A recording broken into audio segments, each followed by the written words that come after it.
Hi, welcome back guys. This is your friend, Cabbage Head Fanfics. Back with amazing fanfiction. This is the series of What if Deku became disabled vigilante? Now before starting, please give this video a like and subscribe to the channel if you want more videos like this. Now let's get into the fanfic. Being 3 was really hard. Izuku decided. He could never decide what to play. He played heroes with his dad.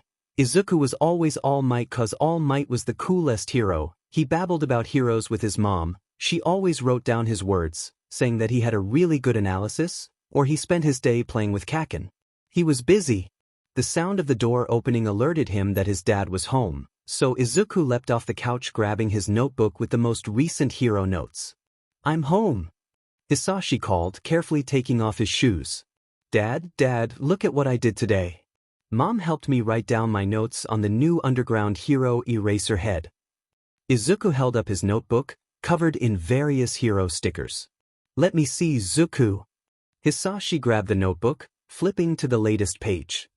He skimmed down the page, his smile widening. "Our little Zuku is a genius." Hisashi picked Izuku up, spinning him around and nuzzling a nose into his tummy. Izuku giggled, pushing at Hisashi, trying to get him to stop. "Stop it! That tickles." Hisashi froze, as if he had just come to a realization. "Our little Zuku is going to be the most amazing analysis hero in the world. I think the best hero needs a heroic reward. What do you think, Green Bean? Should we get some ice cream?" Yes. Izuku giggled. Inko popped her head out from the kitchen, cooking spoon in hand. "Hisashi, you better not be thinking about ruining his appetite before dinner." She waved the spoon threateningly towards her husband. "I'm the favorite parent, you don't get to steal him from me."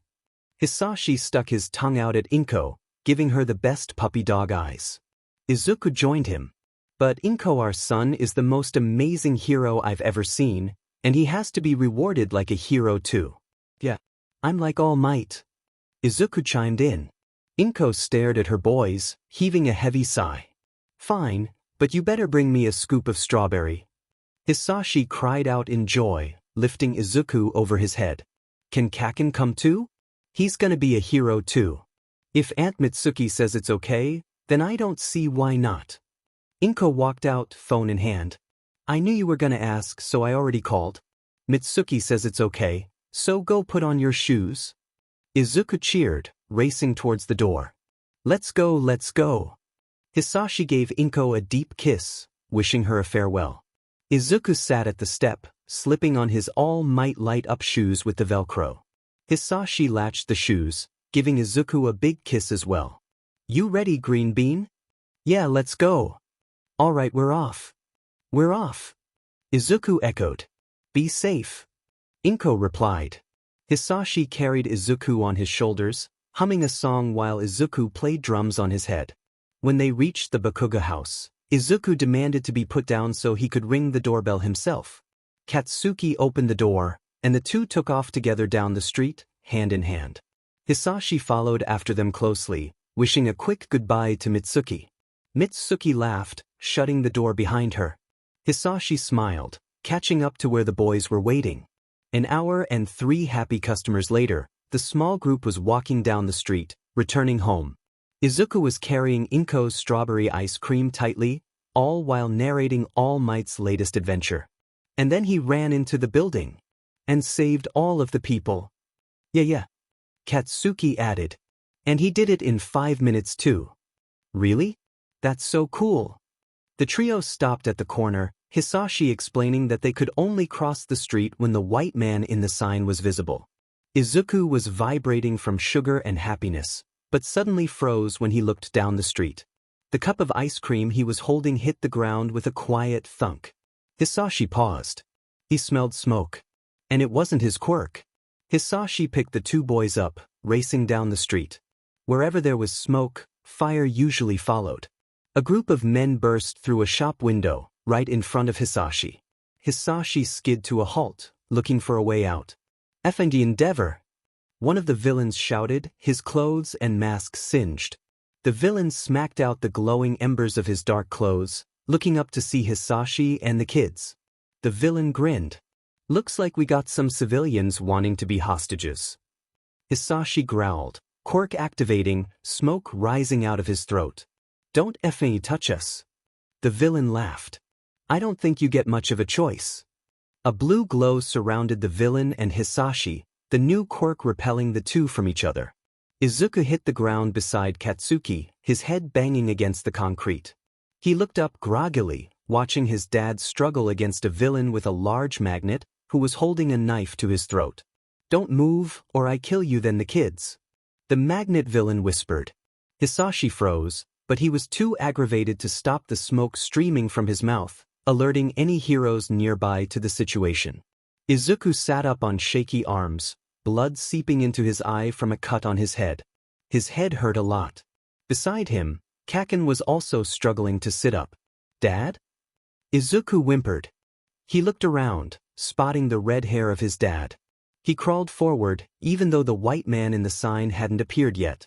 Kaken grabbed his shoulder, but Izuku shoved him away. Izuku wanted his dad. A car raced down the road. A getaway car, going too fast. They didn't see the 3-year-old on the ground. Tires squealed.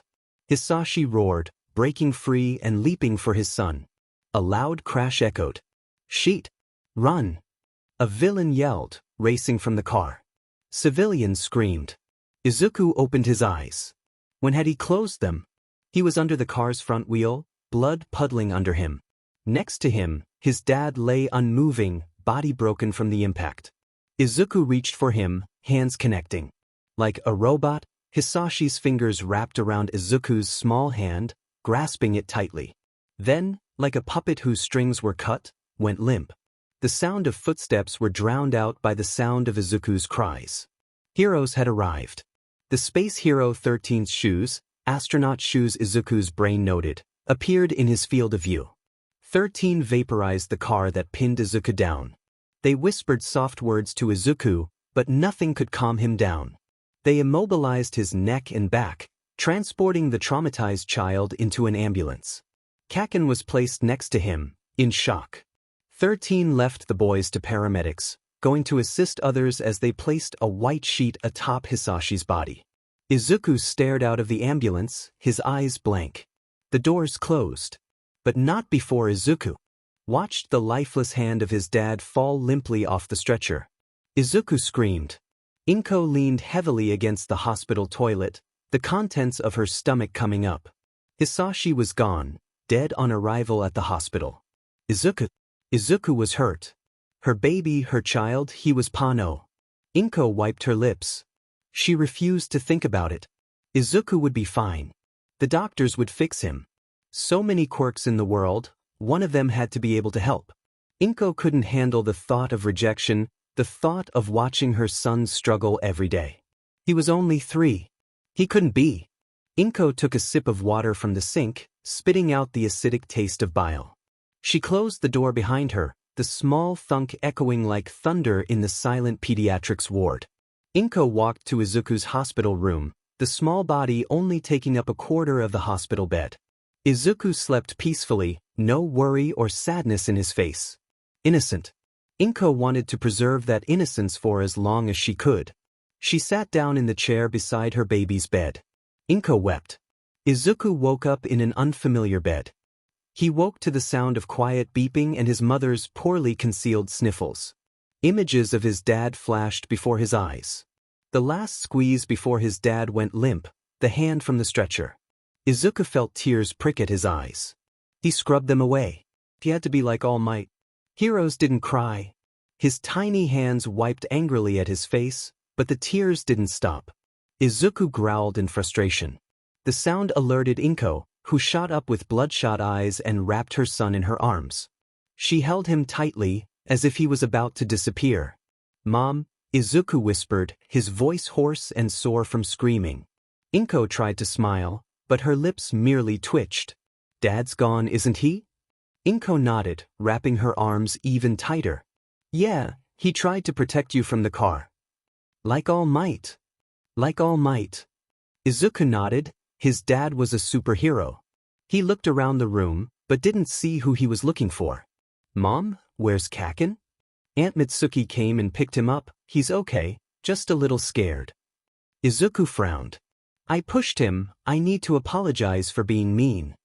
Inko tried to answer, to tell Izuku that he had actually saved Katsuki from being hit as well, but as she opened her mouth, a knock sounded on the door, the doctor entering. Hello Izuku-chan, Midoriya-san. The doctor greeted, his smile soft and friendly, as if he wasn't about to give the news that would ruin Izuku's life. I wanted to talk to you Izuku-chan about your injuries and your quirk. My quirk? Izuku wondered. He tried to sit up, but finding that he couldn't at the moment gave up and laid back on the pillows. He wondered why the nice doctor would be talking about his quirk. He was only 3. Everyone knew quirks didn't show up until you were 4. Inko's hand tightened against his. The doctor smiled again. Yes, your quirk. Or, well, you see, due to your injuries we had to do a lot of x-rays, and medical procedures make us check for mutation quirks in unpresented children so we don't hurt you while we try to fix you. However, as we were doing your x-rays, we noticed that you had the double toe joint in your pinky toes, which we used to diagnose quirklessness. I'm sorry young Izuku, but you aren't going to get a quirk. Izuku sat in silence. He didn't understand. No quirk? But how were he and Kaken supposed to be the world's best heroes now? Every hero had a quirk. Maybe he could still help Kaken? He could be the person who watched the villains, or went undercover to get information. Like Sir Knight, there was still hope. Being quirkless didn't end all of his dreams. There's one more important thing we have to talk about Izuku-chan. The doctor pulled Izuku out of his spiral of plans. I understand this is going to be difficult, but please listen until I finish. Can you do that? Izuku nodded, but his stomach squeezed. Was he scared? He wasn't sure. The doctor's face worried Izuku. During the villain attack, they tried to get away in a car. You got hit by that car. Your father took most of the impact, but you were still struck and got trapped under one of the car wheels. If the incident was only the shattering of your leg bones, we could fix that here. But your lower spine was crushed too, and your spinal cord was severed in your lower back. Izuku-chan, you no longer are able to control anything below that point, meaning you aren't going to be able to walk again. The room went silent. Izuku's brain was processing the words, but his young brain couldn't understand it. Or it didn't want to. He couldn't walk again? He couldn't even help Kaken at all? A word that Kaken had called him sprang into his head. That useless Deku. He was utterly useless. Tears rolled down his face. This time, he didn't even try to stop them. Hisashi's funeral was a quiet affair. They never had had many friends, and with Izuku still dealing with his paralysis, Inko didn't want to overwhelm him. A few co-workers came, as well as the Bakugu family. Inko had hoped Izuku and Katsuki could comfort or at least talk to each other, but Katsuki blatantly ignored Izuku the whole time, not even acknowledging him after the funeral ended.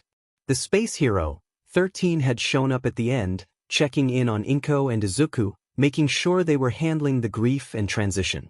Izuku, whose smile used to be so bright, whose eyes lit up at the sight of any hero, remained dull and silent. Inko mentioned to 13 Izuku's love of heroes, and a few days later, a package with All Might merch and the autographs of several rescue heroes arrived at the door. For the first time in 3 weeks, Izuku finally looked present and aware of his surroundings, gently rubbing his fingers along a stuffed All Might. But in an instant, it was gone, silent and dull. Even though Izuku had a wheelchair, the world outside of their home wasn't friendly to the handicapped. Narrow streets, narrow doors, stairs with no ramps, elevators that didn't work. In a society that catered to every quirk, they had forgotten the ones who truly needed the help. Soon, Izuku stopped going out, the journey too much and too exhausting. What was the point? Trips to the park, going to school, meeting Katsuki, all ended. Now, Izuku only went out with Inko to the convenience store on the corner to pick up groceries or other necessities. Izuku stayed in his room, confined to his bed, his emotional state as shattered as his spine. His eyes looked but didn't actually see, and his words were robotic and lifeless. Izuku ate, but he didn't enjoy the food, no matter what Inko sat in front of him. Inko knew that as long as Izuku was trapped in his bed, so too would he be trapped in his own head. Inko refused to let this last. She rolled up her sleeves. She had work to do. With her college degree, she could theoretically get a job, but taking care of Izuku took most of her time, so getting a job was off the table. Well, a job outside of the apartment was off the table. Also, she needed to get Izuku mobile again. Something outside of his wheelchair. Possibly some form of tech. With Hisashi's life insurance, they weren't pressed for money, so she could use the time the money gave to research and develop the skills she needed in order to survive. Inko reached out to several support item companies, tossing out ideas and possible requests to build a support item for her son. They rejected her, not even giving her the time of day. Inko took those rejections and decided she would do it herself. She researched robotics and drew up blueprints of ideas that could help Izuku walk again. She spent night after night studying engineering and support items. In theory, her blueprints would work, but she didn't have sufficient data to back it up. She needed more information on support items, specifically those of injured heroes or heroes that required support items to get by day to day. She reached out to 13, to Ectoplasm, even the Hero Commission. The commission scoffed at her, calling her crazy and a fool. They said she should give up. Instead, Inko taught herself to hack, practicing on the security cameras around their apartment. Then, she hacked into the Hero Commission's database, collecting the data she needed before extracting herself. She had no interest in other data, she didn't want to breach other heroes' privacy. For every item she learned, Inko shared it with Izuku. She worked next to him, laptop open, showing him her techniques and what skills were needed for what. Occasionally he would answer, giving his thoughts, telling her how to improve. Those were the moments Inko felt happiest, and when it felt like too much and she wanted to give up, she thought of the spark of light that would appear in Izuku's eyes when she showed him a new blueprint or sketch. She left articles upon articles on his nightstand, teaching him all the stuff she too was learning.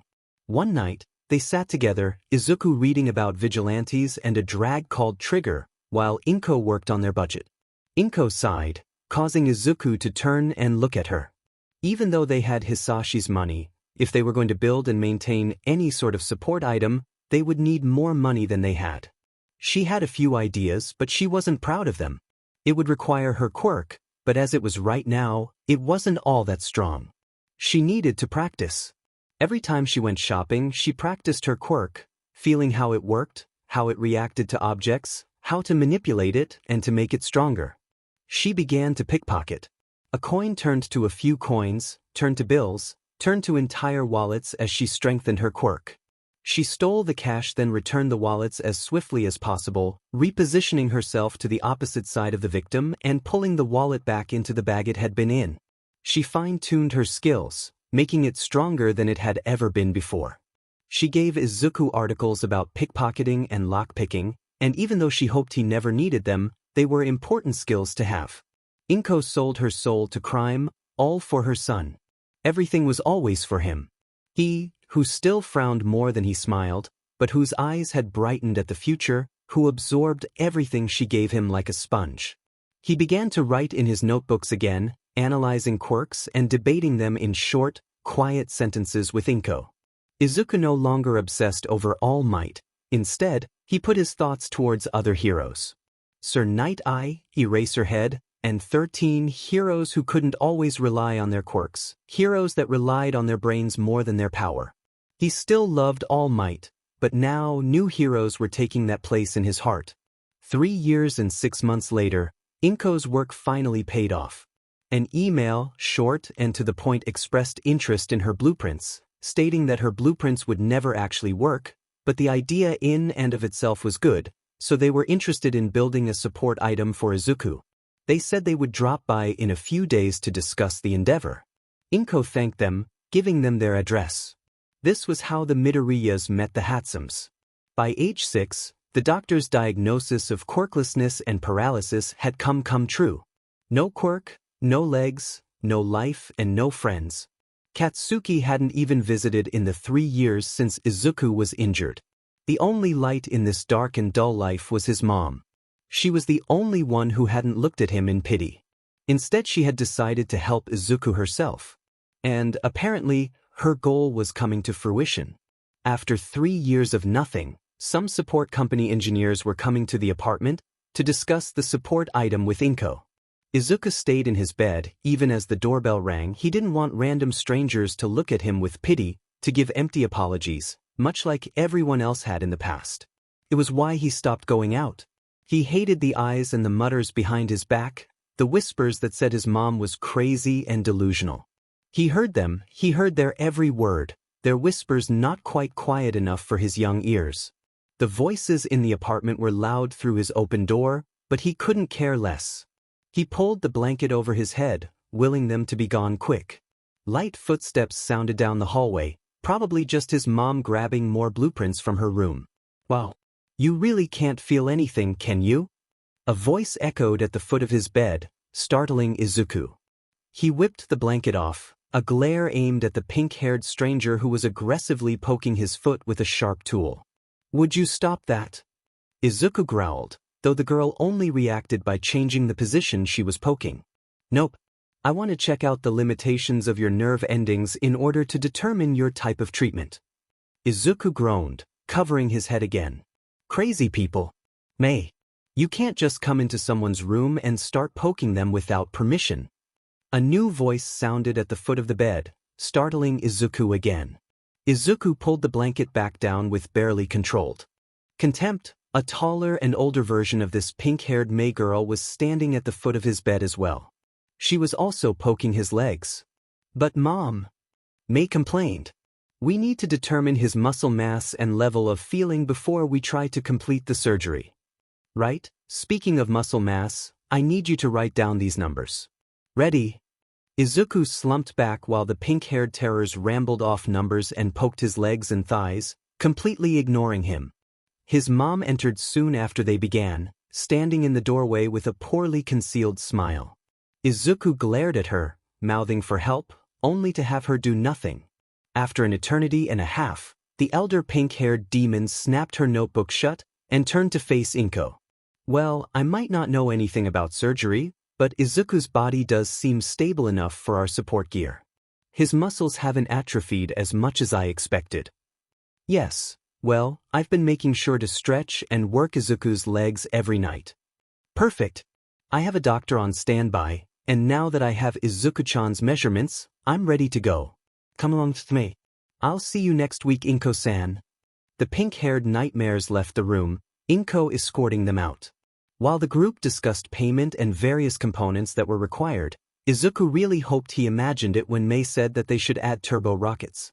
He hoped that that idea would be shut down, but after that nightmare of a 5-minute interaction, who even knew at this point? Izuku stared at the ceiling, contemplating all his life choices. Inko walked in and immediately started laughing at him and his exhausted expression. "Mom, it's not funny. They didn't even introduce themselves." Izuku wailed. And that wasn't even the start of his list of complaints. His mom just laughed harder. Izuku huffed and crossed his arms.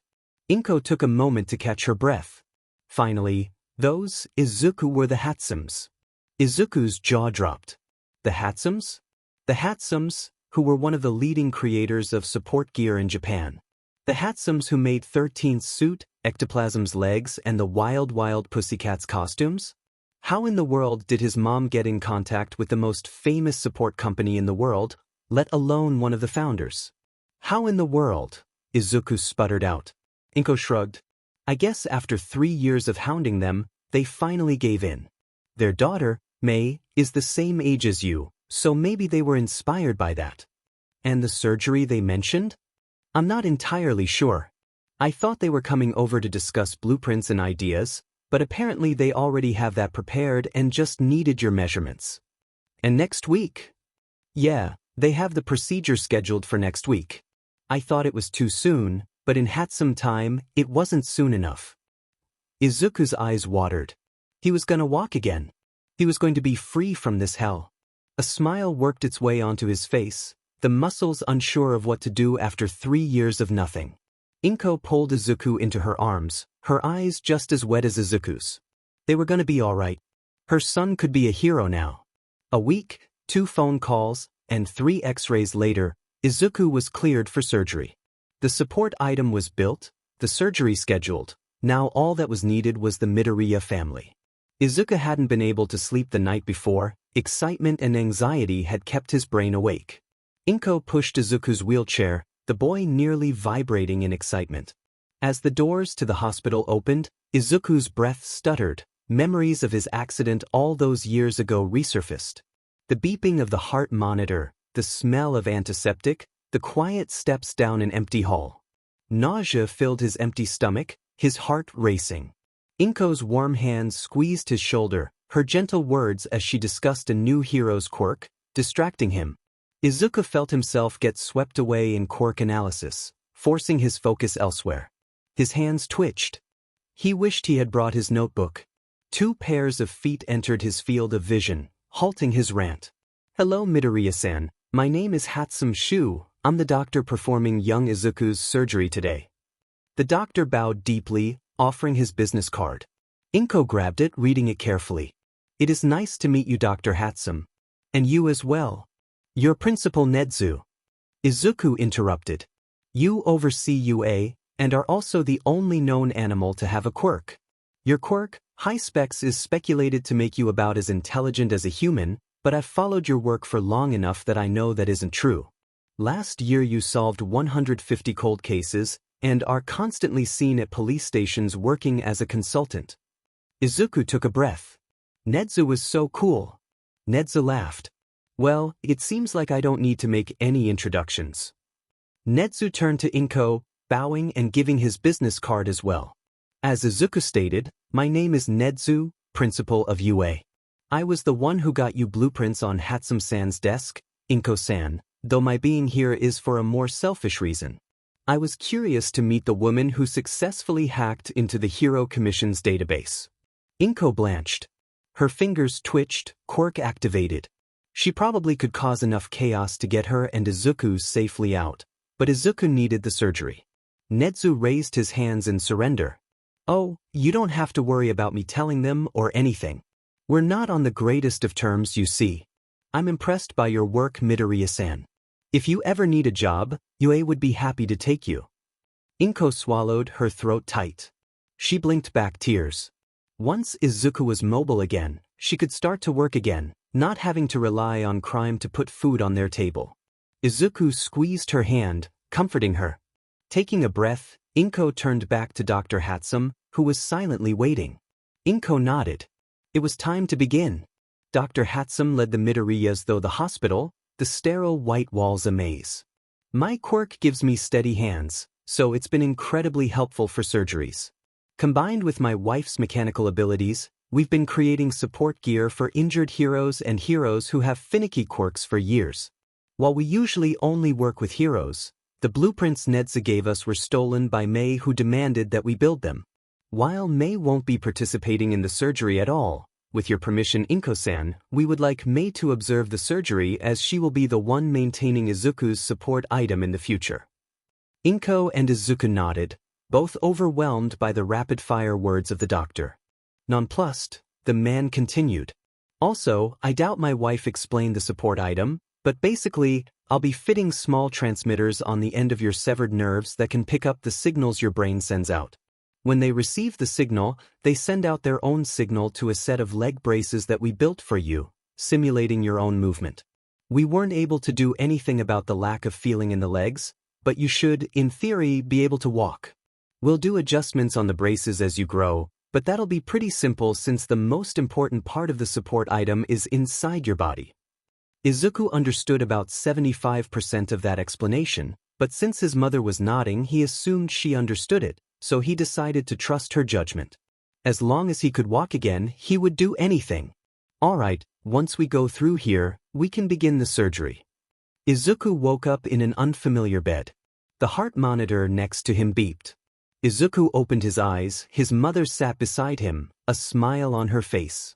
Did it work?" Izuku asked, still groggy from the anesthesia. Inko raised an eyebrow. "You tell me, Green Bean?" Izuku closed his eyes, his brain focused on moving his leg. He imagined what it would feel like, how the knee would bend, how his toes would flex. He cracked open an eye. His leg lifted an inch off the bed. It wasn't very high, and it was shaking, but it had moved. He wasn't going to cry. No, heroes didn't cry. But his mom was already crying, so maybe it was okay to cry sometimes. The floodgates opened. Physical therapy was grueling. Izuku essentially had to learn how to walk again, but without actually knowing where his feet and legs were. The braces helped, but could only do so much. He had to know where exactly he was placing his foot, what the terrain was like, how to balance without feeling. Every night, Inko and Izuku did stretches, yoga, strength exercises, all to teach Izuku balance and mobility. For the first year after the surgery, Izuku could only manage a few strong steps around the apartment, before he hit his limit and could only either hobble or roll around in his wheelchair. The second year after the surgery, he could walk for long PRDS of time, though it looked unnatural and robotic, and he had a tendency to trip or miscalculate his steps. Inko learned first aid to deal with the innumerable scrapes. Year 3, Izuku and Inko went out every morning, walking or jogging, jumping, leaping, crawling, and climbing trees. Izuku learned to analyze his path before he moved, to determine dangerous or treacherous terrain, all in an instant, and soon he was moving without hesitation, racing up trees with his predetermined paths. 4 years after the surgery, Izuku and Inko pushed the couches in their living room out of the way, and taught each other how to fight. They looked up videos of moves, analyzed hero and villain videos, and adapted their styles.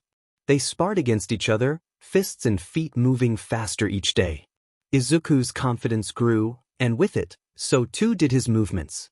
4 years after his surgery, he moved with feline grace, every step measured, his posture and gait indistinguishable from any other child. But with this confidence, so too did Izuku's desire for freedom. 7 years since the accident, and all Izuku wanted to do was be free, to explore, to wander. Inko knew she would have to let him go, and she knew he was strong enough to protect himself, but still she worried. It was a mother's job after all. While he no longer looked handicapped, Izuku still faced quirk discrimination and the cruelty of society. Izuku was going to enroll in public school next year, and no one was crueler than children. Inko worried about Izuku, but she never stopped him from leaving. She kissed his head, gave him a phone to call her with, and a promise to see him at dinner. They trusted each other. Izuku would be back with a kiss and a hug, maybe a new scrape or scratch, but always with a story and a light in his eye. So Inko let him go, and Izuku went, wherever that led. Izuku wandered. He walked mile after mile, from neighborhood to neighborhood, from city to city. He met so many kind people, all with interesting quirks. But he also met the desperate, the people who struggled, the people who were cruel, and the people who were evil.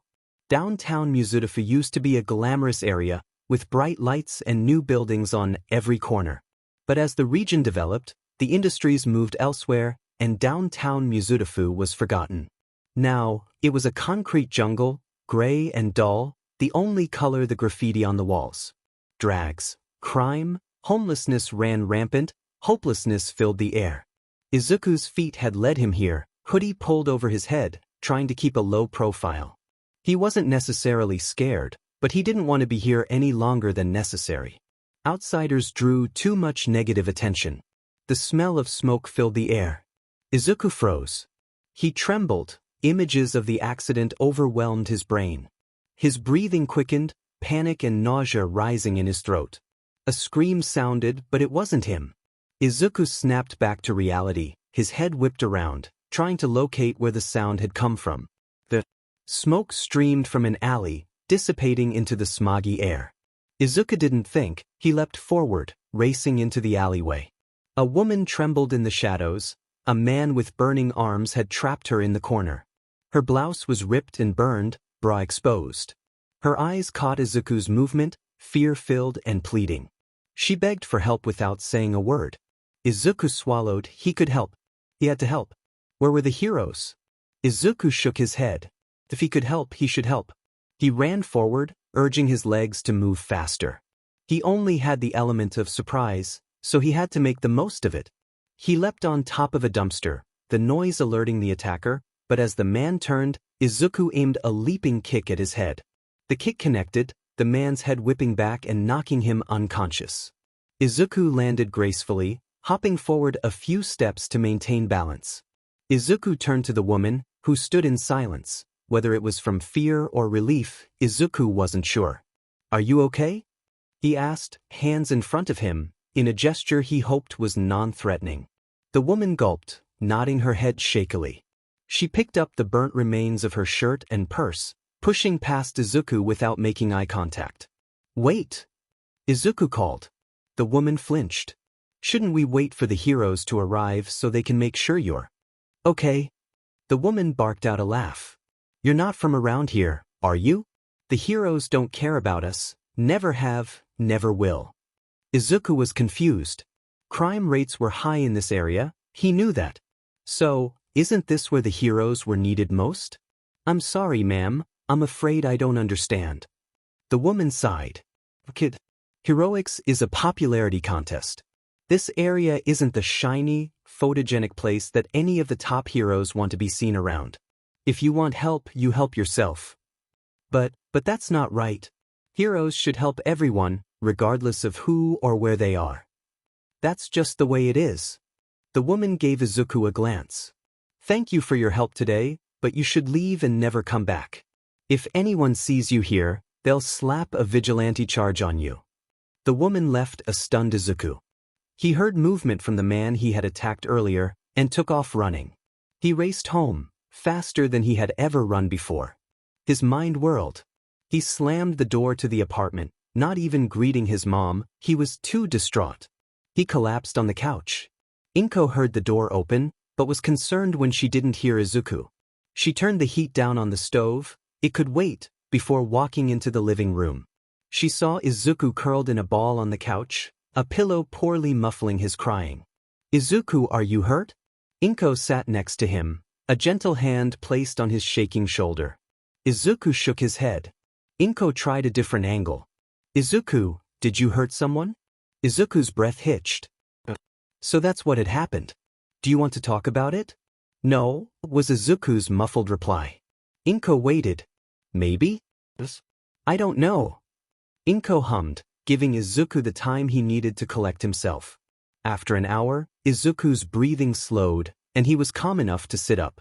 Inko wrapped him in a blanket, rubbing small circles on his back.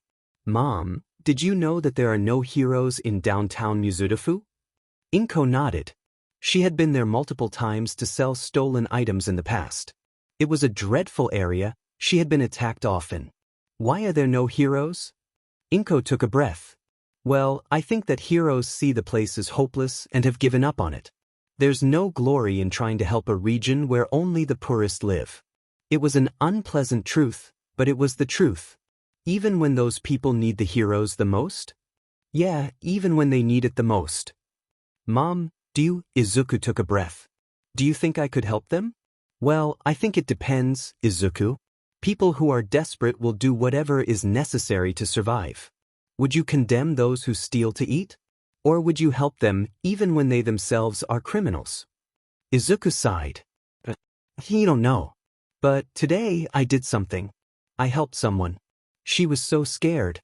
But she just accepted that that was life, and it would never change. But I helped her. I did something." "But you broke the law and hurt someone, so now you're conflicted?" Izuku nodded. "And you're angry that there were no heroes?" Izuku nodded again. "So what are you going to do about it?" Izuku was silent, no doubt lost in thought. The two sat in silence as another hour passed. "Mom, can I become a hero without a hero license?" "Well, you can do whatever you want, you're my baby boy, I couldn't stop you if I wanted to. Do you think you could make a difference?" Izuku shrugged. "I don't know, but I have to try, don't I? And people shouldn't have to live like that any longer." "Are you willing to break the law?" Inko asked, but she already knew the answer. "Yeah. I'll do whatever it takes to help those that have been forgotten by heroes. And if I become a hero in the future, then I'll get other heroes to help too.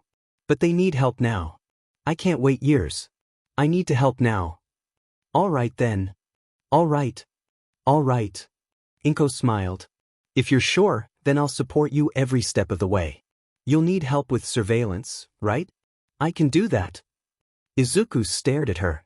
"You're okay with this? You don't have to go to hero school to be a hero.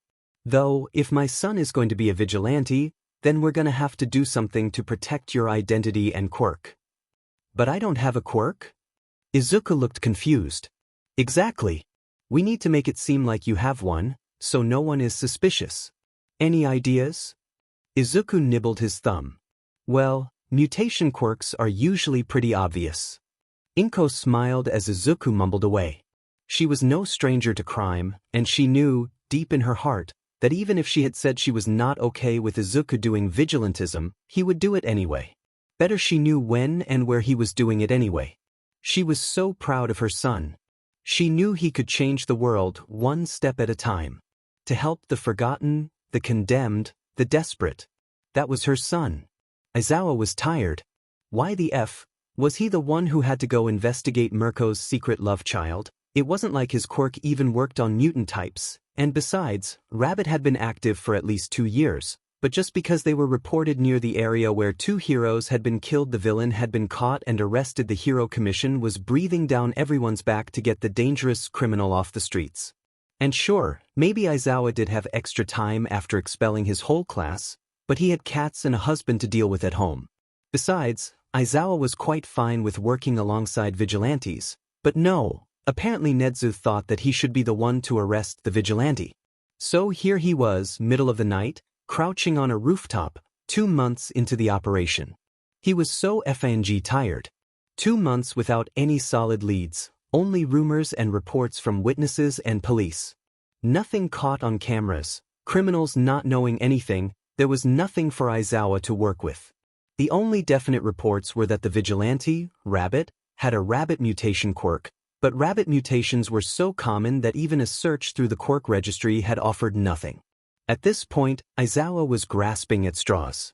He had heard rumors of a drag deal happening tonight, which seemed like something Rabbit would try to stop, so he had tailed the drag dealer and was now waiting nearby. If nothing came from this, Aizawa didn't know what to do. Stopping murders was easy. Stopping assaults, fights, and violent acts, those were simple to stop. Bad people doing bad things. But thieves and drag users? For Izuku, that was difficult. They were people desperate to survive or find a way to get through the day. He knew what his mom had done to survive, to feed them, so he always felt conflicted as Rabbit when he stopped thieves. He always stopped them and returned the stolen goods, but he at least tried to talk to them and get them resources to help survive. He wasn't sure how much it helped, but the least he could do was treat them like people and not villains. He knew a major drag deal was happening tonight. He knew that this wasn't a small-time deal, this would affect hundreds. He knew Eraserhead was waiting for him. He wasn't conflicted this time. The crash alerted Aizawa. He leapt off the roof, climbing down and into the alleyway, ready for a fight. But there was nothing to do. 2 men were unconscious on the ground, and the third was losing his fight with Rabbit. With a quick movement, Rabbit dropped the dazed man to the ground, using a zip tie to prevent him from escaping. Rabbit's back was to Aizawa. Aizawa took a step, almost undetectable, but the movement must have made some noise because Rabbit's ears twitched and turned towards him, followed by the rest of the vigilante. Aizawa cursed. There went his chance for an ambush takedown. Ah, Eraserhead, it's an honor to finally meet you. Rabbit bowed towards Aizawa, speaking formally. I praise your determination over these past few months. Of course the vigilante knew who he was and that he had been following them. Why the f wouldn't they? Their voice also offered no insight, distorted by the mask. The most he got was that they were younger, maybe 20s or below. Not that that was very helpful. Yeah, whatever. Aizawa tried to play it nonchalantly. I'll admit you've done some good work, but leave it to the heroes. Go home, or I'll be forced to arrest you. Rabbit tilted their head. What heroes, Eraserhead? You're the only hero who's been here in many years. What heroes? Are you kidding? There are plenty of heroes in Mizudafu. I'm sure some have to patrol here. What was Rabbit getting at? Sure, the heroes probably patrolled during the day, but there weren't none here, right? Seems like teaching at UA has made you ignorant. Rabbit answered, and of course the vigilante knew he worked at you, 'cause why the F not? Tell me, when you were assigned here, you were briefed on the dangers of downtown Mizudafu, were you not? Of course I was. Downtown has a lot of crime, unregulated quirk usage, and had the highest rate of violent crimes before you started operating.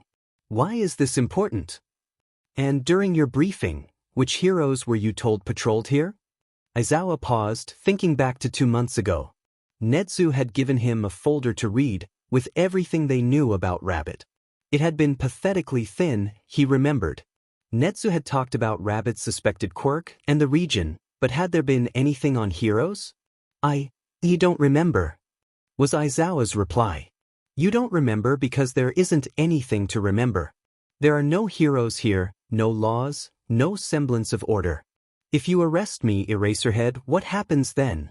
The Hero Commission assigns heroes here, then. Would they, though? Rabbit was right. The Hero Commission wouldn't assign people here since it was too dangerous, even though that was kind of the point of heroes. Plus, the higher-ranked heroes, the ones who might be able to handle the dangers, wouldn't want to move from their clean, comfy offices in urban Mizudafu. They'd lose their popularity. Aizawa sighed. Whether they would or wouldn't, it doesn't make your actions legal. I'm sorry, but my job is to take you in. If you come quietly, you'll probably get off with a lighter sentence. Not when they realize who I am, Rabbit whispered, so quiet Aizawa wasn't sure he had heard the words. Rabbit raised their voice, addressing Aizawa again. My goal as a vigilante is to not need to be one. When order returns, that is when I leave. But as long as the people need help, I will be offering my hand out to them. We won't meet again, Eraserhead, but I hope you use this time to help others here. Rabbit shifted their legs, their body preparing to run. Aizawa shot his capture weapon towards them, but he wasn't fast enough. They leapt high into the air, grabbing and swinging up onto a fire escape, disappearing over the top. Aizawa cursed, taking after them, but by the time he made it to the roof, they were gone. He jumped back down into the alleyway, taking stock. The drag dealers were still incapacitated, but had no visible injuries to them. A sign of a surprise attack or ambush. Aizawa radioed for someone to collect them and swept the area. There was nothing to note, no evidence to collect, nothing to help reveal Rabbit's identity. He was back to square one, more confused than ever before. True to Rabbit's word, Aizawa didn't encounter them again.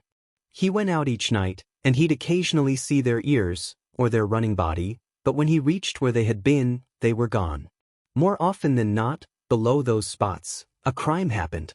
A drag deal gone wrong, a fight, an attempted SXL assault. He had been led there to stop them, so he did. And over time, he too learned of the struggles of the people. The surprise of being helped, the appearance of an actual hero, the shock of receiving resources to get their feet off the ground. Aizawa patrolled the region until the school year ended, no longer looking for Rabbit, but instead looking for crime. When he was finally called back to return working at UA, Aizawa didn't want to leave. He contacted other underground heroes, called in favors with the police, and slowly, under the Hero Commission's nose, started a regular patrol schedule in downtown Mizudafu. There was no glory, no recognition, nothing that the public would know about. But he didn't need that. Instead, he took pride as life returned to downtown. Less fear, more hope. There were still problems, but now, there were heroes to take care of it. As more heroes patrolled, Rabbit left without a word, popping up in a different region on the opposite side of Mizudafu. They needed Rabbit there now, it would seem.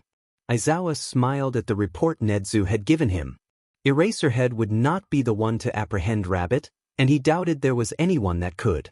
Izuku slipped through the window of his room, his vigilante gear tucked safely under his arm. He was back early tonight, a little past midnight, but he had a test tomorrow, so he needed to get a little more sleep. He set the suit on his bed, setting each piece aside and checking for any damage.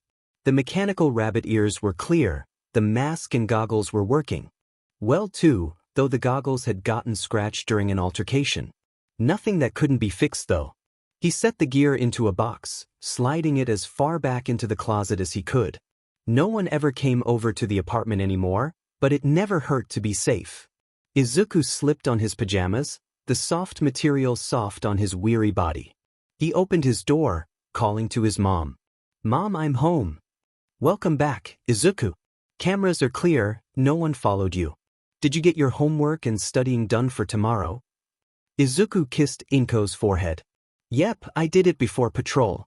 I'm gonna head to bed soon. Are you gonna stay up longer? Inko shook her head. No, I think I'll go to bed early too. Let me just do one more sweep of the cameras, then I'll get off. Alright. Night, Mom. As Izuku turned to leave, Inko grabbed his arm. Wait. First, leg check. Izuku nodded. He pulled off his pajama pants, alone in his underwear. It had been awkward and uncomfortable at first, but both knew how necessary a check was after Izuku returned home and didn't realize he had a long laceration down his leg. He had woken up to stained sheets, and the resulting hospital run hadn't been fun either. Therefore, now as a nightly ritual, Inko checked his legs for any injuries, but also to check the state of the braces. Alright, you're clear. Love you, baby. Love you more. Love you most. Izuku returned to his room, the bed slumping underneath his weight. He turned on his side, eyes shut, willing his brain to sleep. Not much luck. For years the Midoriyas had been vigilantes. But was he having an impact? He had been forced to leave downtown Mizudafu because of the rise of police and heroes chasing after him, and even though he felt like he was doing well on the south side, he still felt like he had abandoned the downtown people. Was he wrong in trying to help? After all, what could one Quirkless cripple do? Inko bustled around in the living room, the computers powering down and the lights shutting off. Inko mumbled to herself, a habit that had passed on to Izuku, before closing the door to her room for bed. Izuku loved his mom, but sometimes he thought she hated him. Was she disappointed that the only child she had was Quirkless, with delusions of grandeur in trying to go to UA? Was she angry that he was a vigilante, and she only helped him to protect herself? Did she regret Hisashi dying instead of him? Izuku knew it was bullshit, he knew it wasn't true, but the creeping whisper persisted in his mind. She didn't actually love him. Damn it. Izuku hissed to the darkness. Why wouldn't these thoughts stop? At this rate, he was never going to fall asleep. When his alarm buzzed at 7, Izuku was still awake. He rolled out of bed, his body as heavy as an elephant, and thoughts as slow as molasses. DMN, he had forgotten to take his leg braces off last night. He might not be able to feel it, but sleeping for long PRDS in the braces could do a lot of damage to his already damaged spine and muscles. Plus, certain positions cut off blood flow to the legs, which was also not good. He avoided problems last night, but gave himself a mental kick. He needed to be more present for school. He headed out to the kitchen, where Inko was finishing up breakfast. The TV was playing the recent hero news. Apparently MT Lady had caught a purse thief today. Inko set down a bowl of rice in front of Izuku, glancing at the TV. So, thoughts on her quirk? I think she'd make a great rescue hero for debris removal, assuming her strength is proportional to her size. Yeah, but she wants to be a combat hero. Izuku shrugged. She's also known to steal arrests, so she's in it for the fame. Don't know why though, her quirk is not great for urban battles. That's a pretty big weakness. Inko turned back to Izuku, swallowing her food. How would you take her down if you needed to? Izuku took a moment, the TV the only noise. Well, clearly she's at a disadvantage in crowded areas, whether that's humans or buildings. Force her somewhere where she can't grow and use her size. Plus, if it's just a size quirk, get her stuck somewhere and then set the building on fire. Her suit may have some fire resistance to it, but her head doesn't. Plus, smoke inhalation'll get her too. That or I would target her feet. Inject her with something small but dangerous. She won't feel it, or she'll ignore it and then she's out. I think that's a good idea, though I would add her hair as a weakness. It's down and can get in her face, grab it, tangle it, burn it, it's a good distraction. Izuku nodded. He would need to add that to his notes, but it was getting close to when he needed to leave. He'd have to do it later. It was something. UA only accepted students who went to a private or public institution, so homeschooling had been off the table. They had tried to find some way to get around that particular rule, but there was nothing, so Izuku had enrolled at Aldra Junior High. It was close, but it wasn't the most equality-focused school in the city. They didn't take kindly to a quirkless cripple. It also didn't help that the administration had decided to announce this to the whole school, so he had had no chance even at the beginning. Also, to prevent any suspicion towards his less-than-legal nighttime activities, Izuku walked with a limp, which was more teasing material. And Kaken was there. Kaken? Katsuki? Bakugu? Izuku still wasn't sure what to call him. They hadn't talked in 10 years, and now the only interaction they had was when Bakugu yelled at him. Izuku clung to the hope that Kaken would have forgiven him by now, but it seems like Bakugu never did. Izuku spied the dark writing on his desk as he walked into the classroom. Deku cripple. Useless. Quirkless. Always the same words, always the same insults. Izuku placed his notebooks on top of the words. He'd need to find a way to erase the sharp. Maybe acetone? Isopropyl alcohol? Oh look, the Quirkless is here. Whispers from the back. I heard another of his kind killed themselves yesterday. Wish he'd join them. Just ignore them. I heard his father killed himself when he heard his son was a Quirkless. Breathe Izuku. The teacher walked in, a spiny, slithering, drooling facade of a fair man, who only ever lost Izuku's homework, who ignored the whispers, the notes, the cruelty towards Izuku. The man started class. Izuku laid his head on the desk. Class would be over soon, middle school only lasted a few more months. He could do this. Could do this. Could. Oh yeah, Midoriya, you wanted to go to UA too, right? The class burst out laughing. Midoriya? No way. The Quirkless wants to be a hero, huh? Quirkless aren't allowed in, it's too dangerous for your kind. You can't get in just by studying. Izuku mumbled out a quiet response, drowned in the noise. They got rid of the rule about quirklessness. Besides, I'm not going to go through. Izuku's desk shattered beneath him as a giant explosion silenced the class. The teacher conveniently left the room. Izuku hit the ground as the shockwave knocked him out of his seat, Bakugu seething in poorly contained rage. Hey Deku. You're below these rejects. You're Quirkless. Kaken leaned closer. How can you even stand in the same ring as me? Izuku swallowed, putting on a scared face. He bit his tongue. If he made any sort of sarcastic comment, he'd be subsequently killed. Best to avoid that for now. I'm sorry, Kaken. Add the perfect amount of tremble, refused to meet his eyes. I know I can't be a hero like you, so I'm just gonna go for the general education course.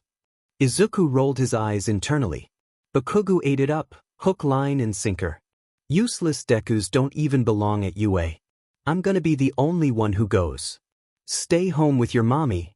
Their teacher returned at that moment, though he did look disappointed when he saw Izuku still breathing.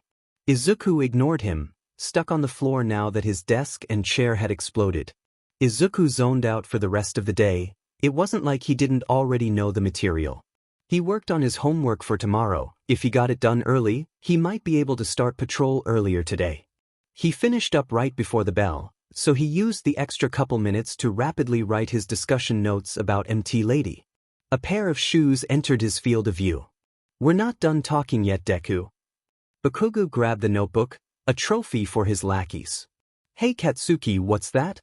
One of the lackeys caught the notebook tossed at them, reading the cover. Hero analysis for the future? How lame. What could a crippled Quirkless like you do? A lot actually, you small bean. Izuku sighed. He had to keep it inside. He reached for the notebook, but a different hand reached it first. Bakugu held the notebook between his palms, the dual crackling decimating the covers. Izuku reached for it again. No reaction meant that Bakugu would give up, right? Apparently not. He threw the notebook out the window. The splash made it quite clear as to where the notebook's landing zone was. Most top first-string heroes have stories about them from their school days. I want the shine of being the only student to make it into UA from this mediocre city junior high school. So don't apply, nerd. Kaken walked away, his lackeys egging him on and sending more insults towards Izuku. Caught in the moment, Bakugu turned back, grinning madly. If you want to be a hero that badly, there's a quick way to do it. Believe that you'll be born with a quirk in your next life, and take a swan dive off the roof. In an instant, Izuku's mask fell. His eyes darkened, his teeth bared, his eyebrows lowering. He let Rabbit shine through, the rabbit who dealt with the murderers, the arpites, the actual villains. Bakugo took a step back. But then the mask was back on. Izuku was trembling on the ground, tears threatening to leak down his face. Had Bakugo simply imagined it? He stormed out of the room, disconcerted. Maybe he had gone too far? Izuku made his way out of the school as fast as he could. His mask was failing, he needed to get away. He needed to be alone. He needed to help people. He would patrol as soon as he got home, no matter what his mom said. How dare Bakugo say that to him? If Rabbit met Bakugo on the streets, Bakugo would be imprisoned in an instant. He was the type Rabbit took off the street. If Bakugo got into UA, the teachers better teach him some FING manners. Bakugo was going to become Endeavor at this rate, and no one should aspire to become Endeavor. Izuku was going to FING. The sewer grate moved, the noise loud under the bridge. Izuku's haze lifted. He looked around. He wasn't sure where he was, this wasn't how he normally went home. Was he even going home? Izuku smelled sewage and decay. Right, the moving sewer grate. Probably should focus on that. A medium-sized invisibility cloak. A blob the color of snot emerged, leaping on top of Izuku. Don't worry. I'm just going to take over your body. The ooze covered Izuku's mouth and nose. Calm down. It'll only hurt for about 45 seconds. You'll feel better soon. Izuku struggled. Damn it, how did he get taken unawares? He was a vigilante, goddammit. His fingers squelched usually through the fluid, grabbing nothing. A fluid mutation? Hard to fight. But there had to be something solid like an eye or a mouth or a brain. Izuku caught a quick glance of an eye, right above his head. He clenched his fist, ramming it into the center of the giant eye with a beautiful uppercut. The pain distracted the villain, giving Izuku enough time to scramble out and jump a few paces out of reach. Izuku coughed, fluid spewing from every orifice. He felt sick, his lungs felt like they were crackling. Izuku scanned for weaknesses, much like Rabbit would. Unfortunately, unlike Rabbit, he didn't have the element of surprise. Fluid. Can't be cut or broken or hit with a physical attack. Liquidy, so fire and water resistant. Electricity? Possible effective, unknown how conductive the slime is. Weak to physical attack, but won't defeat villain. Best plan of attack? Salt. Izuku thanked his brain, he just had so much salt on him, that obviously that was the best solution. Who the F carries salt with them? Izuku considered running, but that would only put innocent civilians at risk. He would need to subdue the villain here. Maybe he could try electricity? He wasn't quite sure how to get the electricity though. Meanwhile, the slime man finally had composed himself, angrier than before. You Bisiha, I'll kill you.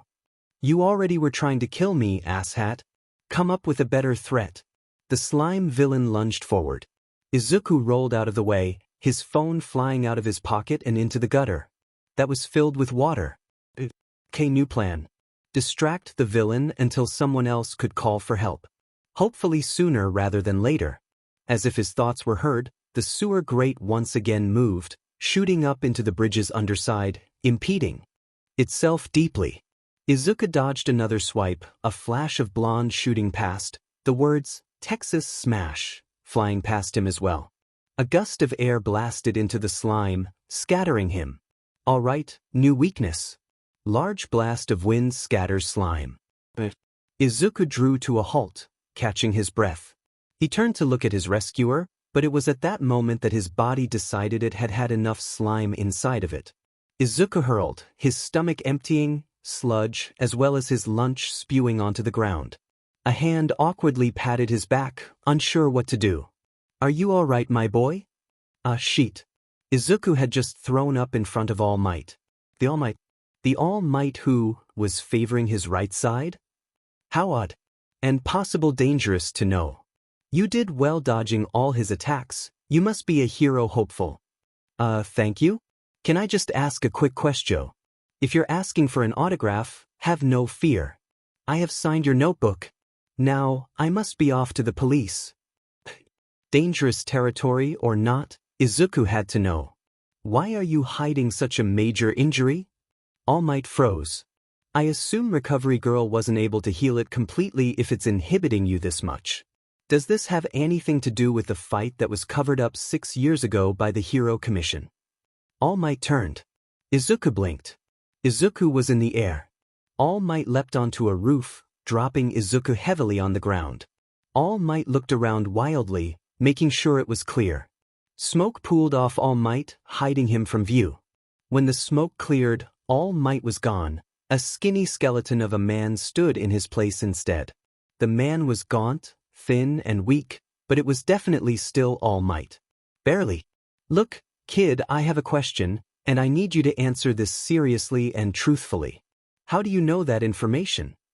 Izuku, who was barely maintaining his composure, shrugged. It's pretty obvious if you know where to look. When you stood up under the bridge, you favored your right side, suggesting pain on your left side. What causes pain? An injury. You've shrugged off injuries before, so this one had to be different, major. But you're clearly still working, so it's either brand new or old. You didn't have blood on your shirt, and there were no major altercations today, so I concluded it's an old injury. But why didn't Recovery Girl heal it? Answer is she tried. But it was so severe that it didn't heal properly. That reminded me that you started limiting your hero work to only 3 hours about 6 years ago. According to the Hero Commission's database, there was no record of a fight or anything, but I had my own ways of finding out about it. Not legal ways, but All Might didn't need to know that. All Might blanched. This kid, he didn't even know how old this child was, had, within 5 minutes of meeting him, figured out his major weakness with an analysis that could rival Netsu. My boy, do you want to be a hero? The world didn't stand a chance if the boy became a villain. Izuku shrugged, a bit embarrassed. Yeah, I guess, but I doubt I'll make it.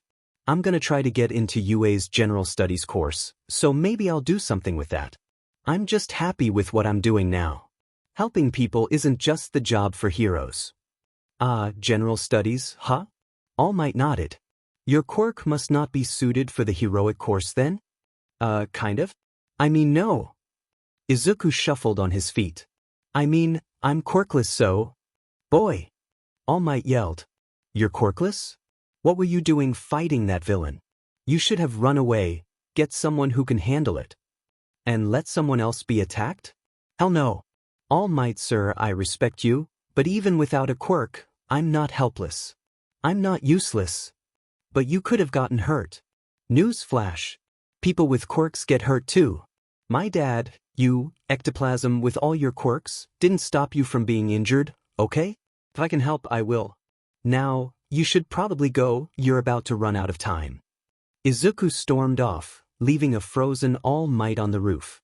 No one had yelled at All Might like that for years, with the exception of Gran Torino. This kid. All Might reached for the bottle with the slime. He needed to drop it off with Tsukachi. His hand grabbed nothing. The bottle was gone. She eyed it. Oh sheet. I just walked away from the All Might. Oh if dash. Izuku hyperventilated, leaning heavily against the wall as he walked down the stairs. He had pretty much just threatened All Might. If All Might walked up to him and decided to throw him into the sun, Izuku was pretty sure he wouldn't complain. He was so effed. That being said, how dare All Might assume he was weak because he was quirkless? All Might, he wasn't some glass doll. All Might had no idea what it was like being quirkless, and sure, maybe Izuku didn't have some amazing quirk, but he did have knives, a brain, and an awesome mom. So that, quirkless didn't mean weak. When Izuku became a quirkless hero, he would prove everyone wrong. People shouldn't underestimate the little guys. Izuku punched the wall, the pain a focus point. He took a deep breath. There was no point in getting angry at All Might for bandwagoning on what society believed. All Might was human too. Izuku trudged down the street, desperate to get home and disappear into Rabbit. Explosions sounded the next street over. Unlike the civilians around him, Izuku ran towards the noise, slipping into his rabbit guise. His limp dropped away, his fingers brushed against his concealed knives, his face serious. Explosions tended to cause a lot of damage, which meant injured bystanders. While the heroes dealt with the villain, Izuku could help the evacuation. Izuku arrived on scene, skidding to a halt. Well, there goes that plan. Bakugo struggled in the air, suspended by the very slime villain Izuku had encountered earlier. He launched explosion after explosion, but to the fluid villain, it was nothing but a tickle. Izuku's eyes jumped around. Surely there were heroes on their way, right? They wouldn't let an innocent bystander be killed, right? It seemed like the heroes would. They stood there, watching, letting Bakugo die, all without doing something. Sure, their quirks weren't suited for defeating the villain, but they should be enough to rescue someone. Izuku seethed. People were too reliant on their FNG quirks. Useless. Except, Izuku was no different. He was just standing there. Izuku caught Bakugo's eyes. He nodded. Bakugo's eyes widened, attempting to shake his head. Izuku grit his teeth. No matter how Bakugo had treated him earlier that day, Bakugo's eyes were that of those who were desperately trying to survive in the slums. They were resigned, desperate for help, but knowing no one was coming. A resignation to death. Izuku cursed. If none of the heroes on scene were going to do anything, he'd do it himself. Izuku ran forward, backpack left on the ground, knives pulled from his pocket. The slime villain turned to him. Look who's back. Ready to die, Bisudi? It asked, sludge creeping towards him. Izuku leapt into the air, spinning and dodging the slime's swipe. He drew back HS arm, knife shining in the light, and threw it with pinpoint accuracy right into the slime's cornea. The slime screeched, Bakugo momentarily forgotten, grasping at its bloody eye. Izuku landed, racing over to Bakugo, but despite his efforts, he couldn't free him. Izuku scrabbled at the fluid, barely managing to keep it out of Bakugo's nose and mouth. Izuku knew how painful that was. Izuku hoped one of the heroes would finally take action. From nowhere, All Might appeared, arm paired and ready. With a loud yell, All Might blasted the slime away, the weather changing from the air pressure. Bakugo landed heavily on top of Izuku, both of them toppling to the ground. Bakugo gasped for breath, yet still managed to glare at Izuku. Bakugo gasped out. I thought, you couldn't run. Well, it seems like I can. Izuku snapped out before quickly pulling his attitude back. Adrenaline messed with his filter, and the line between Rabbit and Izuku was rapidly disappearing. Finally, the heroes around the boys started to take action. They gathered up the pieces of slime, safely depositing it into sealable containers. One hero approached Bakugo and Izuku, escorting them towards a waiting ambulance. The moment the hero's attention was away from him, though, Izuku slunk away, disappearing into the crowd and their judgment. He wandered down the street. Did the heroes not realize how painful it was to suffocate, to be stuck with no one helping them? He doubted it. They should have done something. Bakugo almost effing died, and the heroes would have just stood there, watching. Could they live with that? Could anyone? It took another hero, one who was just as crippled as Izuku, to do something to help Bakugo. All Might, who could have walked away, didn't.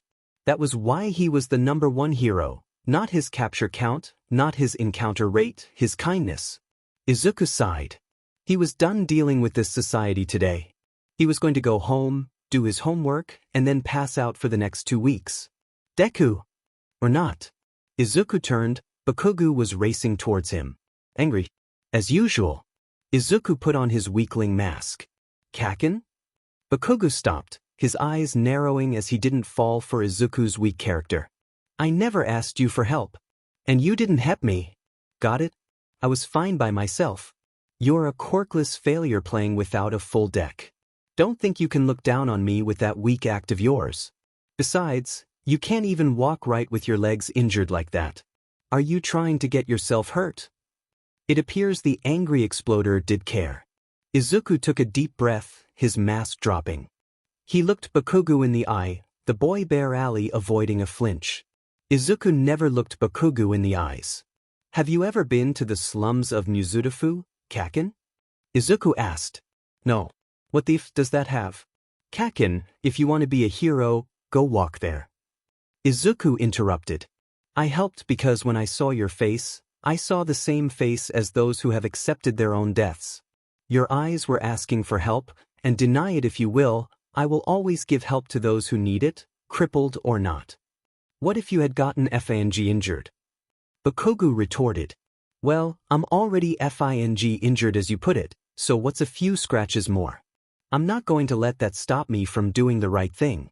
That's what heroes do, isn't it? Well, I'm not gonna thank you if that's. I didn't do it for thanks. But.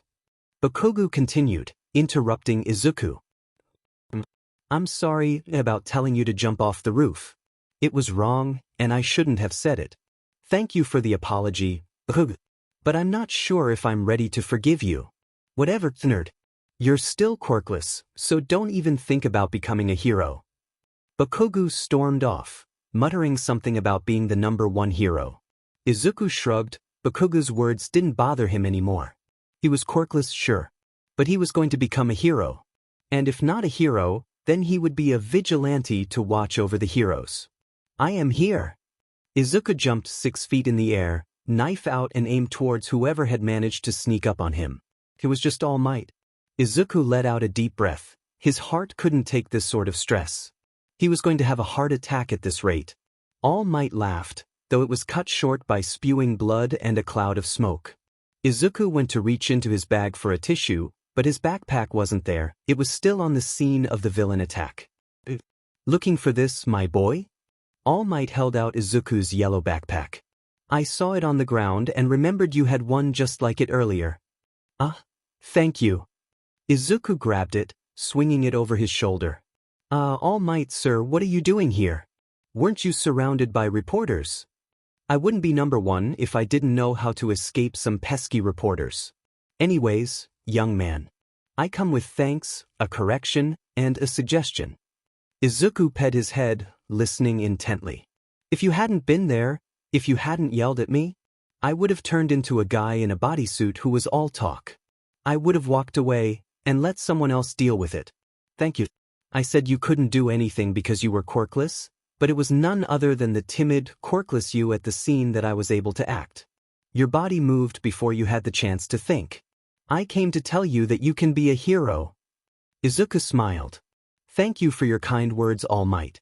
I know how hard having an injury can be, so I'm also thankful to you for taking action despite that, unlike the other heroes who did nothing. All Might gave a small smile, leaning down to Izuku's height. You are worthy to inherit my power. My quirk was passed on to me like a scared torch, and with your permission, I would like to pass it on to you. Huh? Izuku stuttered. How could a quirk get passed on? Quirks could get passed through genetic relations, but the quirk was never identical. The Hatsums, for example. May's mom had enhanced vision, but May had a more advanced version allowing her to see 5 kilometers. Also, for a quirk to be passed on to someone unrelated, that was impossible. Unless it was a quirk? That could be possible, he supposed. But why would a quirk be able to be passed on and also be super strength? Those were different enough that it couldn't be one quirk. It sounded more like 2 quirks. All Might-sen, is this the work of 2 quirks at work? All Might spewed out blood.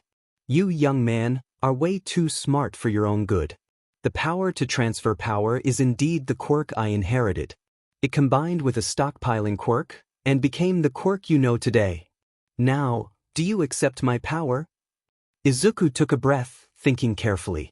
While a quirk would be useful, it would go against everything he had stood and worked for. He wanted to show people that anyone could be a hero, quirk or no quirk. Disbled or not. Heroic or not. Izuku turned, looking All Might in the eye.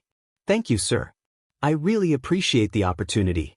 But I want to be a hero that doesn't need a quirk to help people. There are many people out in the world who think they can't be a hero because their quirk isn't flashy or is deemed villainous. I want to show them that that doesn't matter. If I can do it, so can they. Besides, I don't want to be a hero in the spotlight. I want to be a hero who works in the dark, who helps the little guys when no one else can. So, thank you for the offer, but I'm gonna have to reject it. Are you sure, my boy? This quirk will make your life a whole lot easier. Izuku shrugged. My life's never been easy. What's one more challenge? I might not be accepting your quirk, but if you want, I can help you look for a better holder. All Might smiled. While I don't think there would be a better holder than you, I would appreciate your input. If you would like, I could still help you train for UA if you would like. Well, I'm going to go into general studies, so I'm not sure. I'll have to ask my mom. I also assume that you don't want to be called All Might in public? What would you like me to call you? My name is Midoriya Izuku. You make a good point. My name is Toshinori Yagi, but you can just call me Yagi-san. Izuku bowed to him. It's nice to meet you, Yagi-san. I look forward to working with you. Yagi-san bowed back. Likewise, young Midoriya. So it turns out that balancing school, vigilantism, and training with All Might was not really possible, so Izuku gracefully turned down All Might's offer to train him. It wasn't like he really needed it anyway. But even though he turned down All Might's training, Yagi-san became a common figure in the Midoriya home. Izuku assumed it was because they treated him like a human instead of a god or even a hero, though it could have been because of Inko's kick-ass katsudon. Yagi-san went from visiting every couple of weeks, to every week, to every few days. He'd join them for dinner or lunch and discuss Inko's job as a quirk analyst for the police, or what new thing Izuku learned in school that day. He would stay for a few hours, then leave. Minutes later, Izuku would leave as well, though under the guise of rabbit. He said it was to limit any suspicions from Yagi, but Inko knew that Izuku was worried about something happening to the handicapped hero after he left. The two laughed privately at their situation. Two vigilantes and the #1 hero were almost living together. They laughed. But still, the security on their computers increased, and the incriminating evidence was tucked deeper into the closet. One can never be too careful. An awkward conversation arose one day when Yagi arrived to find Inko doing maintenance on the leg braces and Izuku rolling about in his wheelchair. The man had paled and asked what had happened and if it was recent, and if he needed to open an investigation. 2 pots of tea and a solemn discussion later, All Might sat at the table, head in his hands. So, you have absolutely no feeling in your legs? None. So you couldn't tell if you'd been injured? Technically no, but I do check myself daily just in case. Yagi sighed. And you're still determined to be a hero? Yep. You, my boy, are going to give me a heart attack. Yagi groaned. Please tell me you're gonna have sensors or something in your hero suit to alert you? Yeah, I want to, but we don't have the materials to build anything like that right now. I'd need to get into UA and talk with the support course about it. Eraserhead grumbled. The entrance exams were tomorrow, and he got stuck with a late-night patrol. He was already tired and now he couldn't even go home to snuggle his cats. It was the worst. Not to mention, Rabbit had a reported sighting near this area, which meant that the Hero Commission demanded he investigate, even though there wouldn't be anything. It had been 2 years since his first encounter with Rabbit, and that was still his only encounter. There had been close calls, sure, but no hero had managed to ever get close to the elusive Vigilante. Yelling drew Eraserhead out of his despair.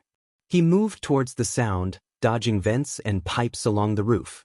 The yelling grew louder, followed by a loud thump. Eraserhead ran faster. He jumped down into the alleyway, surveying the scene. Outside of a bar, a person with a lion mutant quirk, Demenit, stood over the slumped form of an older man. The lion man growled angrily, shuffling through the man's pockets, pulling out a wallet. Should have given it to me when I asked you if a Quirkless. Eraserhead launched his scarf, wrapping it around Lion Man's forearm. You are under arrest for stealing and assault. Please come peacefully or I will be forced to use violence. Lion Man grabbed the scarf.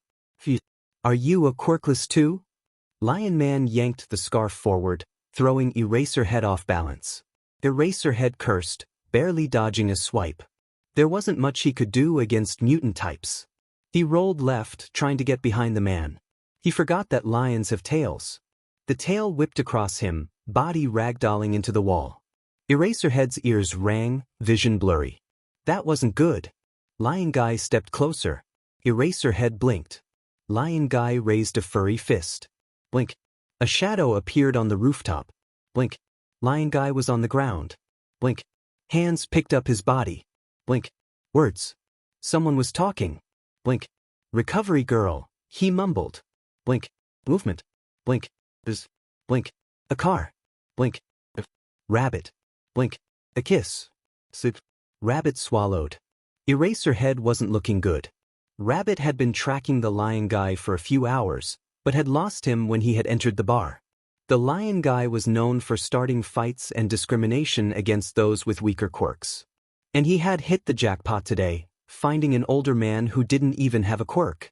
The perfect target. Rabbit had moved to get into a better position to intervene when it all went to shit. The victim was injured, Eraserhead had intervened, and then lost and got himself injured. Rabbit had leapt from the roof onto the lion guy's back, a quick punch to the back of the neck and he was out. But here Eraserhead was bleeding, probably concussed, and mumbling something out that made no sense. The hero clearly needed medical attention. Rabbit groaned. The nearest medical facility was UA and Recovery Girl. That was the worst FING option. Rabbit radioed Inko for help. He couldn't move Eraserhead on his own. Inko arrived a few minutes later. They weren't far from the apartment.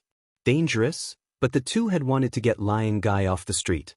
Inko backed the car into the alley, opening the back car door. On such short notice she had only slipped on a hoodie and face mask, but it was hopefully enough to hide her identity. She grabbed Eraserhead under the armpits, pulling him into the car. Rabbit slid in after him, placing pressure on Eraserhead's scalp wound. Inko got back into the driver's seat, pulling out of the alley. Rabbit's heart pounded. This was stupid. This was so stupid. They were going to get caught. Ftesh, ftesh, ftesh, ftesh, ftesh. Inko drove the car as close to UA as she could. A tablet in the passenger seat alerted her to where the security cameras were located. She put the car in park, 50 feet from the front gate. Rabbit and Inko nodded at each other. They needed to move fast. The two heaved Eraserhead out of the car, his head lolling uselessly. This really wasn't good. They too moved silently, years of practice being put to use. The set Eraserhead down gently in front of the gate of the school. Inko left, taking the car and vanishing from the scene. Rabbit gulped. They could never quite figure out how UA's security worked, just that something happened when an unauthorized person passed through or over the walls. Hopefully he wouldn't die. Rabbit ran forward, leaping over the walls. Immediately lights and alarms went off, doors slamming shut, cameras turning towards him, floodlights turning on. He jumped back down the wall, beside Eraserhead. He heard voices, a couple he recognized as heroes. He took off, climbing up the closest building he could, running away. He ran for several blocks, crawling through vents and windows, backtracking and turning in random directions, all to make sure he wasn't followed. After an hour, Inko gave the all clear. No heroes were pursuing him, and Eraserhead had been carted away, presumably to Recovery Girl. Izuku sighed. That was enough excitement for tonight. He did have an entrance exam tomorrow. He returned home, taking a longer route than usual, entering his room at 3 in the morning. He was asleep as soon as he hit his pillow. Izuku's alarm blared way too soon. He sat up slowly on the bed, contemplating all his life choices and where he had gone wrong. Diamen, he had slept in his braces. Izuku did a quick check of his legs. Well, they weren't black and necrotic, so he hadn't accidentally cut off his blood flow while he slept. That was a bonus? Izuku sighed. Why, of all nights, did Eraserhead have to get injured on the night before FING entrance exams? Why the F was the man even patrolling? Didn't he have to proctor some exams? Izuku shuffled out of bed, throwing on his school uniform before he dragged his body into the kitchen. Inko wasn't faring much better, robotically placing rice into her mouth, not really present either. Inko dragged her eyes over as Izuku plopped into the dining chair. Morning, Izuku. Morning, Mom. They ate in silence, too tired for conversation. A knock sounded at the door. Inko and Izuku glanced at each other. The only person who showed up anymore was Yagi-san, but he already said he would be busy today. Izuku shrugged, heading to the door to answer it. If it was a solicitor, he could just turn them away. He opened the door. It was not a solicitor. Well, you coming, nerd? The old hag didn't want you to have to go to you all alone. Bakugo stood at the doorway, glaring at a shocked Izuku. Well? Izuku stuttered, his brain trying to compute the situation. Yeah? I'm coming. 1 minute. Izuku turned and walked into his room, grabbing his backpack that he had packed the night before. He grabbed his wallet and phone, kissing his mom goodbye while Bakugo grumbled in the doorway. Izuku slipped on his shoes, trailing after Bakugo as he left. It was way too early to try and figure all this out. Bakugo being nice to him? So, how's Auntie? Bakugo asked. Izuku nearly laughed. Bakugo was actually talking to him like a human. And he wasn't yelling. She's fine. Working hard, she's good. Good. How long had it been since he had an actual conversation with Bakugo? Good. Yeah, good. The two walked in silence to the train station. It was really awkward. Izuku stared at the ground, tracking any potential tripping point. You're walking like a effing normal human being now, I see. Yeah. I've been practicing? Izuku smacked himself on the face. He had forgotten that he was supposed to limp around Bakugo. Demon morning brain. Well, as long as it didn't seem suspicious, he had apparently been practicing to get rid of his limp, as if it didn't take years to walk without one. Bakugo grunted. Better not be doing the heroic exam. Nope. Izuku smiled. Just general studies for me. Don't think a quirkless like me could get into heroics through the entrance exam. Whatever. I'll kick everyone's butts. I don't doubt it. Izuku sidestepped a piece of trash on the ground. I'll be done before you, but I can wait for you and we can go to this new ramen place that boasts having the spiciest ramen in Japan. Why would I want you to wait for me? Besides, anyone who boasts having the best thing in Japan means it's a scam. And nothing beats Auntie's spicy ramen anyway. Their conversation petered out after that, still awkward and unsure, like acquaintances who were just getting to know each other. And Izuku guessed that was the case. They weren't friends, not anymore, and while Bakugo wasn't yelling at him like he used to, they still weren't close. They knew nothing about each other anymore. They had to start at square one. Approaching UA, the two separated, Bakugo for the hero exam and Izuku for the general studies. At least that was the plan. Apparently the universe hated him and put an uneven piece of sidewalk in his path, his legs stumbling and tripping forward. This is where it ends. A hand grabbed his arm, stopping Izuku's fall. His weight disappeared, and he floated helplessly in the air. It was very unpleasant. A girl stood next to him, her face filled with concern. Are you all right? I saw your legs go all cattywampus, and then you fell over. The girl pulled Izuku into a right side-up position, before she touched her fingers together and Izuku's weight returned. Must be a touch-based quirk. Weakness, avoid contact. Likely too reliant on quirk. Sorry, that was my quirk. I used it on you without asking. Oh God, I'm so sorry. But you wouldn't want to get hurt before the heroic exam. Sorry. Ugh, a girl was talking to him. I'm not taking the heroic exam? Oh, you're not. The girl looked around. I think you might be in the wrong place then. Are you lost? Do you need me to help you find where you're going? Izuku shook his head. No, I'm fine. I was just escorting someone here. I know where I'm going. Oh, well, goodbye. Good luck on your exam. Yeah, you too. Goodbye. The girl walked away, disappearing through the doors Bakugo had gone through earlier. Izuku placed a hand to his heart. Talking to people was hard. As Rabbit, he was anonymous. Behind a mask, he could be anyone he wanted to be. But as Izuku? This SCD. Izuku wandered into the general studies exam room. He was early, so there were only a few people there. He sat in a chair near the back. He didn't really want to draw attention. The pro-hero Cementos, Weakness, Nature, stood near the podium at the front of the auditorium. Some students giggled, approaching him for autographs. Izuku checked his phone. Nothing. He checked it again. Nothing. His heart beat. It beat faster. God, he was nervous. As the time for the exam was reached, proctors passed out the exam. Izuku's palms were sweaty. He gripped his pencil. Cementos cleared his throat, making the opening remarks. This test will determine if you are qualified for general studies.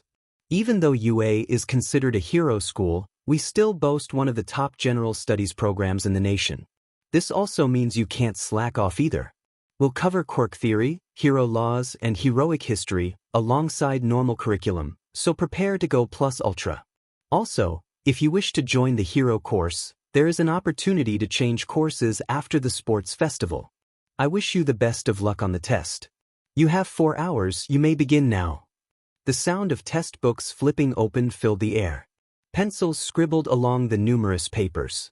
Izuku answered the questions, robotically, without hesitation. He knew these answers, they were easy. But what if they weren't? What if he was answering wrong? It seemed too easy. It was too easy. He was so dumb that he actually was getting answer wrong. He finished. How much time was left? An hour? Oh no. He had gone too fast. He should recheck. He rechecked. None of his answers changed. 45 minutes left. Someone turned their test in. Another person. Izuku stood and turned his test in.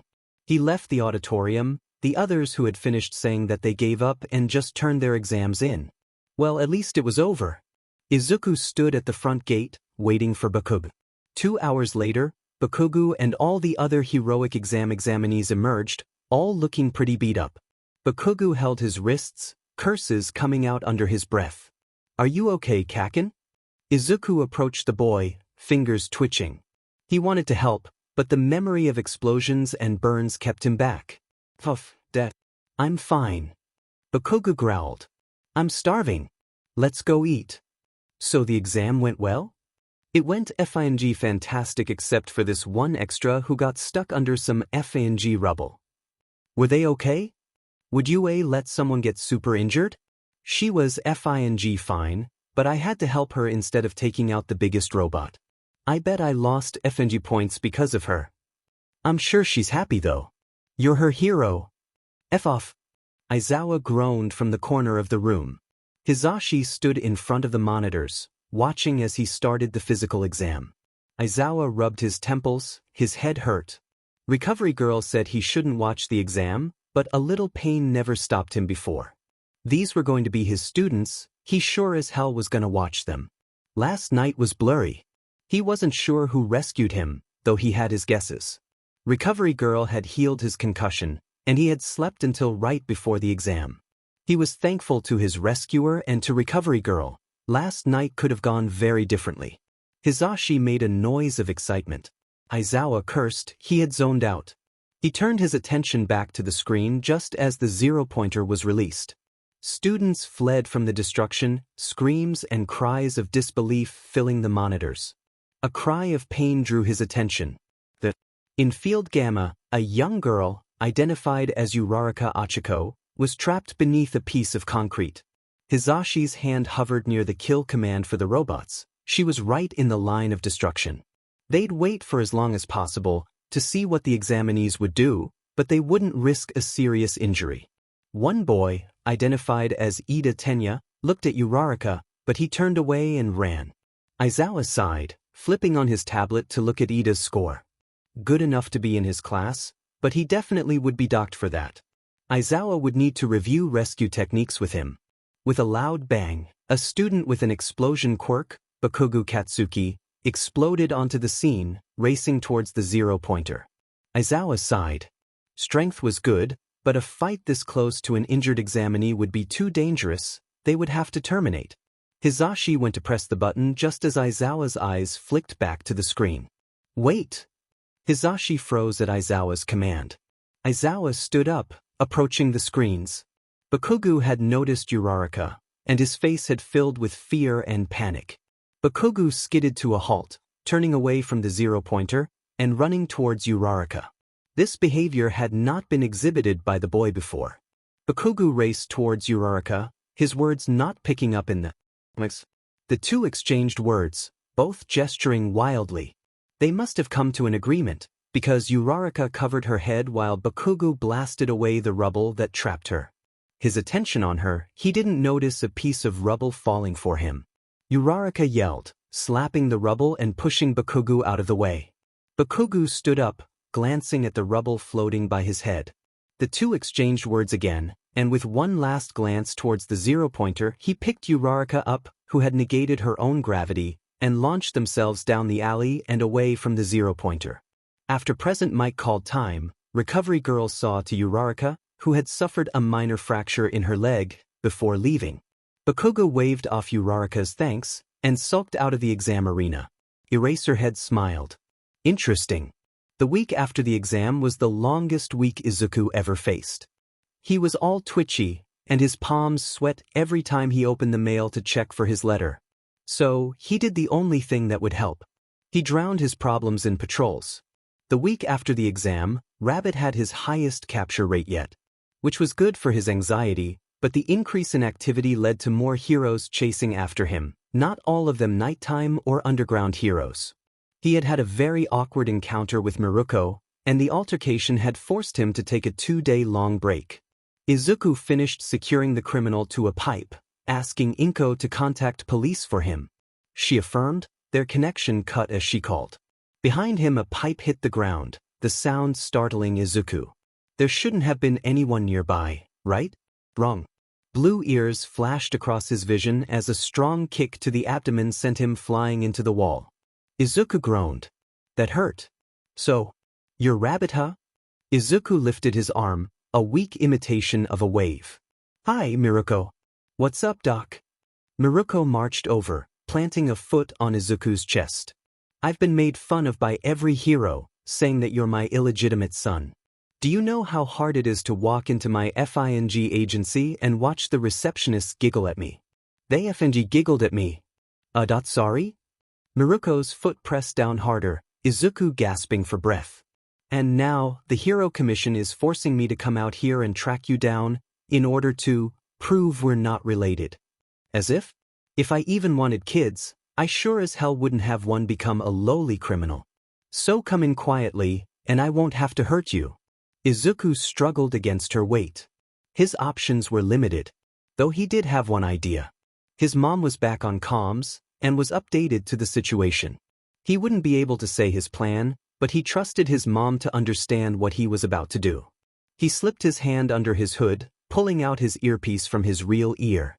From one rabbit to another, I'm really sorry. What? An ear-splitting screech sounded from the earpiece, echoing throughout the alley. Izuku winced. It was loud. But Miruko, with her advanced hearing, it wasn't good. Miruko cried as she covered her ears, stumbling back. Izuku scrambled up and out of the alley, scaling the nearest wall and disappearing into the shadows. He leapt from building to building until it was clear, and even then he didn't move from his hiding spot for another hour. He rubbed his chest. He was going to have a rabbit foot-shaped bruise in the morning. Izuku coughed, the action racking his body with pain. Did Miruko have any idea what holding back meant? It had been 2 days and he still hurt. He shifted the ice pack down, hoping for some modicum of relief. It was just cold. Izuku. Mail's here. Inko called from the living room. Izuku shot up, immediately regretting it. He stumbled into the living room, grabbing the letter and flopping onto the couch. Inko walked over and took the ice pack from him, giving him a kiss on his head. Izuku ripped open the letter, skimming over the words. He read it once, twice, 3 times. Hello Midoriya Izuku. Congratulations. On behalf of all staff here at UA, I am pleased to announce your admission for the upcoming school year's general education course. The academic success you have achieved both in your prior public schooling and during the entrance exam has convinced us here at UA that you have the intellectual energy, drive, and determination to succeed at our school. Out of all the students who took the entrance exam test, we're happy to report that you earned the number 1 score. We look forward to watching you grow in the upcoming 3 years here at UA. Regarding your quirk, or in your specific case, the lack of one, all staff have been alerted, and while we strive to have a diverse and open-minded campus, should you or anyone around you face any kind of quirk discrimination, please let the staff know, and we will handle it accordingly. Congratulations again on your acceptance, and good luck this upcoming year. Principal Nedzu. P.S. Izuku-kun, it's been many years since we last met. Do stop by my office sometime for some tea. Inko-san is also welcome to visit any time as well. Inko wandered back into the room, sitting next to Izuku and gently rubbing his back. Izuku silently handed her the letter, to which she read over quietly, a big smile on her face. She set the letter on the table, scooping Izuku up into a big hug. You did it. I'm so proud of you. They accepted me. I got in. I got in. Tears flooded Izuku's eyes, soon joined by Inko. As they cried, a knock sounded at the door. Inko stood up, wiping her face in an attempt to compose herself before she answered. Izuku stayed on the couch, a wide grin on his face. Yagi-san. Inko's voice echoed from the foyer. I thought you were busy all this week. Surprise. Yagi's voice answered back. I wanted to come and congratulate Izuku on his admittance into UA. Izuku stood up from the couch, walking over to where Yagi was slipping off his shoes. Yagi held a bag of groceries, and Inko held a bouquet of flowers that she had been given. Yagi-san, how'd you know I got accepted? I just got the letter. Yagi looked up, a smile on his face. That leads to my second surprise.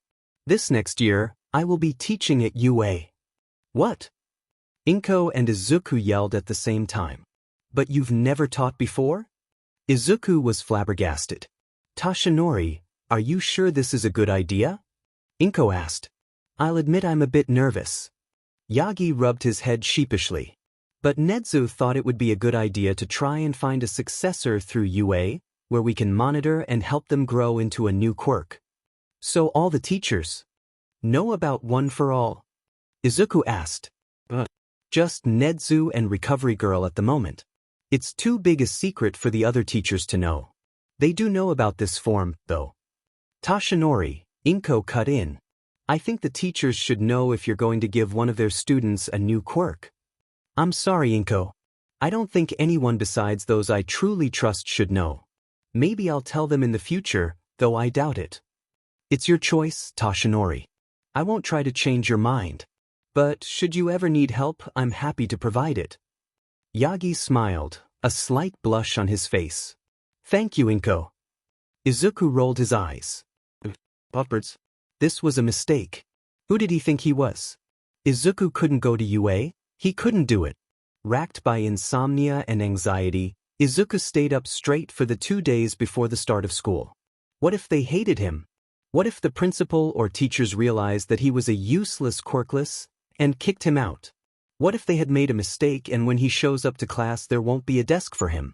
What if he goes to the wrong classroom? Would these classmates make fun of him too? These thoughts plagued his mind, sapping his strength and stealing his sleep.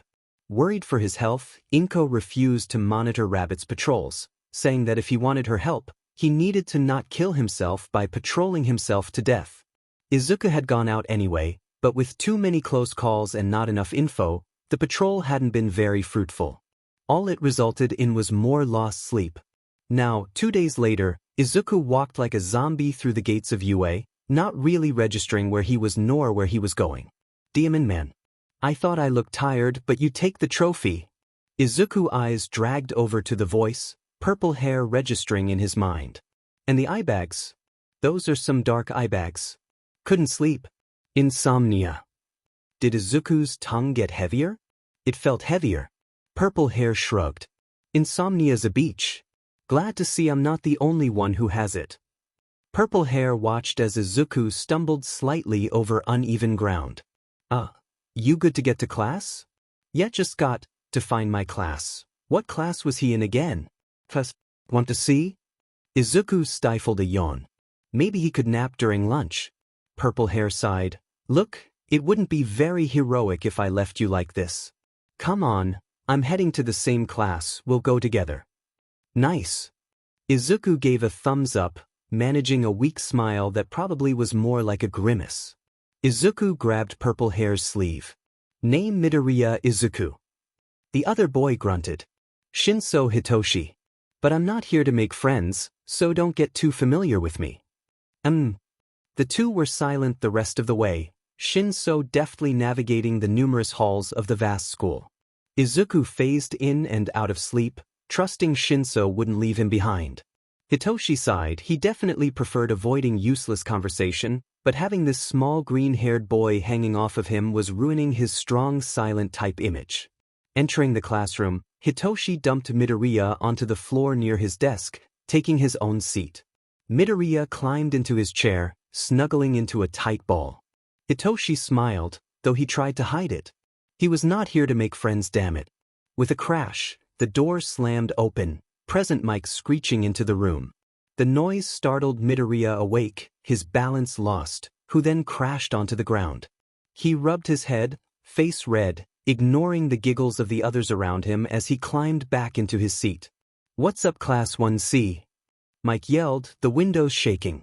"I might be a hero and a radio announcer outside of UA, but here, I'm just your teacher, so call me Yamada-sensei, yeah. I'm gonna teach you everything you need to know to survive in this world. I'm here to help, so don't be afraid to ask me anything." Hitoshi headbutted the desk with a quiet smack. He already had an exhaustion headache, a socialization headache, and now he had a too loud teacher headache. Did the man have to scream everything he said? Was that really necessary? Hitoshi groaned. He just had to make 2 months until he could transfer to heroics. Just 2 months. 2 months. Muffled mutterings sounded beside Hitoshi. He glanced at Midoriya, who looked completely different from earlier, eyes wide and fingers flying as they scribbled illegible characters into a notebook. He picked up the words, quirk, loud, and damage, before Hitoshi decided he didn't care. It had only been 5 minutes, and he already wanted to go home. This was going to be a long day. Hitoshi was ready to stab someone by the time the lunch bell chimed. Midoriya, after his flurry of writings all morning, had promptly passed out, head face down on the desk, the sound of heavy breathing the only hint he was still alive. Seriously though, Midoriya had a major freakout each time their teachers walked in. Did he not realize they were at a hero school? Despite being clearly not friends, Hitoshi thought it best to make sure Midoriya ate some food, to get him through the rest of the day. Just one insomniac to another, Hitoshi thought. That's all it was. Hitoshi poked Midoriya's cheek softly, his finger barely putting any pressure. Midoriya's eyes snapped open, and before he could blink, Hitoshi was on the ground, breath gone. Midoriya's eyes whipped around, finally landing on Hitoshi. They stared at each other. Slowly, recognition dawned on Midoriya's face, as well as horror. Midoriya's face turned tomato red, apologies spilling from his lips. "Oh my god, are you okay?" "Sorry, I'm really jumpy and I've been practicing judo flips and I got surprised and oh god, do we need recovery girl? Let's go to recovery girl." "Are you hurt? A concussion? Are you dizzy or nauseated? Can your eyes focus on?" Hitoshi interrupted the rant. "What's your name again?" "Oh no, he has brain." Midoriya's eyes turned glassy and empty as the quirk took effect. Hitoshi pushed himself up, eyeing the still boy warily. With a defeated sigh, Hitoshi pinched Midoriya's arm, prepared for the onslaught of yelling his quirk always brought. "That was your quirk?" Hitoshi nodded, not meeting Midoriya's eyes. "That was so cool." Hitoshi's head whipped up, but Midoriya continued. "That quirk's great for hero work. You can end fights peacefully, be second to none with a hostage crisis, and stop out-of-control quirks. You asked me a question, so your quirk must be triggered by a response, but does it have to be verbal? What if they nodded, or used sign language, or a different language? How long? Do you have control? Can you order someone to do something tomorrow and then release them and they'll still do it? What about repetitive actions?" Izuku finally took a breath, giving Hitoshi the chance to do what he did best and flee from the situation completely. Hitoshi tried to walk coolly out of the room, but after being judo flipped, his aloof image was gone. And now Midoriya was following him, a stream of unintelligible words following too. Hitoshi blushed. No one ever thought his quirk was cool. The scars from the muzzle proved it. Hitoshi noticed Midoriya had gone silent. Hitoshi glanced at him, the boy staring at him with wide eyes, waiting for an answer.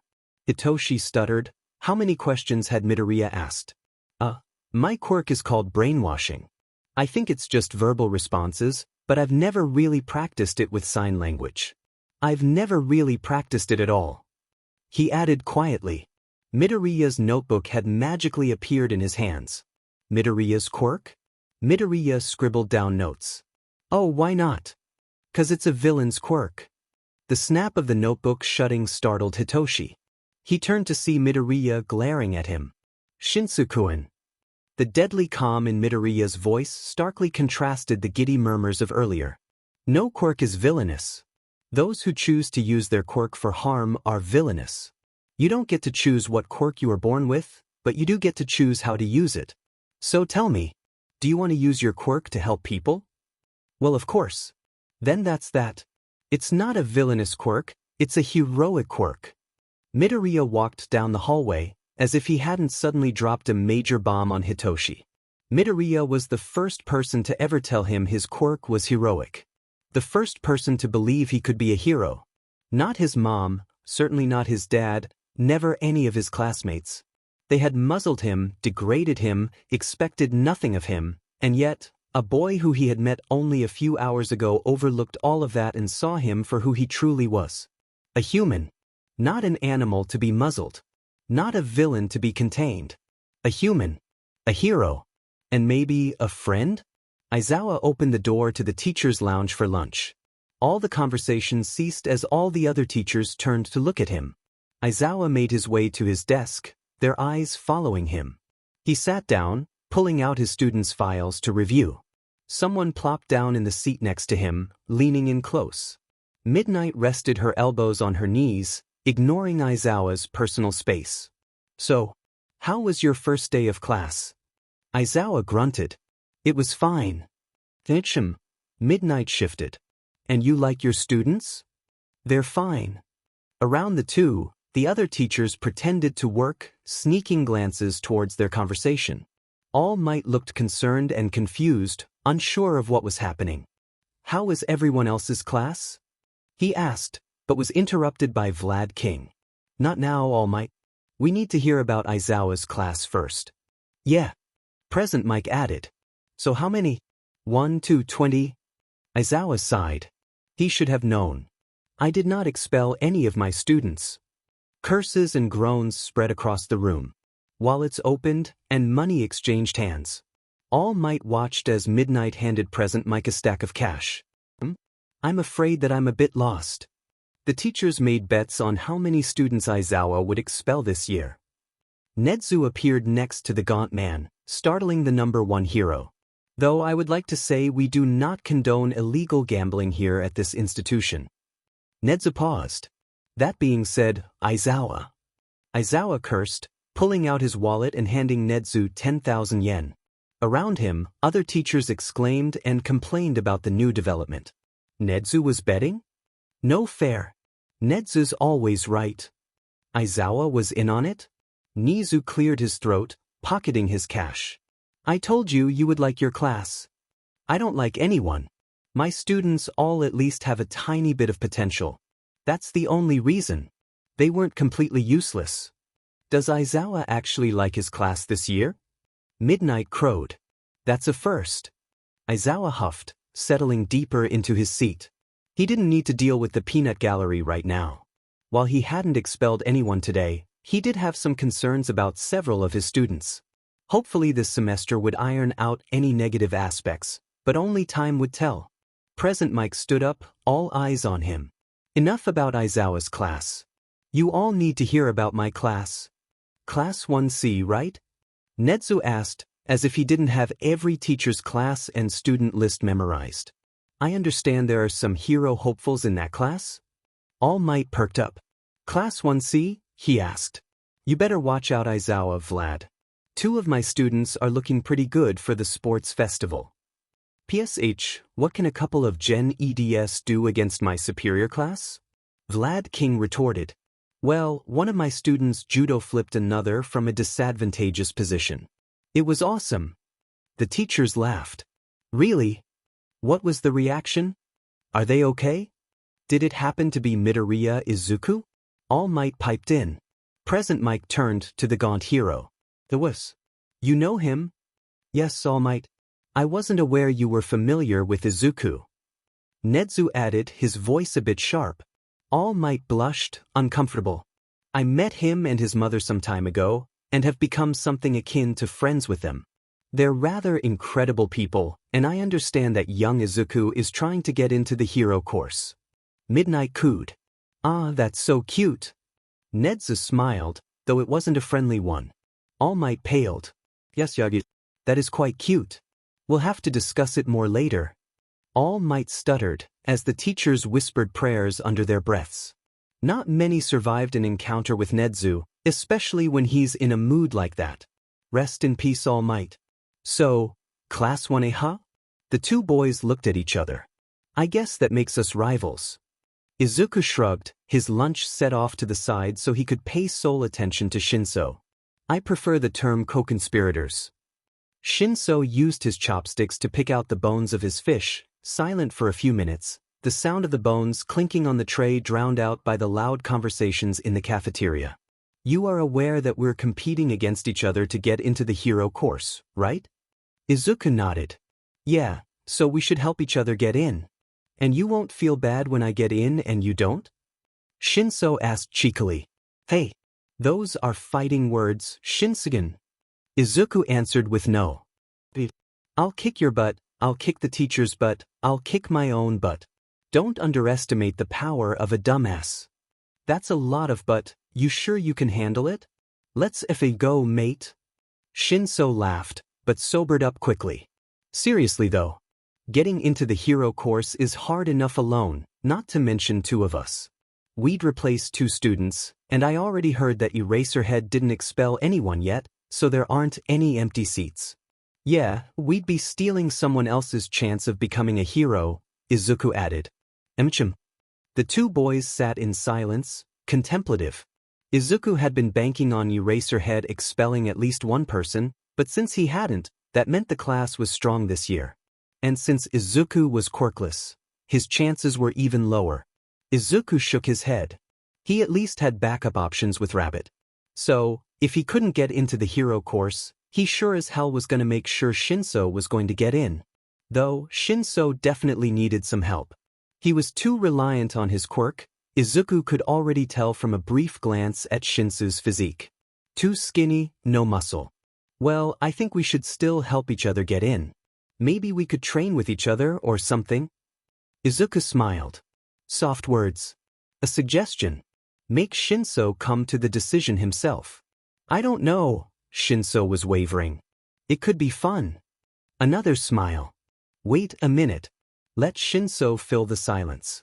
You did say you had some fighting experience, and you did judo flip me earlier. Izuku said nothing. Let Shinso continue. Do you think you could teach me how to do that? Blind. And sinker. Izuku's eyes lit up. That's a great idea.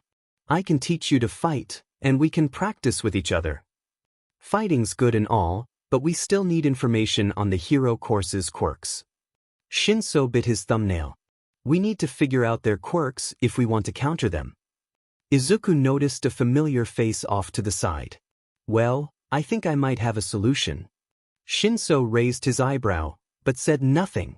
Izuku looked over to where the girl with the floating quirk who had helped him from falling over on the exam day stood next to a taller boy. Izuku made eye contact and gave her a weak, awkward wave, just enough to draw her attention. Be unassuming. She's friendly. She'll want to come over. She's talkative. It's you. As predicted, the girl walked over, the other boy following. Mind if we sit here? Shinso opened his mouth to reject them, but Izuku kicked his shin lightly, silencing him. Not at all, Shinsukuin and I were just talking about our first day of class. The taller blue-haired boy surveyed the two with poorly concealed contempt. Izuku kept his eyes on the girl, but took in the details of the other. Quirk, mutant type. Engines and legs. Blue hair. Must be an Ida. A legacy hero. Do you know these people, Uraraka-san? Ida asked. Well, I never learned his name, but we met at the entrance exam. He was 2 hours early for the general studies test. General studies, huh? Ida turned away, as if he had just smelt something spoiled. Well, we probably shouldn't bother them. Shinso glared at Ida, mouth open to retort, but Izuku beat him to it. Oh, it's no bother. You're welcome to join us, by the way. I never got to thank you for helping me not fall. Uraraka, seemingly oblivious, plopped down next to Izuku, Ida stuck sitting stiffly next to Shinso. Izuku wasn't sure who looked more uncomfortable. Shinsu's eyes begged for help, but Izuku hoped his subtle eye movements were enough to let Shinso in on the plan. Oh, it was no problem. I just thought it'd be unlucky to fall before the exam. Though I guess it didn't really matter. Uraraka paused. Oh, I never introduced myself. I'm Uraraka Ochako, and this is Ida Tenya. We're in Class 1A. Izuku smiled brightly, though the kick from Shinso under the table let him know how fake it looked. Or at least he assumed Hitoshi kicked him. Not that he could feel it, the only sign of something happening to his legs was that his body suddenly rotated from the force of something, which he assumed was a kick. I'm Midoriya Izuku, and this is Shinso Hitoshi. We're in Class 1C. That's the General Studies class, right? Who's your homeroom teacher? Present Mike. Shinso answered. Izuku appreciated his attempt at socialization. Cool. Our teacher is Aizawa-sensei, though none of us know his hero name. Kaminari thinks he's not even a hero. That's stupid. Why would the hero course not be taught by a hero? Besides, your teacher is obviously Irizao. Izuku kicked Shinso again, accidentally too hard this time. Oh, that must be tough not knowing who your teacher is. Did you guys go to the opening ceremony? Izuku steamrolled the conversation away from Shinso and him and back towards the hero students. He was at least somewhat familiar with Eraserhead's teaching methods, thanks to the internet and rumors on the street, so he more or less knew the answer to the question. No. Uraraka answered, none the wiser. We had to do a quirk assessment. And then he threatened to expel the worst performer. Oh, that's terrible. Izuku sympathized. Since no one got expelled, everyone must have had strong quirks, then? Yeah. Aizawa-sensei said it was a logical ruse to make us use our quirks better, but it was still scary. I'm sure. What kind of quirks did everyone have? There must have been some really cool ones. Uraraka went off on a tangent, describing everyone's quirk to him and Shinso, Ida even adding on occasionally. Izuku nodded and smiled at the appropriate times, making sure to add noises of exclamation at the exciting moments. All the while, Shinso stared at him in awe, shocked by how easily Uraraka was sharing this information. He remained quiet until the lunch bell, where the four of them exchanged phone numbers and promised to meet up again. When Uraraka and Ida left for their classroom, Ida looking much more comfortable, Shinso finally spoke up. How the F did you do that? Izuku grinned. People love talking about themselves. Uraraka was easy, but by giving Ida a sense of superiority and time in the spotlight, he'll become more open too. Izuku waved his phone. Friends, Shinso. Friends are the gateway to information. So should we just start sparring? Hitoshi asked as he looked around the gym. He was surprised no one was here and that Midoriya was able to get this gym for them. He shivered. Are we even allowed to be here? Midoriya nodded, his gym uniform already on. Present Mike-sensei, and he said it was fine. He looked a little too excited to be honest. Seriously? Yamada-sensei let 2 general studies reserve a gym for themselves. Not exactly? Midoriya rubbed the back of his head. I might have told him that Ida and Uraraka were going to join us after their hero training today, and that they wanted to help teach us to fight? Hitoshi sighed. Midoriya, did you seriously lie to a teacher? No. You don't sound very sure. I mean, Midoriya's eyes dropped, and he refused to meet Hitoshi's eyes. Hitoshi's heart squeezed. He hadn't meant to upset Midoriya.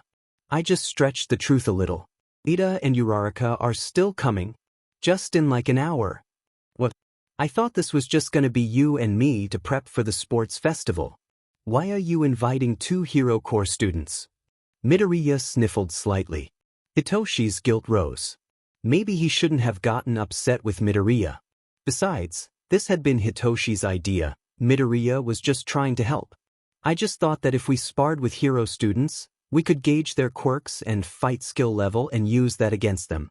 Plus, if they bring other classmates, we can learn their quirks and weaknesses and then kick their buttes at the sports festival. Hitoshi paused. It wasn't actually a bad idea. To get taught by people with actual combat training, plus seeing their quirks in action? That could actually work. Fine. Hitoshi sighed. That's not actually a bad idea. Just tell me next time, okay? Midoriya nodded. What should we do in the hour before they come? Midoriya's face shifted from sadness to maniacal glee in an instant. Well, I want to see where you are combat-wise. Get into your fighting stance. Hitoshi groaned. Why had he suggested this idea? He was already tired. He crouched a bit lower, bending his knees and raising his fists up to his face. Midoriya didn't move to copy him. Confused, Hitoshi went to straighten up, but as he opened his mouth to ask, Midoriya moved, too fast for the eye to follow, and Hitoshi was on the ground. Hitoshi blinked. Twice. 3 times. How in the F? He started. Lesson 1. Stance. Midoriya grinned from above him. You have to have a good foundation to actually become a good fighter. And your starting stance was atrocious. Hitoshi grabbed the hand Midoriya offered him, pulling himself up. Okay, then how do I improve it? Midoriya grinned. Great question. Do it again and I'll show you. Hitoshi got back into his pose, frozen while Midoriya walked around him. Mutters flew from his friend's mouth, too quick to understand, except for a few words. Coming back to his front, Midoriya smiled, nodding his head. Honestly, not terrible. Here, move your right foot forward a bit. Okay, bend this knee a bit more. Feel how your body sits. You always return to this pose. Watch this. Midoriya pushed him gently on the side, but Hitoshi was able to stand firm. You're balanced, not easy to knock down. Understand? Hitoshi nodded, trying to memorize this position. Are we gonna fight now? Nope. Midoriya grinned. We're gonna drill this pose into you until you can do it in your sleep. But, no buts. Now stand up tall. Hitoshi did so. Now back into your fight position. Hitoshi groaned but complied. Midoriya watched, gently nudging his body into position. Then they did it again. And again. And again. Soon an hour had passed, without even a punch being thrown. Some combat training. Shinsu-kun. Midoriya-kun. The door closed behind Uraraka and Ida as they came in. How's it going? Uraraka-san, Ida-kun. Hello. Midoriya answered. Hello, Hitoshi offered weakly. Hello. I commend your determination to try and learn to fight and am grateful for your request to have us teach you. Ida waved his arms around at right angles, barely missing Uraraka's head. Hitoshi glanced at Midoriya, who winked at him. I thought it would be best to learn from people with some combat experience, and since we're friends, we're happy to help. Uraraka beamed. Though I don't really have any training. That's okay, we can all learn together.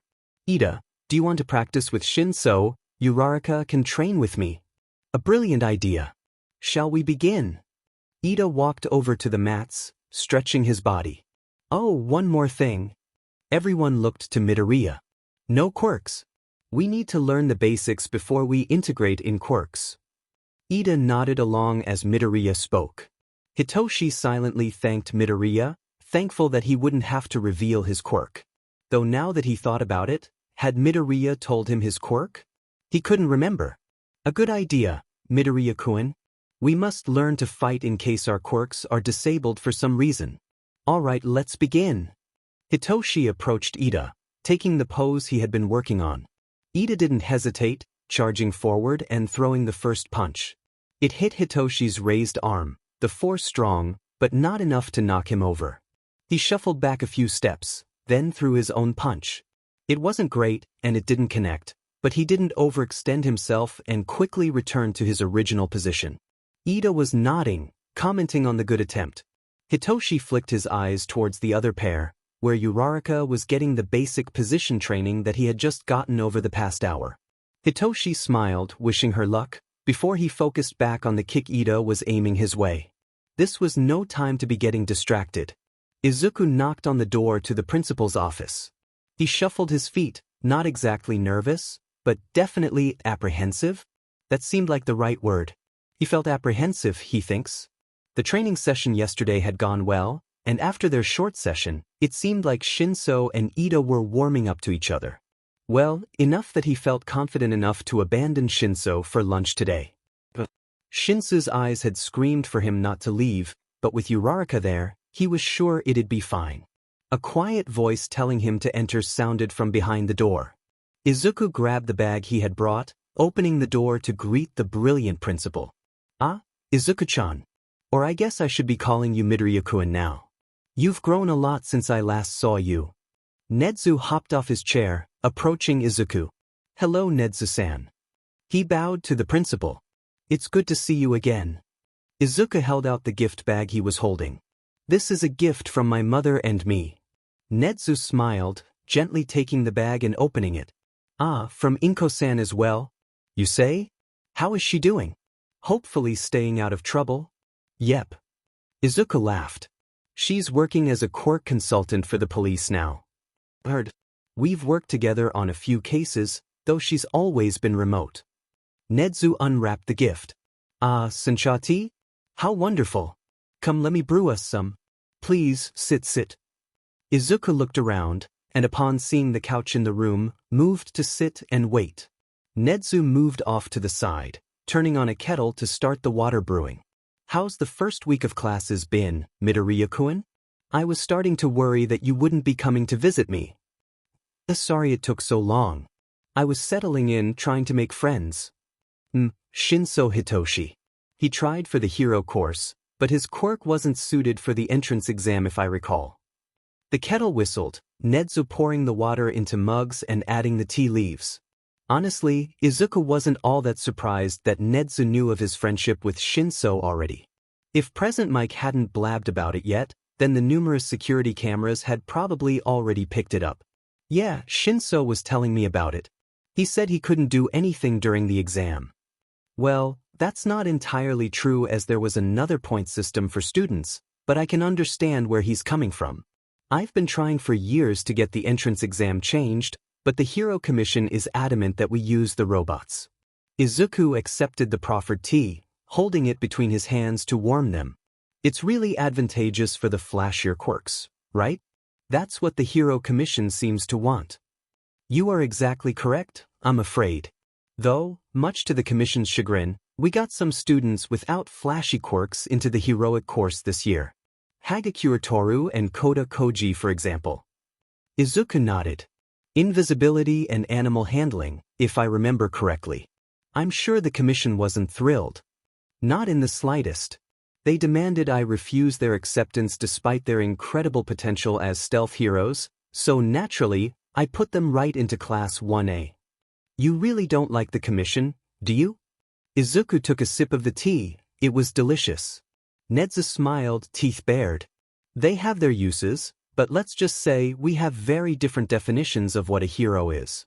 Izuku opened his mouth to answer, but a shrill alarm cut through the warm atmosphere. "There has been a Level 3 security breach. All students please evacuate outdoors immediately." An autonomous voice sounded over the intercoms. Izuku paled. Level 3 meant trespassers. He leapt up, tea forgotten, looking at Nedzu. Nedzu ignored him, scuttling onto his desk and flipping through UA's security cameras. The two stood in tense silence, Nedzu's paws tapping being the only sound. After a minute, Nedzu finally relaxed, leaning back in his chair. It was only the media, it would seem. "Return to your classroom, Midoriya. We'll have to meet again some other time." Izuku smiled and made his way out, shutting the door gently behind him. As soon as Nedzu was out of view, the smile dropped and a scowl made its way onto his face. Nedzu may think he had fooled him, but the slight tenseness in the principal's eyes and voice gave him away. Something was strange about the incident, and it wasn't just the press. Later that night, Izuku sat next to his mom, the two of them scrolling through the security cameras around UA. Izuku was still working on getting them direct access into UA's security, but so far they hadn't had any luck against Nedzu's superior firewalls. Izuku glanced over to his mom, who was rewinding and replaying a clip. "Have you got something, Mom?" He scooted closer, leaning in to see the screen. "I think so, watch this again." The two watched the footage as a figure in a black sweatshirt approached the main gate and stood next to it a moment before the gate disintegrated and the press rushed in. The footage was grainy and the figure clearly knew where the cameras were because they disappeared down an alley, and no other camera picked them up again. "What do you think, Izuku?" Inko asked. A disintegration quirk, maybe? I'm not sure about the activation for it though. It could be touch-based or similar to number 13's quirk. That's what I'm thinking too. Inko sighed, opening a new window on the monitor. I'll look through the quirk registry, but I doubt I'll find anything with such few details. Sheet. Izuku cursed, ignoring the raised eyebrow from his mom. He thought for a moment. Someone on the streets might know about them. But would they be willing to tell a vigilante? If this person can disintegrate a wall, I'm worried what they could do to a human. Fear is a powerful silencer. I'll see what I can do. Izuku sighed. If they're brazen enough to do this in broad daylight, who knows what they'll do next? Izuku stood up, heading towards his room to change. Is Eraserhead gonna be patrolling tonight? Inko nodded. He's already patrolling according to the police radio. You gonna share this info with him? Yeah. He's probably the best hero to neutralize someone with a disintegration quirk like that. Just be careful, okay? Eraserhead might not believe you, or he might try and capture you after hearing the information. Inko walked over and kissed Izuku's forehead, smoothing his unruly hair down. Don't worry, Mom. I'll be as quick as a rabbit. Inko smiled at the joke, but couldn't smother the sense of fear she had in her stomach. Something bad was happening here. She could sense it. Call it her mother's intuition. The patrol was absolutely useless. Rabbit's usual dives and informants offered nothing, and anyone who might have known something had seemingly vanished. He couldn't offer any more information to Eraserhead like this. Rabbit punched the wall, the sharp pain in his knuckles grounding him. Izuku? Do you want to call it quits? No. Izuku yelled in frustration, though he immediately regretted it. No, sorry. Someone has to know something. I just need to find them. You also need to rest and stay healthy. It's already 3 in the morning. Come home, Green Bean. Izuku lifted his goggles, swiping angry tears away from his face. He was so goddamn useless. Who did think he was trying to be a hero? He was a Quirkless. Useless. He pulled himself up a fire escape, the journey home filled with shame. Seriously? Against hero students? Aren't you worried? Rabbit paused. Hero students? I tried to dissuade him, but he was adamant that the League needed him for the raid. Said they approached him personally. The League? Rabbit shuffled closer, peering over the edge of the roof. What about his sister? She wants to become a hero, but if he gets hit with a villain charge. 2 women were talking below him, cigarette smoke rising above their conversation. That's what I told him, but he said no one ever thought his quirk had a use besides being a scary mutation quirk. He felt like he finally belonged somewhere. I hope he'll be safe. Yeah. He's just trying to support us, but I still can't help but worry. The women snuffed out their cigarettes. Good night, I'll see you tomorrow. See you. Rabbit leaned back as the women went inside their apartments and disappeared into the darkness. He keyed his earpiece, connecting to his mom. Did you hear all that? Inko hummed in affirmation. Seems like there's gonna be some sort of attack on some hero students.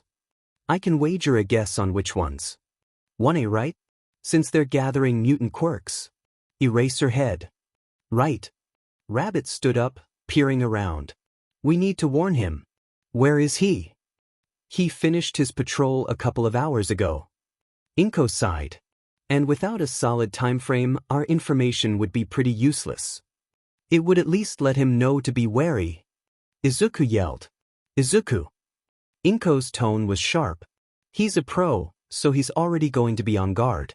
Come home, and we can see if we can figure out more information here. You are exhausted, and you are not safe to patrol anymore. Fine. Izuku spit out. If his mom wanted him home, he would come home. But he wasn't done for the night. He still had a lot to do. Insomnia again? Shinso asked after one glance at Izuku. Izuku shrugged. Something like that.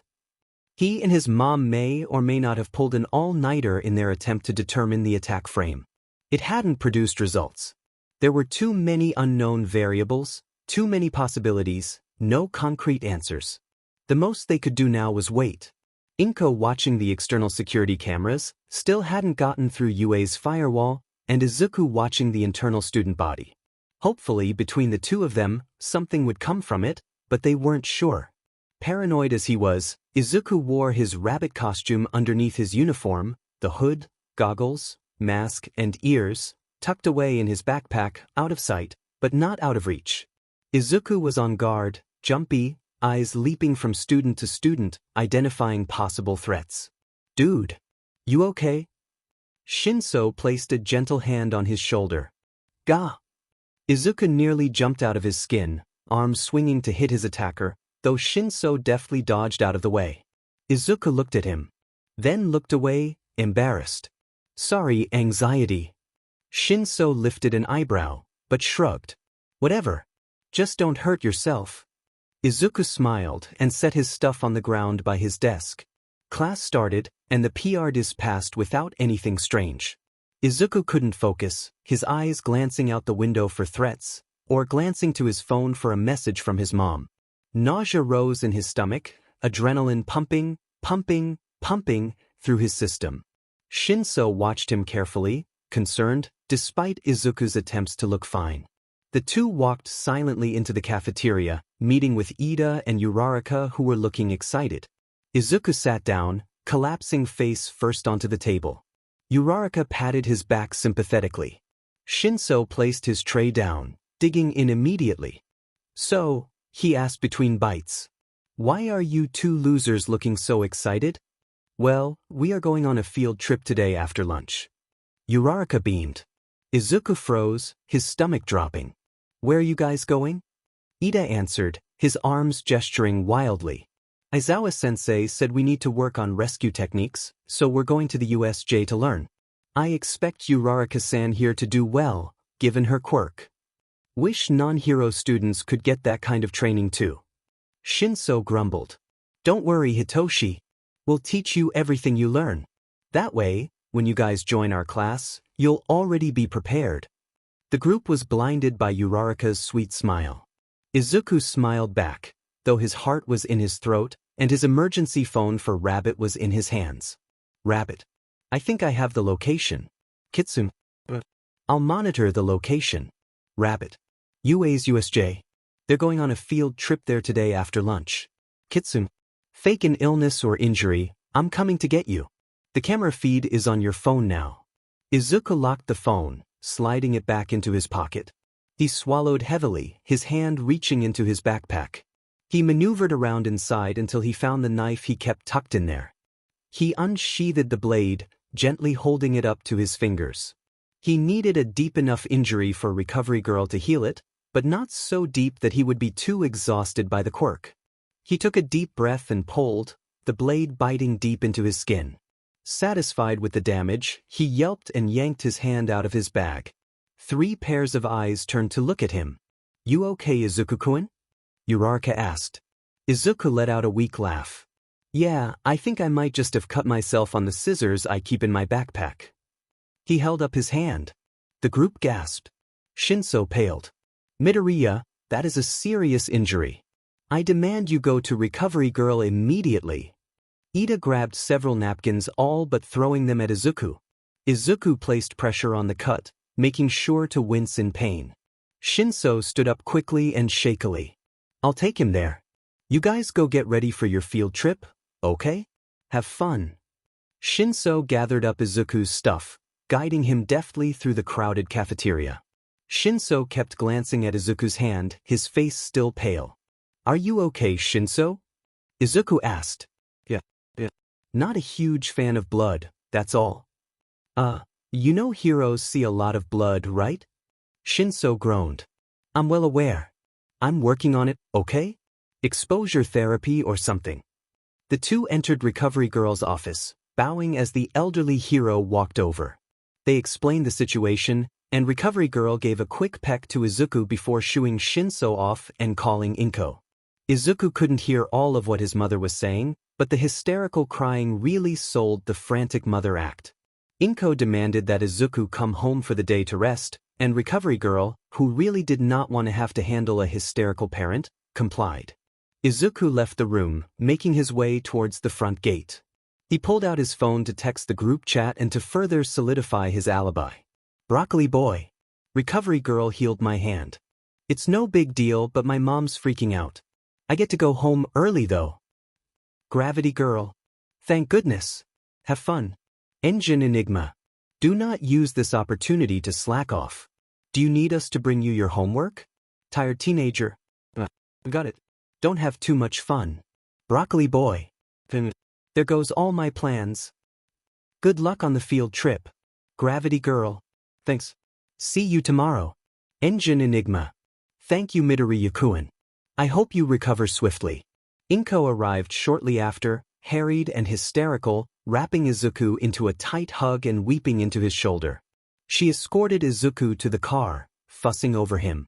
Stepping into the car, Inko's tears disappeared, and her face turned towards business. How sure are you? 90% sure. Izuku answered as he buckled his seatbelt. It's isolated, it'll only be the hero student, and Eraserhead will be there. I don't know their goal, but it's probably to do with them attacking future heroes. Here. Inko handed Izuku her tablet with the camera feed. I've noticed nothing strange, inside or out.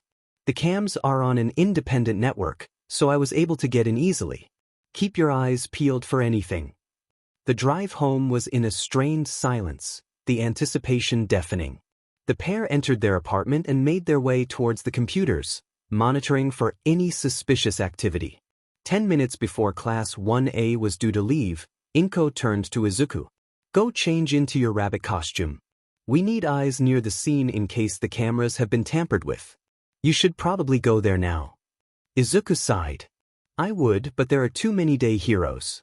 I'd be stopped blocks before the USJ. He rubbed his chest, remembering his encounter with Mirko. Don't wear the ears, just your hood. There are some condemned apartments about 2 blocks away from the USJ. You can hide there. It's closer and you'll be more inconspicuous. Izuku nodded, hugging his mom and heading out the door.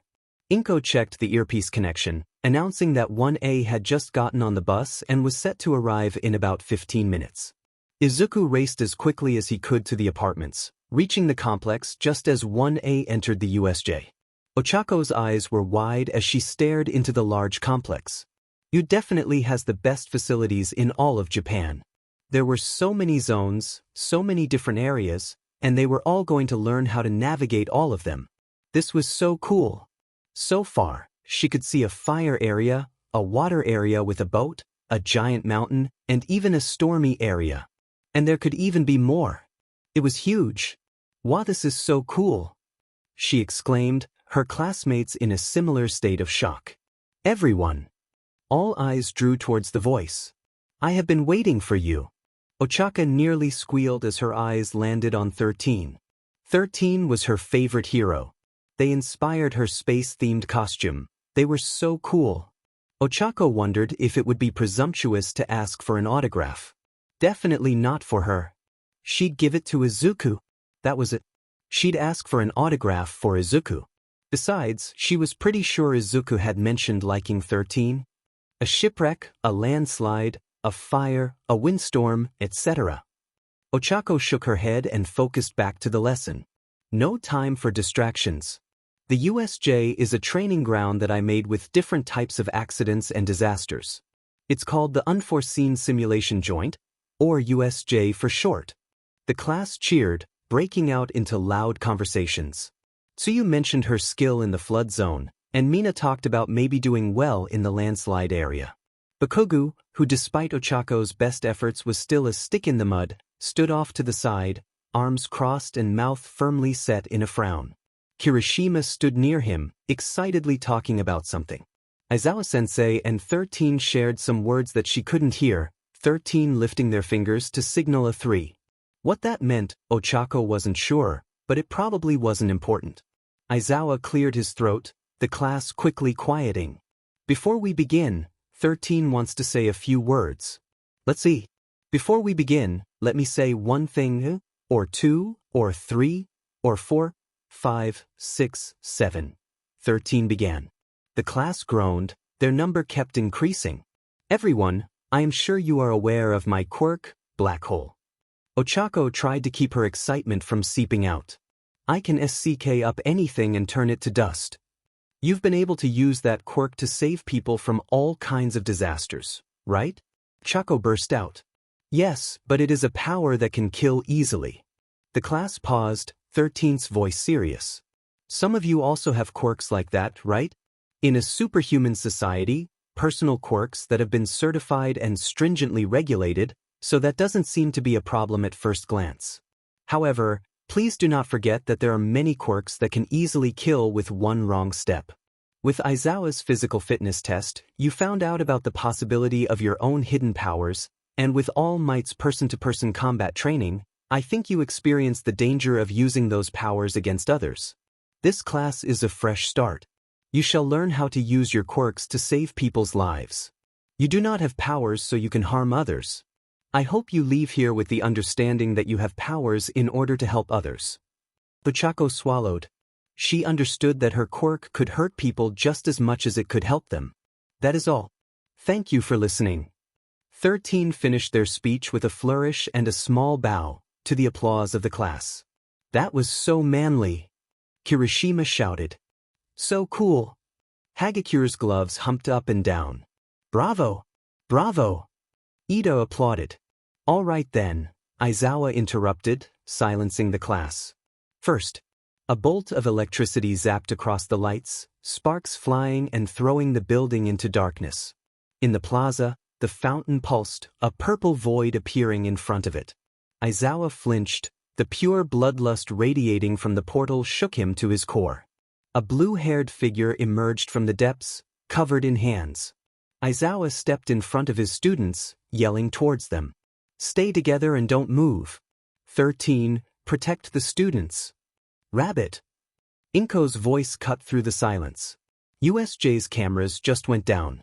I'm coming over in the car to see if I can get direct access in. I'll call the school. If there's an attack, it's happening now. Roger. Rabbit leapt out of the condemned apartment, his leg braces cushioning his fall. He raced forward, pushing the braces to move faster, speeding past buildings and cars, ignoring the damage this might be doing to his legs. He needed to make it in time. He couldn't let there be any casualties. What's that? Kirishima asked, voice shaking. Villains emerged from the void, many with mutation quirks. Is this like the entrance exam where the lessons already started? Aizawa grimaced, putting on his goggles. Those are villains. 13 and Eraserhead, huh? The void spoke. The teacher's schedule we received the other day said that All Might was also supposed to be here. Where might he be? The class gasped. Aizawa leapt down to meet them head-on, yelling at 13 to evacuate the students. What about you, sir? Katsuki yelled. Will you be able to fight by yourself? Even with your quirk, you don't do well with crowds. I'll be careful, Bakugakuin. No hero is a one-trick pony. Katsuki watched him go, an image of him getting injured like Deku flashed in his mind. Damn it! Was he really too weak to fight against some useless villains?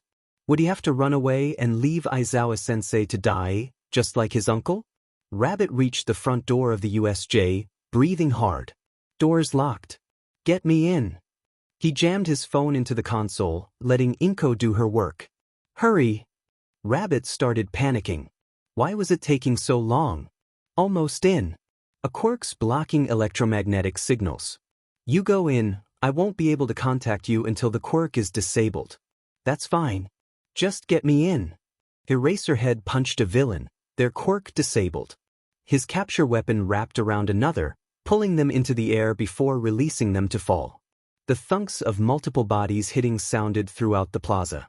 Eraserhead barely managed to dodge a furry fist, jumping away a few paces to catch his breath. This wasn't going well. Class 1A raced towards the exit, skidding to a halt as the purple void opened up in front of them. I'm afraid I can't let you leave. The void spoke calmly, as if he was describing the weather. Nice to meet you. We are the League of Villains. It may be presumptuous of us, but we invited ourselves into the home of the heroes, UA High School, in order to have All Might, the symbol of peace, take his last breath. Kirishima and Bakugu leapt forward, aiming dual punches at the void's head. A large explosion shook the ground, leaving Bakugo smirking. Did you consider that you'd get beaten by us before you did it? Kirishima retorted. Oh dear. That's dangerous. That's right. Even if you are students, you are excellent golden eggs. No! 13 yelled. Move away, you two. My job is to scatter you all and torture you to death. The Void Man spread himself, his portal covering the class. Ida dodged, grabbing Satu and Uraraka. Shuji grabbed Ashido and Siro, diving out of the way. All the other classmates disappeared. 13 hopped back in line with Ida, keeping an eye on the Void. Ida, I entrust this duty to you. You're the fastest one here. Run to the school and tell them about what is happening here. Someone is blocking all our attempts of contact. Therefore, it'll be faster for you to run for help, rather than try and find the villain. But it would be a disgrace as a hero to leave everyone behind. Ida started. Go, emergency exit. Satu, Shuji and Siro stepped forward. If you can get outside, there are alarms. That's why these guys are only doing this inside, right? As long as you go outside, they won't follow you. Siro dropped into a fighting stance, elbows primed. Blow away this fog with your legs. Use your quirks in order to save others. 13 crouched, fingers flexing. Students, support Ida's escape. Even if you had no other choice, are there really idiots who talk about their plans in front of the enemy? You can run, little boy, but the doors are sealed. You won't get very far. Wisps of void shot out from the man's position, aiming for the students. We won't know until we try. 13 shouted, activating their quirk. The wisps were SCKD in, but the Void Man didn't seem to mind. I see, what an amazing quirk. But you are fighting the wrong opponent. The center of the Void Man spiraled, a similar portal appearing behind 13. Unable to stop their quirk in time, 13 screamed in pain as the back half of their suit ripped to shreds. 13 collapsed. Their quirk wasn't just black hole, they were a black hole. Their suit contained their quirk, prevented it from destroying everything around them. Without their suit, 13 gritted their teeth. They had to contain it. They had to protect the students. Ida, go! Uraraka yelled, approaching to start on first aid, though she didn't really know how to help. Ida ran, the Void Man simply watching him as he ran past, unworried. Reaching the door, Ida slammed at the console, trying to get it to open. No such luck. Without the electricity, the automatic doors didn't open, and the emergency failsafes seemed to have been tampered with as well. Grasping the seam of the doors, Ida gave out a yell as he tried to open them. They didn't budge. Ida screamed he had to get out. The doors screeched open, sunlight streaming in. Ida fell backwards in surprise. He hadn't been the one to open the doors. Silhouetted by the sun, Ida met the eyes of a dark figure of a person with rabbit ears. Or well, he tried to meet their eyes. A hood covered their hair, goggles and a mask covered their face, making them unrecognizable. But Ida could feel the anger exuding from them. Twin knives were clasped in each of the figure's hands, raised to attack. Ida swallowed. Was this where he died? The figure's body relaxed slightly, sheathing one of their knives. They reached down and pulled Ida to his feet, gently pushing him out the door. Run, little ingenium. Ida took off down the road, yelling apologies to the classmates left behind. In his place stood Rabbit, who quickly took stock of the situation. He flung one of his knives, the weapon hitting Void Man's neck brace, stunning the man and knocking him away from the students temporarily. Pushing off the ground, Rabbit ran forward and jumped high into the air, aiming a flying kick for the Void Man. Void Man warped away, leaving Rabbit to kick the ground, concrete cracking from the impact. Rabbit stood up and looked at the student trembling in fear, all of them taking up fighting stances. With a sigh of relief, Rabbit noticed Uraraka, who seemed to have no injuries, and was also in the correct fighting stance that Izuku had taught her. His eyes swept across to the twitching figure of 13, who was still trying to contain their quirk. Rabbit turned and addressed the students. 13's quirk is incredibly volatile. If we don't do anything to help them, we'll all be consumed. Tell me your quirks. Now. The students jumped at his harsh command, but nevertheless did what he said. Whether it was from fear or from hope, he wasn't sure. Acid. I produce corrosive acid from my body. Zero gravity. I can nullify my target's gravity. Sugar rush. My strength increases if I eat sugar. Dupli arms. My arms can transform into other parts of my body. Tape. I can dispense tape from my arms. Perfect. Rabbit yelled. Tape boy. Tape together the back of 13th's suit. It'll keep the black hole contained, though not for long. You'll need to keep attaching it. Sugar and arms. Extract the two of them and protect them. Acid and gravity. Stay here and don't let any villains follow. Can you do that? Yes. Each student leapt into action, leaving Rabbit to run to the main plaza. Seeing Eraserhead, Rabbit tried not to let out a cry. Eraserhead's arms were bent at unnatural angles, and he was being held down by a black bird creature thing. The bird smashed Eraserhead's head into the ground, concrete shattering. Anger boiling, with a yell, Rabbit flung his knife at the bird, the weapon embedding itself in the bird's eye. Racing forward, Rabbit kicked the bird, using it as a springboard to launch another kick at the handman who seemed to be the leader. A portal appeared in front of Rabbit, launching him across the ground, skidding to a halt a few feet away. This FING warp gate. I can't do anything to counter that. Oh, what's this? A DLC character has come to play? Going by the purple ears, I'd wager a guess that you're Rabbit, the Vigilante. We were looking for you for this attack, but no one could locate you. What are you doing here? This has nothing to do with you. Rabbit, get away. He has a destruction quirk. Context. Eraserhead struggled to get out, before the bird creature smashed his head back to the ground. Rabbit stood up, facing the handman. So you're the one who destroyed UA's gate, huh? Bad move, got you on my radar. Can't say that I agree with the murder of children. You should get better friends. Someone close to you sold you out. Rabbit bluffed, hoping he could sow the seeds of suspicion. Handman scratched at his neck, nails drawing blood. A betrayal? A betrayal?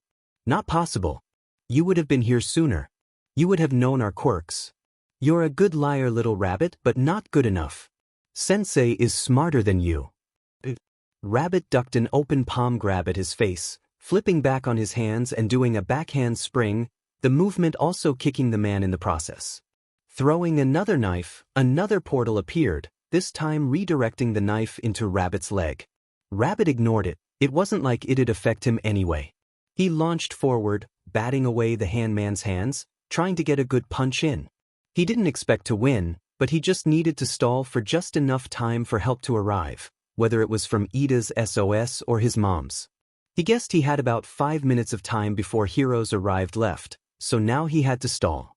He swallowed. He could do this.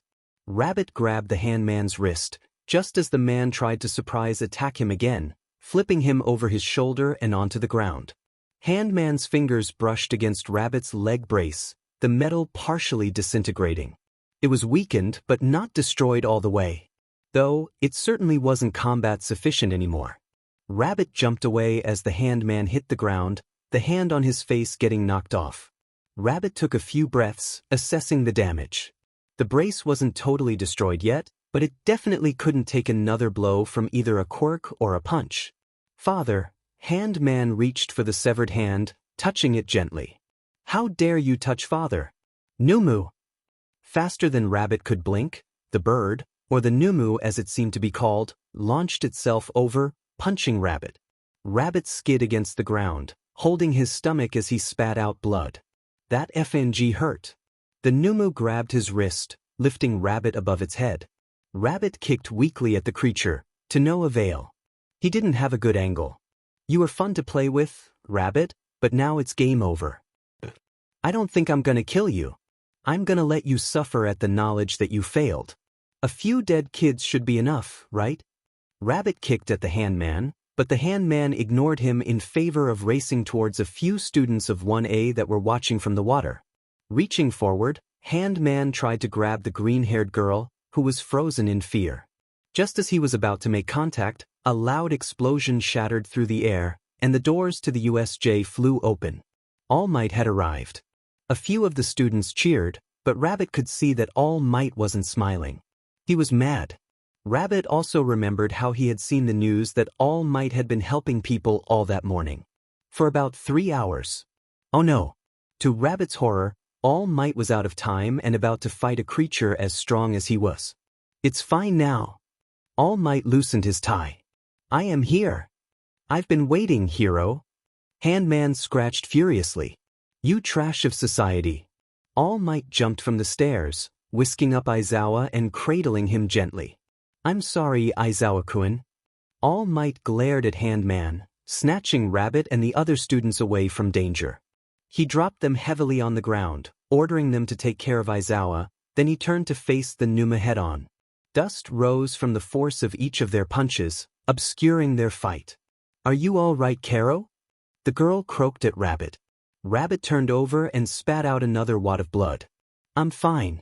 My leg's injured, I probably won't be able to fight much longer. He reached into one of his pouches. Here, I have some bandages. Start wrapping up Eraserhead's elbow and head. We need to stop the blood loss and prevent infection. Rabbit turned back towards All Might, just as the dust began to clear. He grimaced. All Might was immobilized by the Numu, who was using the warp gate to pierce All Might's sides. Rabbit cursed. They must be planning to use the warp gate to crush him. Minute. I can't do much, but I might be able to cut the tendons in the Numu's hand and release All Might. Frog Girl.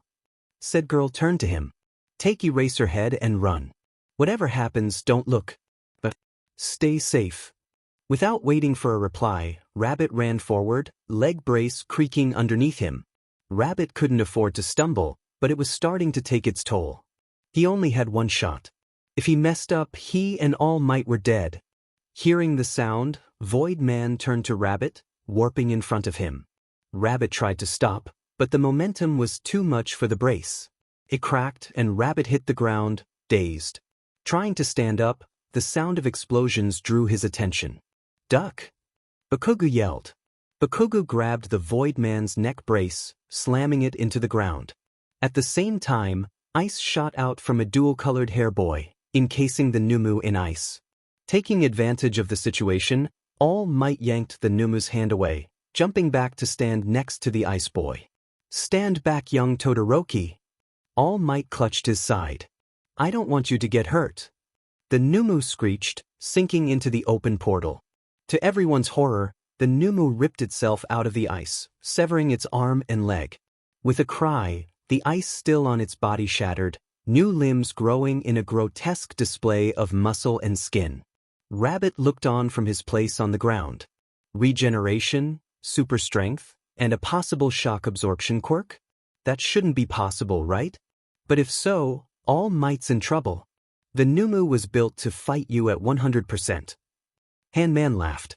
He's a super efficient human punching bag. All Might crouched. Then I'll just have to exceed 100%. Go plus ultra. With that, All Might launched itself at the Numu, the wind from their punches blowing away Rabbit and the students.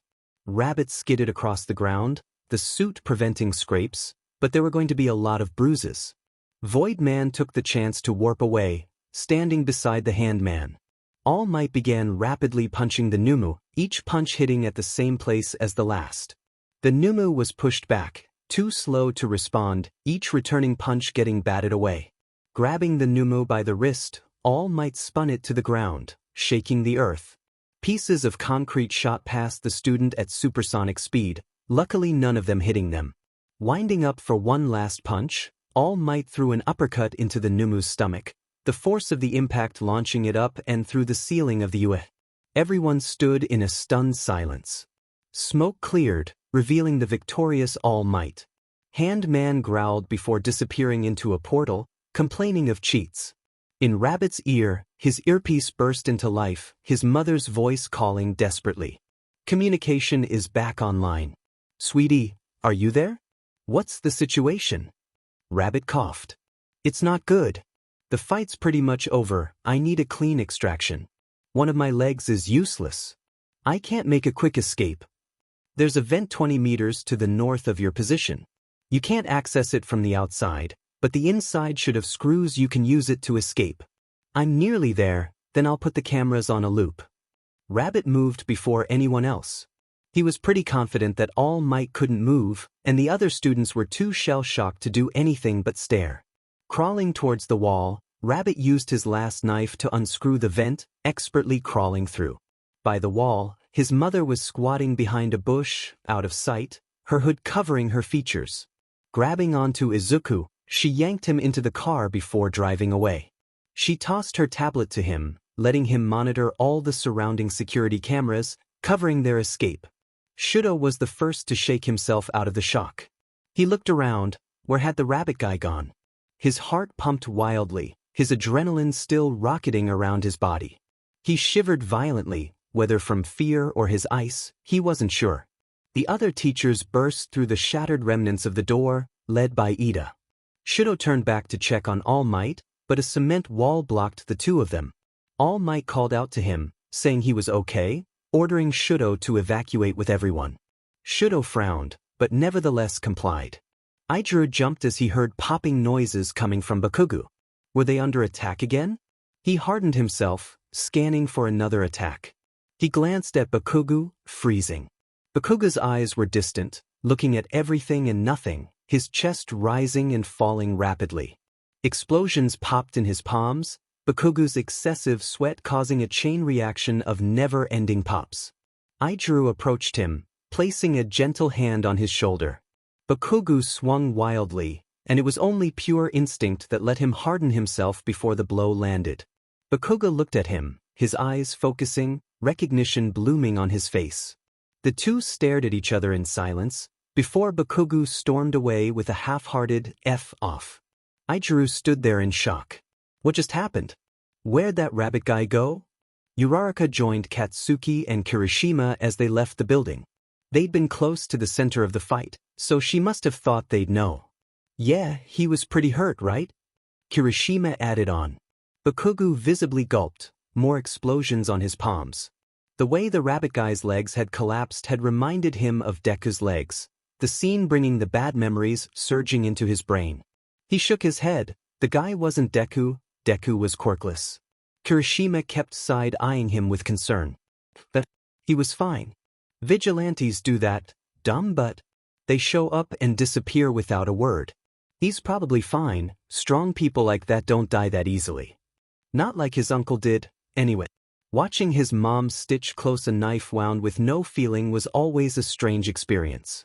It's like he knew that it should hurt, that there was a needle going into his skin, but he couldn't feel anything. This wasn't the first time he'd gotten stitches, but it was still strange. Izuku rubbed his stomach gently, the ice pack shifting slightly. He'd nearly died today. The only reason he wasn't walking around with a giant hole in his stomach is because that Numu thing wasn't actively trying to kill him. Had it actually been, well, today would have been very different. Inko and Izuku had returned hours later, driving through various cities and prefectures to avoid any sort of detection. They'd avoided as many cameras as they could, and finally, several hours after dark, they were back home. Izuku had passed out several times, their shoddy first aid not enough to help keep him conscious. During the moments he was conscious, he kept checking his phone for news or contact from his friends. But there was only a long disconcerting silence. Inko had carried Izuku up into their apartment, carrying him up her back as she trudged up several flights. Their disguises had long been shed, tucked in a bag that Izuku carried on his back. She set him in the bathtub, gently stripping off his bloody clothes, setting them to the side. She inspected the cracked leg brace, the damage too great to repair by herself at home. They'd need help. She removed the leg braces and the athletic pants Izuku always wore under them, turning on the shower head and making sure the water wasn't too warm.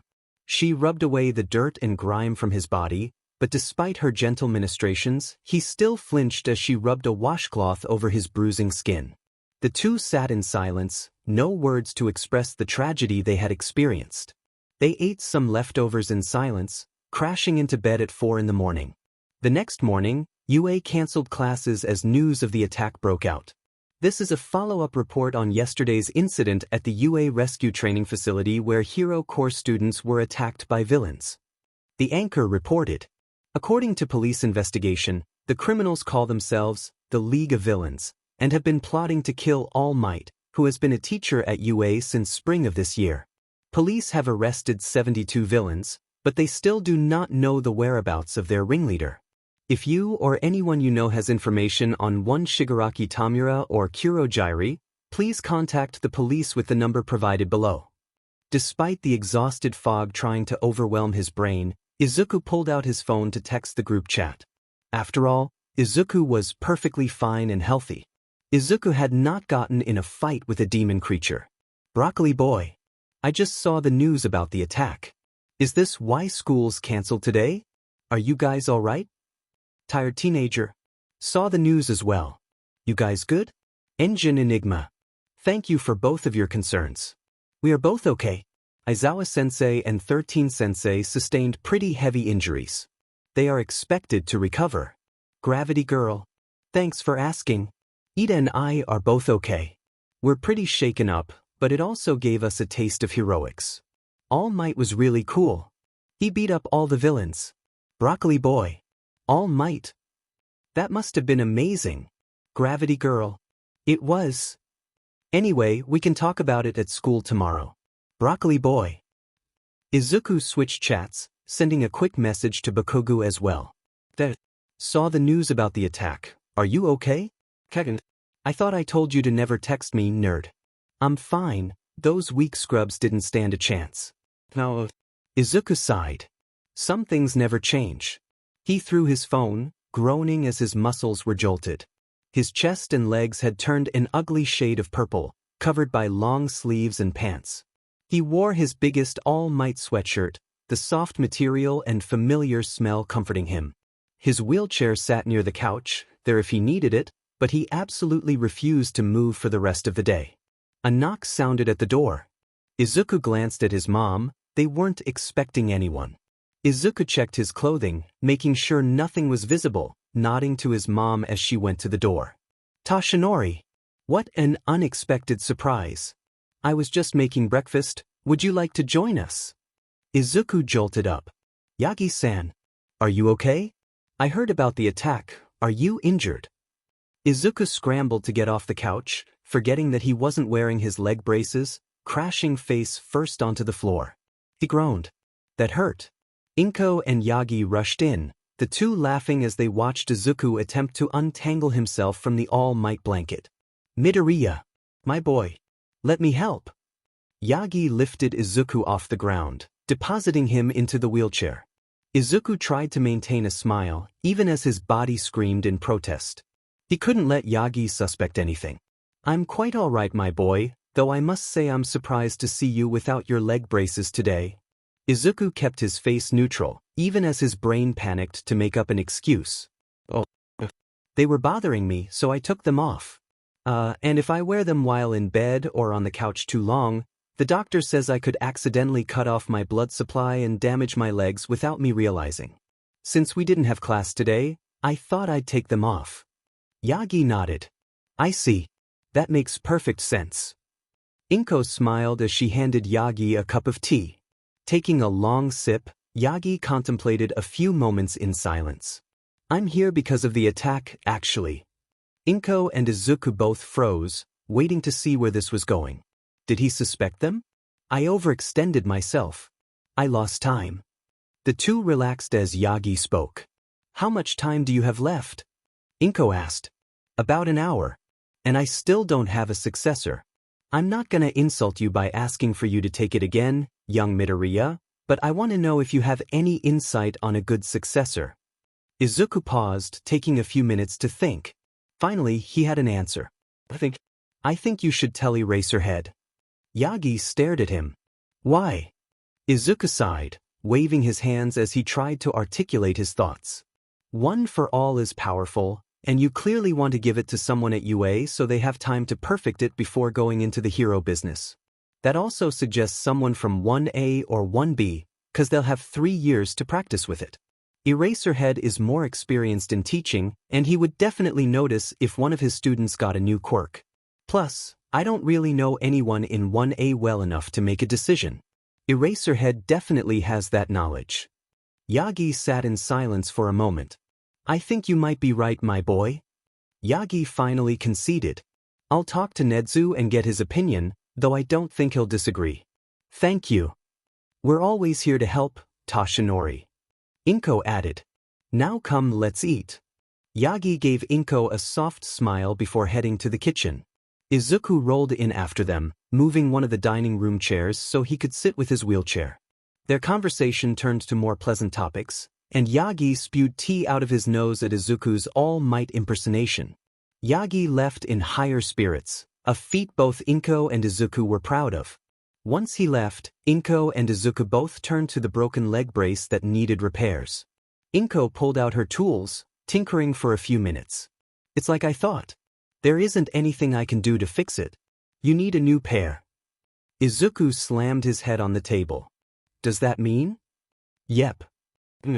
And Izuku stared at each other, before simultaneously speaking. Hatsums. Izuku groaned. Izuku hobbled towards Yue with an older set of leg braces on. They didn't fit him, his center of gravity was all off, and he had already wiped out several times just getting to school. It always took him a few really intense days to get used to each set of new braces, which is why he usually spent the weekend and a few days off from school to work on adjusting to them. Which was a luxury he didn't have today.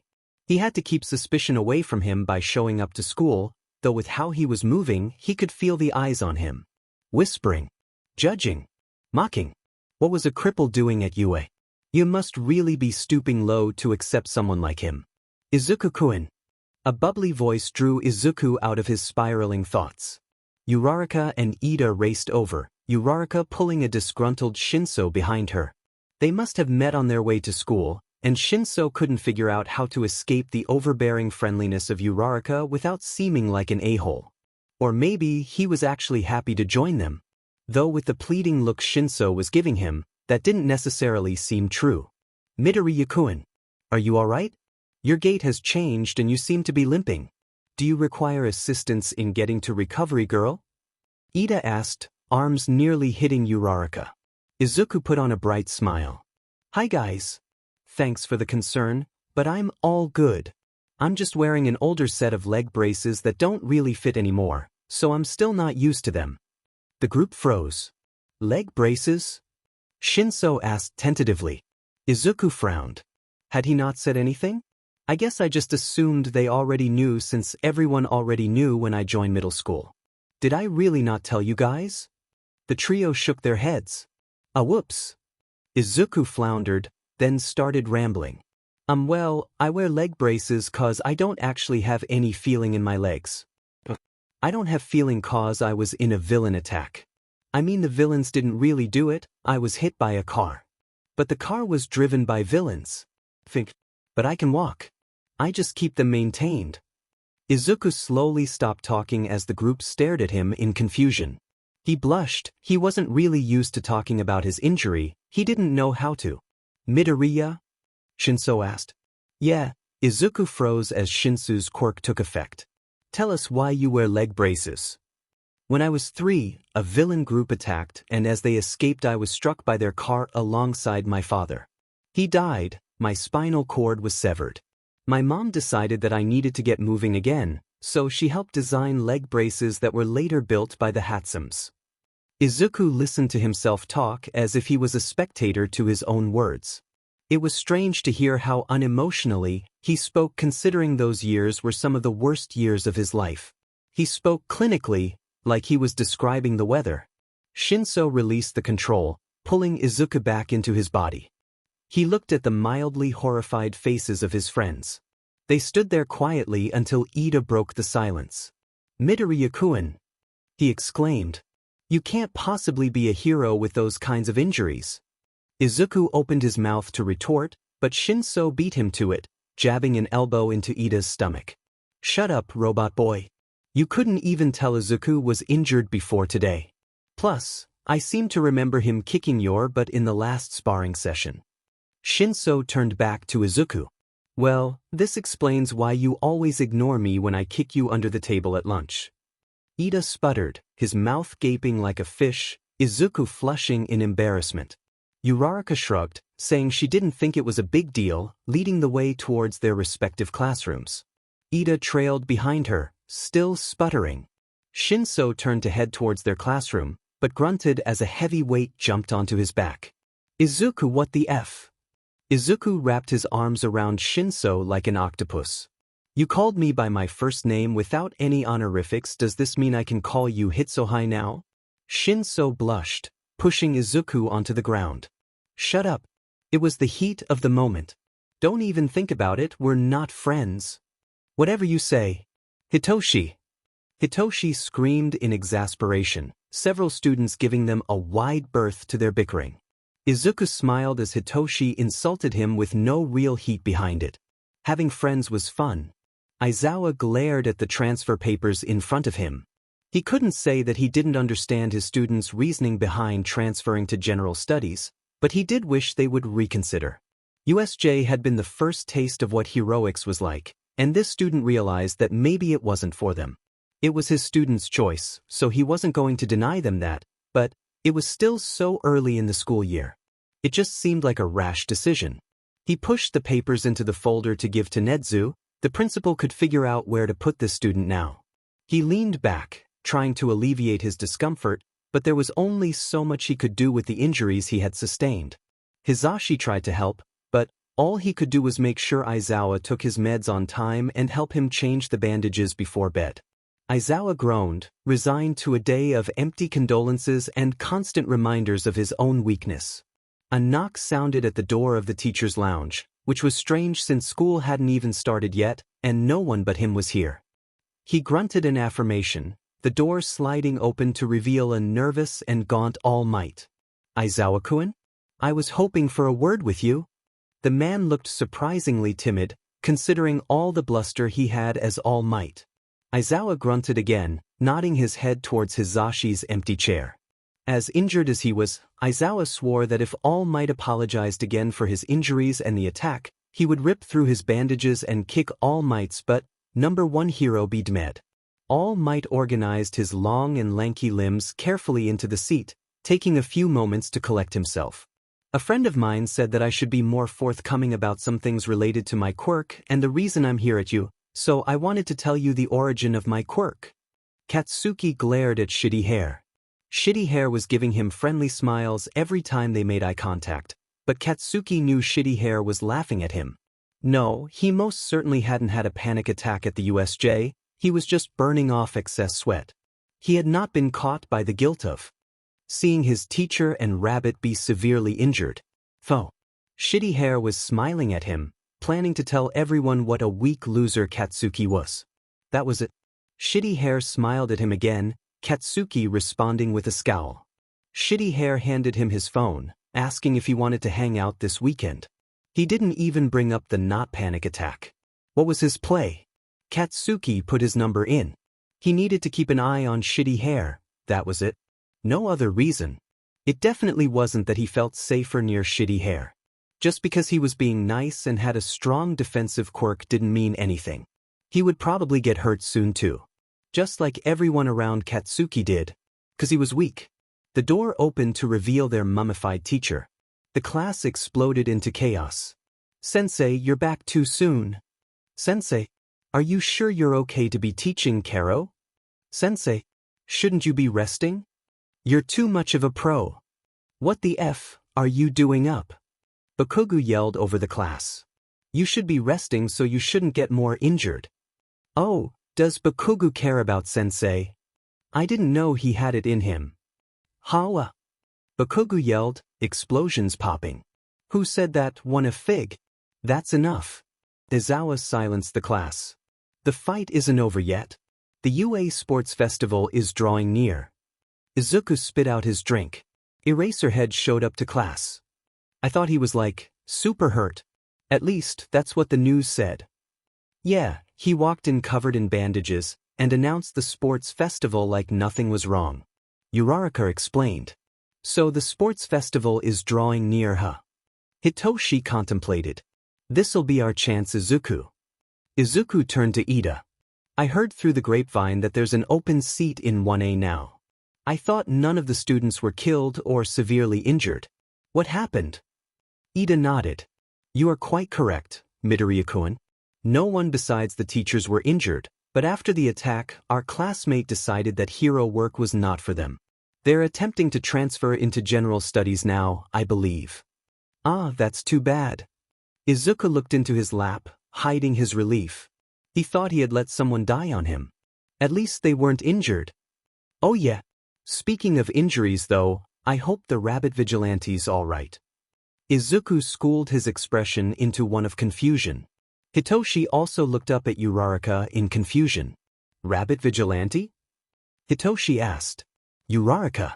We are not allowed to speak of such things. It's fine, Ida. Besides, it'll get out eventually. Uraraka turned to Izuku and Hitoshi. It was so cool. When Ida was escaping, the doors to the USJ opened up, and this rabbit guy helped us out. He knew all about 13's quirk, and even helped us evacuate. And then he fought the main two villains, those Shigaraki and Kurogiri guys. I think he disappeared when All Might showed up, but he was a big help. I wish we could thank him somehow. Hitoshi contemplated her words, thinking of the vigilantes he knew of. Could it have been Rabbit? They're a vigilante that's been on the streets for about 4 years. Eraserhead's been tasked with capturing them, but without luck. Purple ears, strong kicks. Izuku frowned inwardly. The fact that Hitoshi knew about Rabbit was a bit concerning. He hoped it wouldn't mean him having to end their friendship. Yeah, that's the guy. Or girl. I couldn't really tell. Uraraka responded. I think that's kind of the point, Uraraka, was all Izuku had to say on the matter. Izuku dreaded the end of the day coming. As soon as the final bell rang, Izuku waved Hitoshi off, stating that he had things to do. Hitoshi shrugged and left, promising to text him when he was next available for sparring. Making his way to Lab 25, Izuku knocked loudly at the door. When he didn't hear a response, he pushed open the door, entering the chaotic whirlwind that was Hatsume's brain. Something flashed in Izuku's eyeline, before a heavy object hit him, knocking him to the floor with a grunt of surprise. Across the room, Hatsume stood holding a smoking gun, which proceeded to then explode. On top of Izuku lay a heavy net, which he struggled to get out of. Giving up, he pulled out his knife, slicing through the rope. It worked. My baby did so good. We can call you the capture gun. Hatsume jotted down notes on a tablet. Seeing Izuku, she leapt towards him, wrapping him in a tight hug. Zuzu, how are your legs? You never visit me. Izuku groaned at the nickname. They didn't even know each other all that well, but Hatsume had just ignored all formalities and given him this stupid nickname. Over the years, maintenance of his leg braces switched from the elder Hatsume to Mei, much to the chagrin of Izuku. Why did he ever agree to let her within 5 feet of him? Gently pushing her off, Izuku tried to answer. Hi, Mei. Izuku groaned, preparing for his death. About my leg braces. What did you do to my baby? Hatsume ripped the bag from Izuku's loose grip, opening it and examining the broken braces. When she saw the crack, she let out a pained cry. What did you do? How did you do this? Training. Izuku let out the lie smoothly and without hesitation. In the back of his head, he wondered if something was wrong with him. Should it really be this easy to lie to the people closest to him? Would anyone be left if he revealed his web of lies?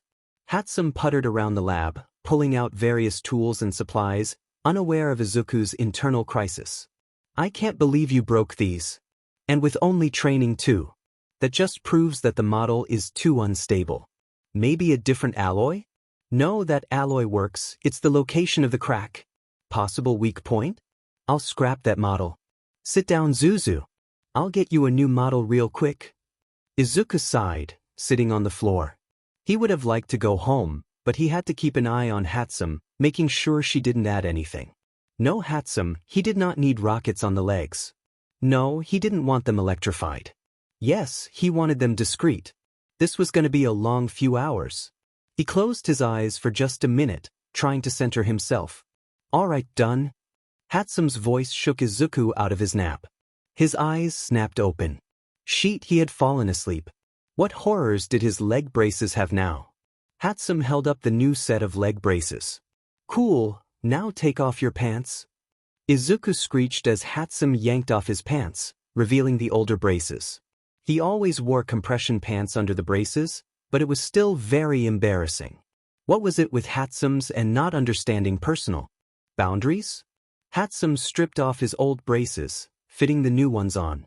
Double-checking her measurements, Hatsume ordered Izuku to do several mobility tests. Alright Zuzu, these look good. I added a few new features that should help you in your day-to-day life. The braces now have a remote option, so you should be able to control them within a couple feet of you even when you're not wearing them, so that'll make them easier to put on and off at night and in the morning. I've also added a quick repair feature. There's a foam that runs through the length of the leg, so if there's a crack and the foam's exposed to oxygen, it'll catalyze and turn sticky, keeping the leg together. That way, you won't be stuck on the ground if the integrity of the brace is broken. Think of it like a spare tire for a car. It's temporary until you get it repaired. Izuku tested the new legs, kicking and stretching in various directions. Hatsume directed him to a punching bag, and a strong kick assured him that they were working well. Thanks Hatsume. You know my name. Izuku sighed. Why did he have to put up with this humiliation? Thanks. Mimi. Hatsume grinned before pushing him out the door. See you at the sports festival Zuzu. I'm gonna show the world all my babies. The door to the lab slammed shut in Izuku's face before he could offer a goodbye. Izuku walked away, letting his mom know he was on his way back. Hatsume's. Midoriya, could I have word with you? Izuku froze as Present Mike addressed him. He swallowed heavily, but continued to pack up his stuff for the day. This was it. They finally realized that he shouldn't be at UA. They were going to kick him out now.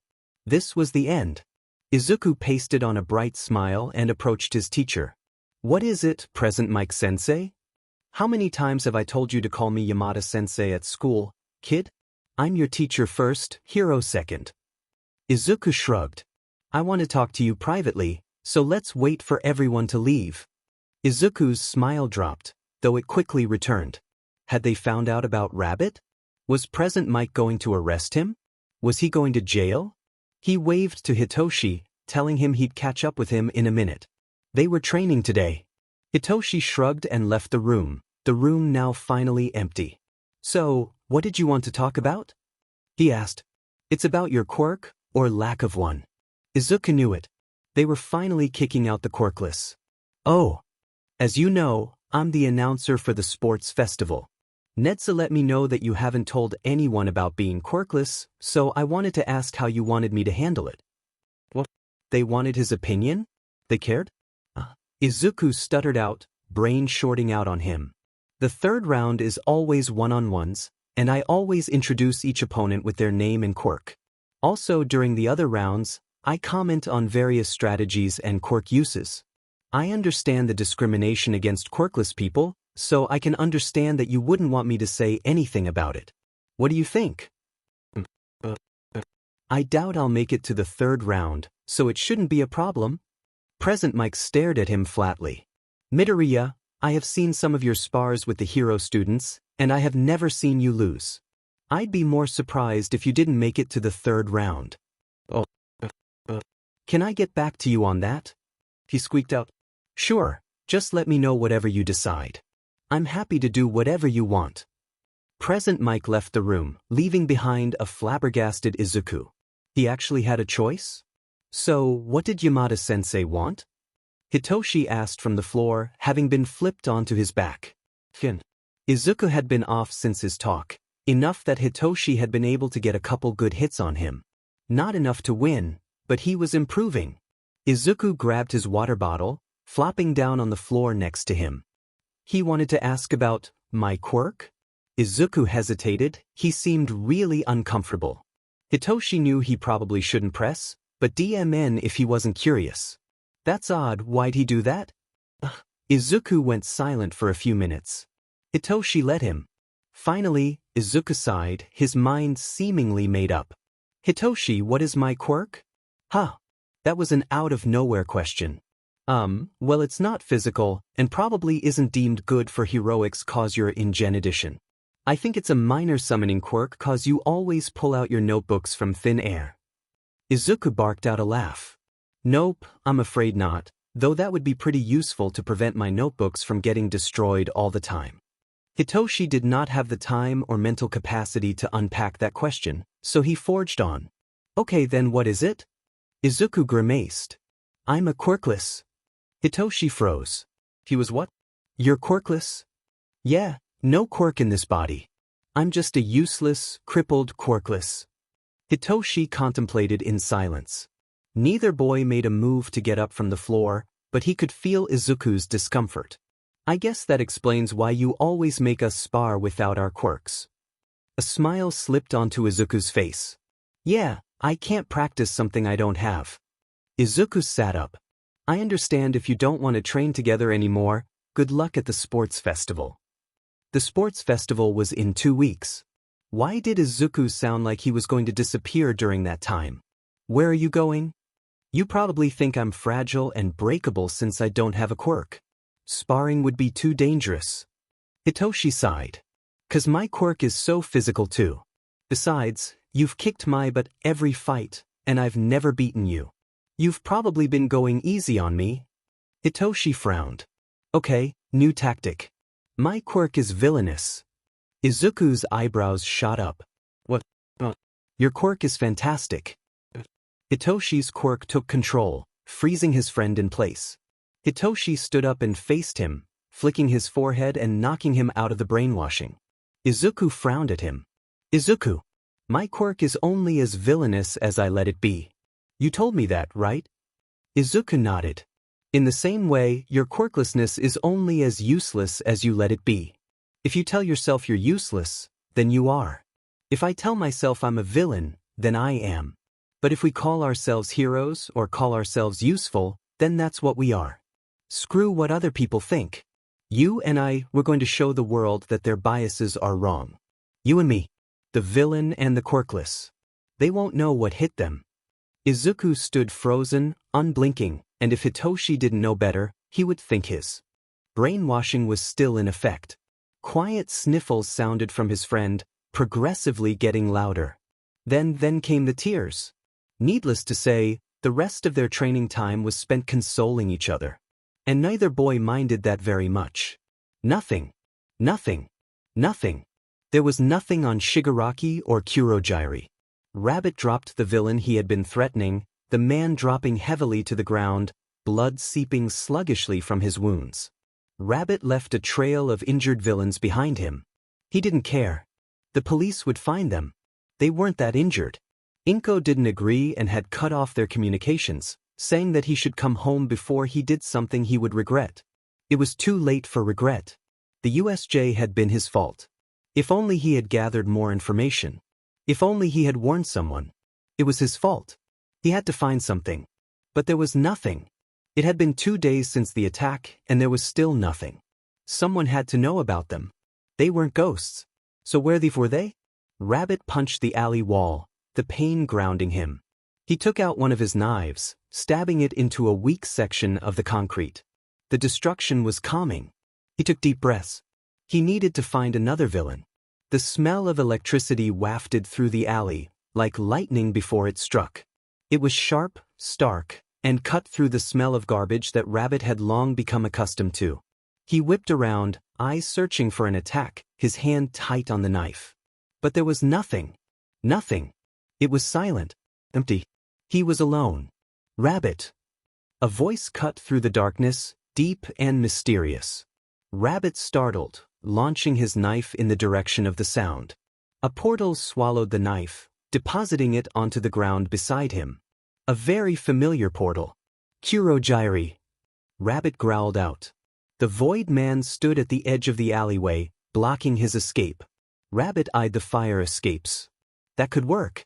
Kurogyri raised his arms, the gesture non-threatening. We wish only to speak with you, not fight. Rabbit scoffed. Yeah, and I'm actually All Might. Kurogyri sighed, but didn't move. I believe we got off on the wrong foot. Shigaraki wishes to speak with you, nothing more. You will be free to leave, and I will assure you that no harm will come to you.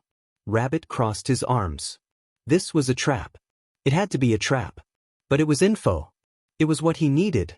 He knew it. Kurogyri knew it. Shigaraki knew it. He couldn't let this pass. He cursed. He had to go. Fine, but I want wherever we're meeting to be empty. Just you and Shigaraki. And if anything seems suspicious, I won't hesitate to kill you. The Void Man bowed. As you wish. A portal opened next to Rabbit. Right this way.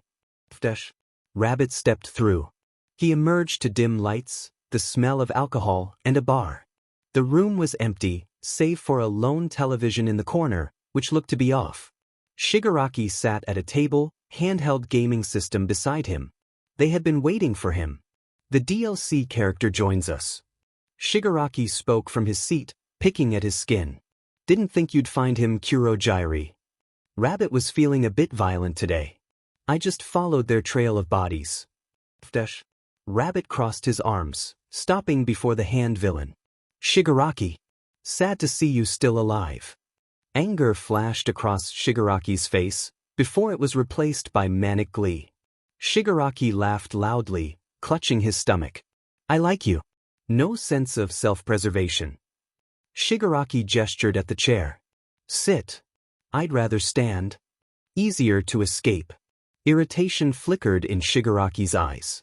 Too easy to read. Was this on purpose? Was it a trick? Sit down. We're going to talk. Rabbit stared down Shigaraki. The man didn't blink. Kurogyri cleaned glasses off to the side. Rabbit sat down. He needed to survive this encounter if he wanted to use any information gained. What do you want to talk about? Shigaraki grinned. I knew you'd listen. He took a breath. I want you to join the League. Rabbit blanched. What? We're going to kill All Might. I'm going to destroy everything I don't like. Rabbit swallowed. His mind was reeling. Why was he telling him this? What was his goal, his aim, his plan? But. Kurogyri watched Rabbit's reaction from the bar. No villain really knew about the Rabbit Vigilante. They were as much a ghost as the League was. Rumors in the underground stated they were an unyielding force, someone who laughed in the face of danger, who helped everyone equally. No one could ever guess what Rabbit was thinking. But here, in the bar, even with their face covered, their body language gave them away. Rabbit wasn't just an emotionless void. Right now, they were disconcerted, uncomfortable, easy to read. Kurogyri grinned to himself. You do realize that I tried to kill you at the USJ, right? That I don't agree with anything that you're doing, especially the killing. You don't agree with the killing, yet you're no stranger to it, are you? Shigaraki retorted back. Rabbit stiffened. I did what was necessary. And who are you to decide that? Shigaraki leaned closer, throwing Rabbit even more off. I think killing All Might is necessary. Am I wrong? How does that make me any different from you? Rabbit remained silent. After a minute, he muttered, I don't kill heroes. Have you ever thought that maybe you should? Look at what they get away with. Endeavor with the highest villain arrest number, but also the highest casualty rate. You think that monster should be wandering the streets, being allowed to kill anyone he deems a villain? Rabbit was trembling. Izuku knew he was losing his composure, but Shigaraki's words were words he had told himself. They were the words he used to justify his vigilantism. I want to help people. That's why I became a vigilante, not to dismantle hero society. Let the authorities take care of that, that's not my job. Shigaraki stood up, his body towering over Rabbit. That's all we want too. To help people. But hero society is the antithesis of this. They made a hierarchy, where those with heroic flashy quirks are heroes, and everyone else is beneath them. What does society do to the quirkless, to the weak quirk holders, to those with quirks that are evil? Hero society exists to make them lesser beings. They forget those who won't boost their fame. You're wrong. Izuku squeaked out, though he knew it was a lie. He lived this, experienced it. I'm not, and you know it. Tell me. Your quirk is perfect for hero work, similar to. And yet, you're a vigilante. Why? Izuku stayed quiet, he didn't have an answer. I can make a guess. Is it the family villain law? Where if anyone in your family receives a villainy charge, you can't become a hero. Did someone in your family go to jail for villainy? Did the Hero Commission see your family history and declare you were too at risk at becoming a villain to become a hero? 'Cause if so, you're not alone. So many of us here are the same. You'd fit right in. You aren't alone anymore. Izuku swallowed. That wasn't true, and yet, he knew so many people with that story. The only reason Hitoshi was still able to become a hero was because his father had narrowly missed being charged with a villainy charge. Even if he should have received it for what he did to Hitoshi, it's better for Hitoshi if he hadn't. The family villain law was a broken law, but one that had existed for so long that no one wanted to change it. But it was something that Izuku the hero wanted to change. I'm done with this conversation. I'd like to leave. Shigaraki nodded to Kurogyari, signaling him that it was okay. Kurogyari set down the glass he was cleaning, opening up the portal. You are always welcome here, Rabbit. You are, after all, one of us. Rabbit stepped through the portal, disappearing into the void. Shigaraki leaned back, grinning. Rabbit was not as infallible as they seemed. The TV in the corner flickered on, Sensei's voice drifting through. That was well done, Tamura. Rabbit was disconcerted by you. They are beginning to doubt. Yes, Sensei. And if we make them doubt the heroes, they'll be less willing to help them. They'll be less likely to ruin our plans. Yes. I don't think we need to worry about them anymore. Shigaraki grinned. Perfect. The portal snapped closed behind Izuku, leaving him alone in the alley. He looked around, making sure it was empty. To us. He ripped off his mask and proceeded to throw up everything in his stomach. It was unfair. It wasn't true. He wasn't like the League. He helped people. He helped them. Didn't he? He wiped his mouth. He needed to get away. He needed to see a hero. He needed to prove he wasn't a villain. He wasn't a villain, was he? Was he? Aizawa finally escaped from the avalanche of paperwork he had after the USJ at around midnight. He was too injured to patrol, but that didn't mean his sleep schedule was going to change. He was still a night owl. Hizashi walked beside him, though his poorly concealed yawns revealed how tired he was. Aizawa smiled beneath his bandages. Hizashi didn't have to stay late with him, but he did. A constant calming presence. The paperwork and grading he was doing took 10 times longer with his injuries.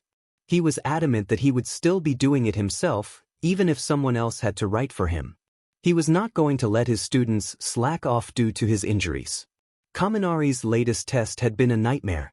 Kaminari clearly had the knowledge in his brain, he was able to answer questions correctly when asked, but when it came time to write it on paper, there was a disconnect.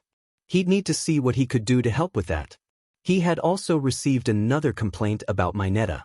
This time, the boy had been caught trying to set up cameras in the dressing room. Aizawa grimaced. If these actions continued, Mineta would be facing legal repercussions, not only disciplinary action at school. He was trying to correct the behavior, but Mineta seemed less than willing to change.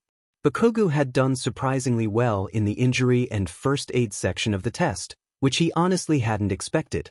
Kirishima had told him in confidence about Bakugo's possible panic attack at the USJ, which meant he would need to look at Bakugo's history to see how he could help.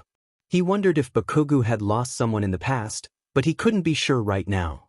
A figure leapt off of the roof they were walking by, their landing heavy and far from graceful.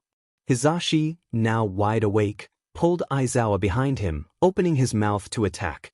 The figure raised their arms in surrender, and their rabbit ears revealed their identity. Aizawa head-butted his husband gently, a signal to stand down. Shouldn't you be rescuing civilians, Rabbit?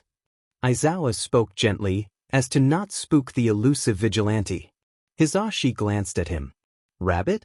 As in the rabbit that saved your and our students' lives at the USJ? Aizawa nodded. Glad to see you're all right. Aizawa paused. Was the vigilante all right? Their body language was unsure, tight, anxious, and they looked so small, so vulnerable. They looked like a child, like one of his students. They looked like a child with the weight of the world on their shoulders. Aizawa knelt down to meet their masked face, a face that held so many secrets. Look, kid. Rabbit flinched. I know we don't know each other well, but if there's anything wrong, I'm here to help. It's okay. I know something's going on. Aizawa heard the sound of sniffles coming from the child. His heart broke. Finally, the vigilante spoke. I'm a villain, aren't I? Please arrest me. I'm afraid I don't understand. Aizawa's eyes swept over the kid, checking for injuries. I kill people.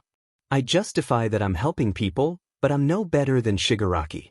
I knew about the attack, but I didn't do anything. You and 13 still got hurt. I could have told you, but I didn't. I was too scared of being arrested. I chose myself over you. I'm a monster. A joke. A wannabe hero with impossible dreams. Please, just end me. Let it end. The way they were speaking, was the kid suicidal? Aizawa glanced at Hisashi, but both were at a loss. Hisashi had his phone in his hand, but he wasn't sure who to call. Rabbit. What did you do when the attack started? Did you run away? Did you ignore it? I helped. Rabbit asked, though they didn't sound sure. Then you're not a villain. You didn't ignore the situation, you ran towards it. You could have joined Shigaraki and not fought against the Numu, but you did. We are all alive thanks to you. It's okay. Taking a life isn't easy. I've killed someone before. Hisashi here has too.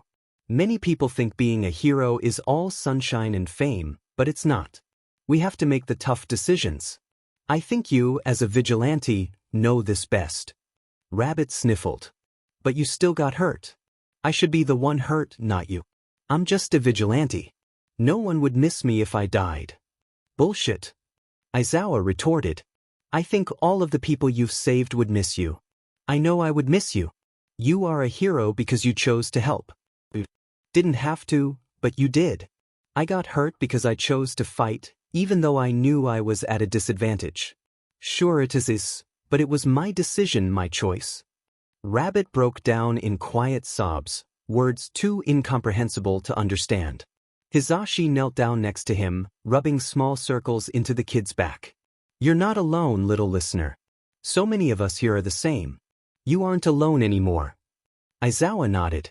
It's okay to feel scared, to feel sad when people get hurt or die. We try to help everyone, but the harsh reality is that we can't. We have to learn from our mistakes, pick ourselves up, do better. Rabbit let out a choked laugh. You make it sound easy. It's never easy, kid. Aizawa nodded towards Hisashi. But it's having people there with you that makes it easier. Rabbit stood up, assisted by Hisashi. They tugged at their hood, making sure it was still secure. I'm sorry. Never apologize for being human, kid. Even heroes cry sometimes. The mask covered the kid's face, but he could feel the smile on their face. The vigilante held something out. Here. Aizawa raised an eyebrow, or tried to undo his bandages. What is it? It's a way to contact me. I don't want a repeat of the USJ. If you ever need anything, I'll be there. Cause that's what heroes do, right? Aizawa smiled. Figured. That's what the best heroes do. Izuku was dying. This was it. This is where his story ended. Not as a vigilante, not as a hero, but as a socially inept student who couldn't make it out the front door. I can't do this. I'll just pretend I'm sick. I can't do the sports festival, I'm gonna die. His mother glanced up from her phone, unimpressed as Izuku checked his leg braces for the 7th time in 10 minutes.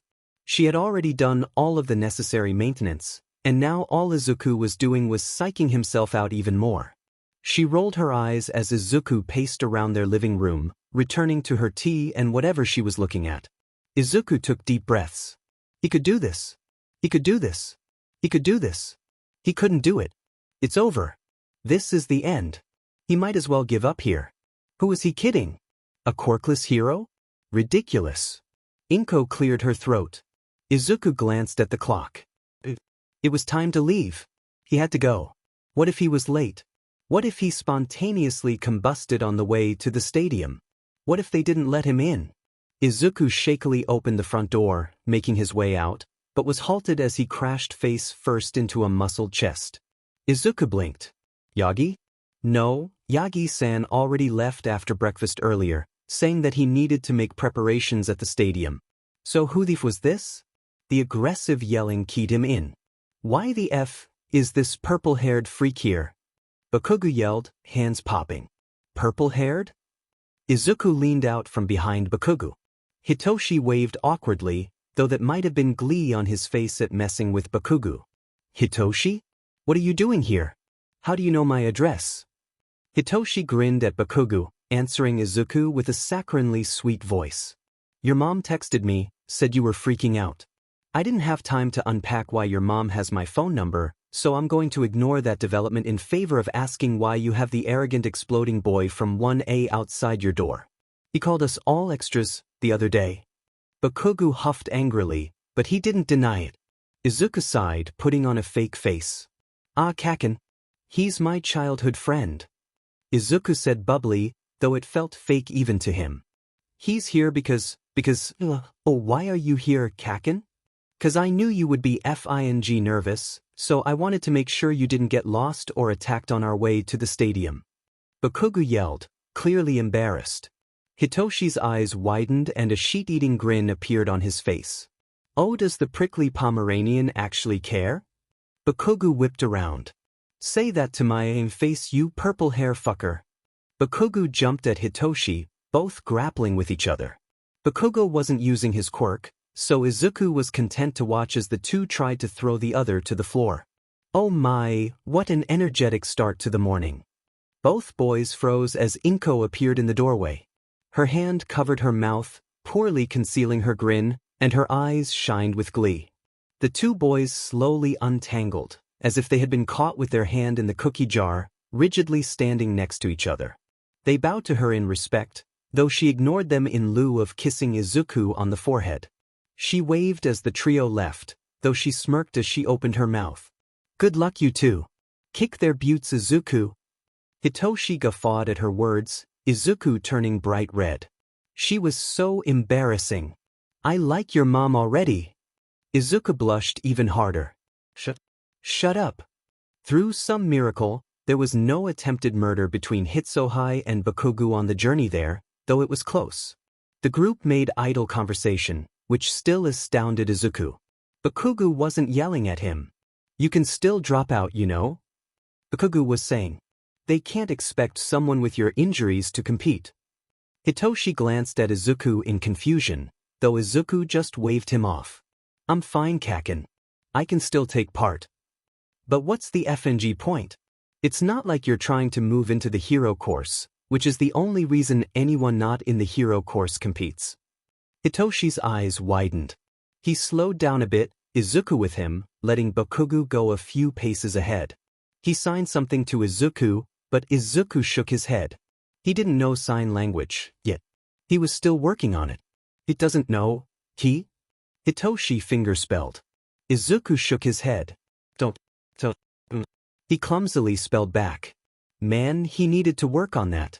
Hitoshi frowned but said nothing as they reached the stadium. His lips pursed, he looked like he wanted to say more, but couldn't with Bakugo there. Finally, Bakugo skulked off to the 1A prep room, leaving Hitoshi and Izuku in the hallway. Hitoshi opened his mouth, but Izuku beat him to it. Later. Right now I need to make a pit stop somewhere else, okay? Hitoshi crossed his arms. Fine, later. But you aren't getting out of this conversation. I'm a bit concerned. Aizawa stifled a groan from where he sat in the announcer's booth. Hizashi was setting up beside him, and Aizawa still wasn't sure how he got dragged into doing this. The new cat he was promised had nothing to do with this. He glanced at his phone for the 5th time that morning, just in case Rabbit had texted him. But there was nothing more. All he had so far received was the message, "Good luck with your commentary at the sports festival today." That was wholly unsettling. How and why did Rabbit know he was commentating? He didn't know. He also didn't really care. He probably should care, but he was injured. You couldn't expect a severely injured person to focus on the nuances of a child vigilante. Nope. Too much work. And he most certainly didn't reply with a smiley face. No, he did not. A knock sounded at the door of the booth.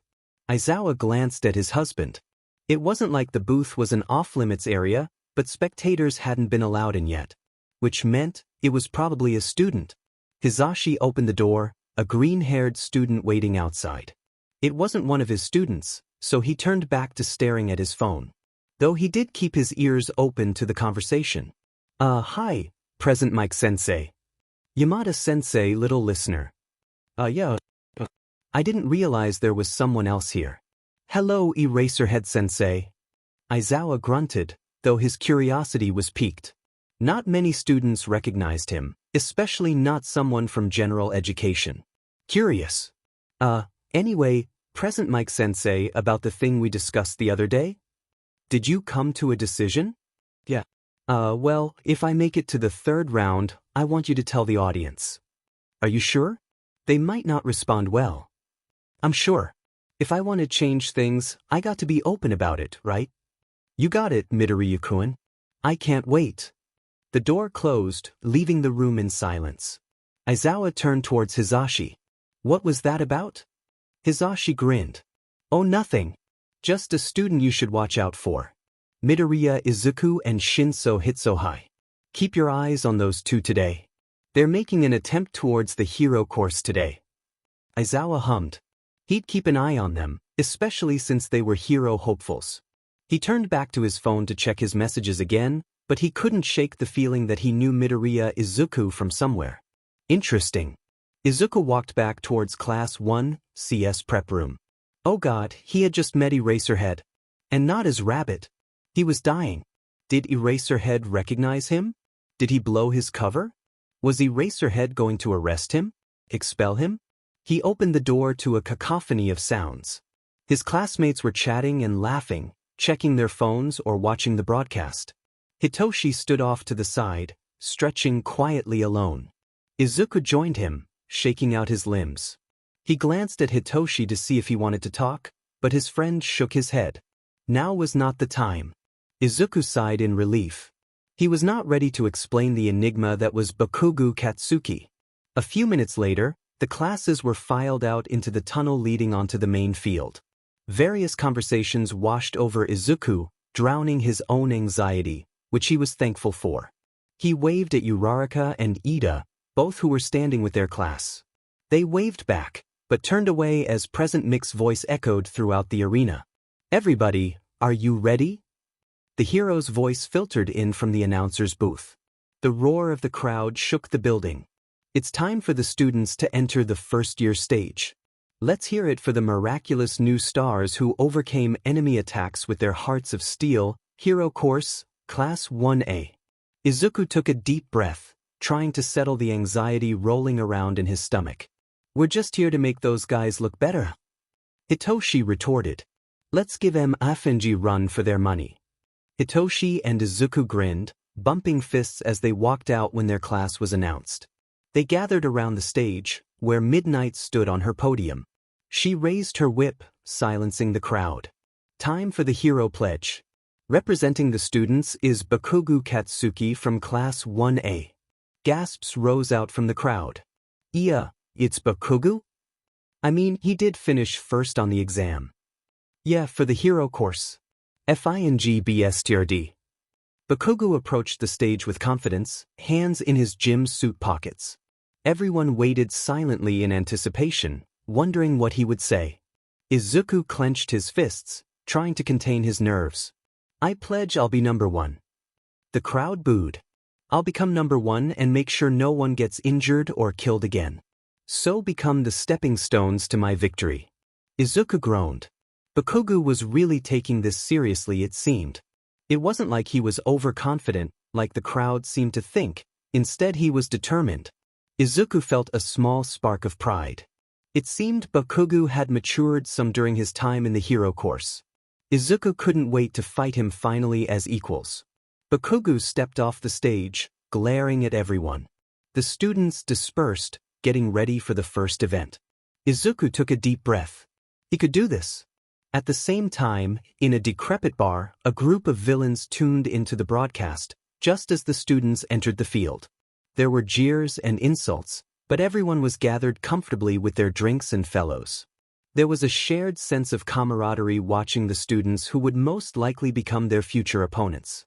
Everyone watched with rapt attention. Time to see what the hero students were made of. The first round will be the obstacle course, Midnight announced.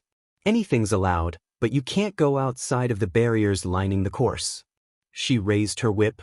Students, make your way to the starting line. Izuku bounced up and down, trying to shake out his anxiety. The students moved towards the start, lining up in preparation. Izuku noticed Hitoshi, so he walked up to him and bumped shoulders. Hitoshi startled slightly, though he grinned when he noticed his friend. "You ready, Hitoshi?" Izuku asked. "You bet but I am," he replied. The two boys bumped fists. "No helping or hindering each other, right?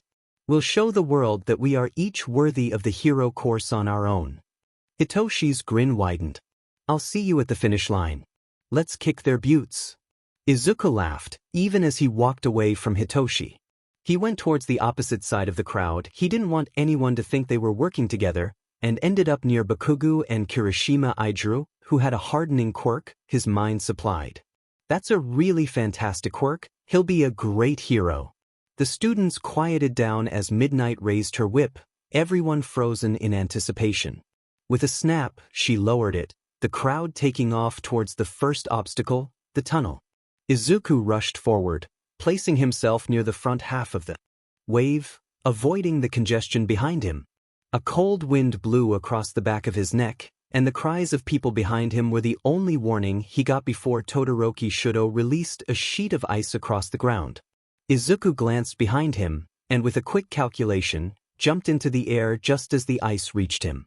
Using his momentum, he vaulted off the wall next to him, boosting himself forward and successfully avoiding the trap. He landed on all fours, now outside the tunnel, and spun to a stop. Todoroki took the lead beside him, skating his way past. Several other students leapt forward as well, two of the most notable being Bakugo with his explosions and Yayoro Zumomo with a metal pole. Izuku could hear the students behind him complaining, already giving up. Hitoshi passed by him as well, carried atop the shoulders of some students, looking decidedly bored. Izuku shot him a thumbs up, struggling to stand up. He had avoided the initial trap, but ice was a nightmare for his leg braces. He couldn't think fast enough nor figure out where to safely step.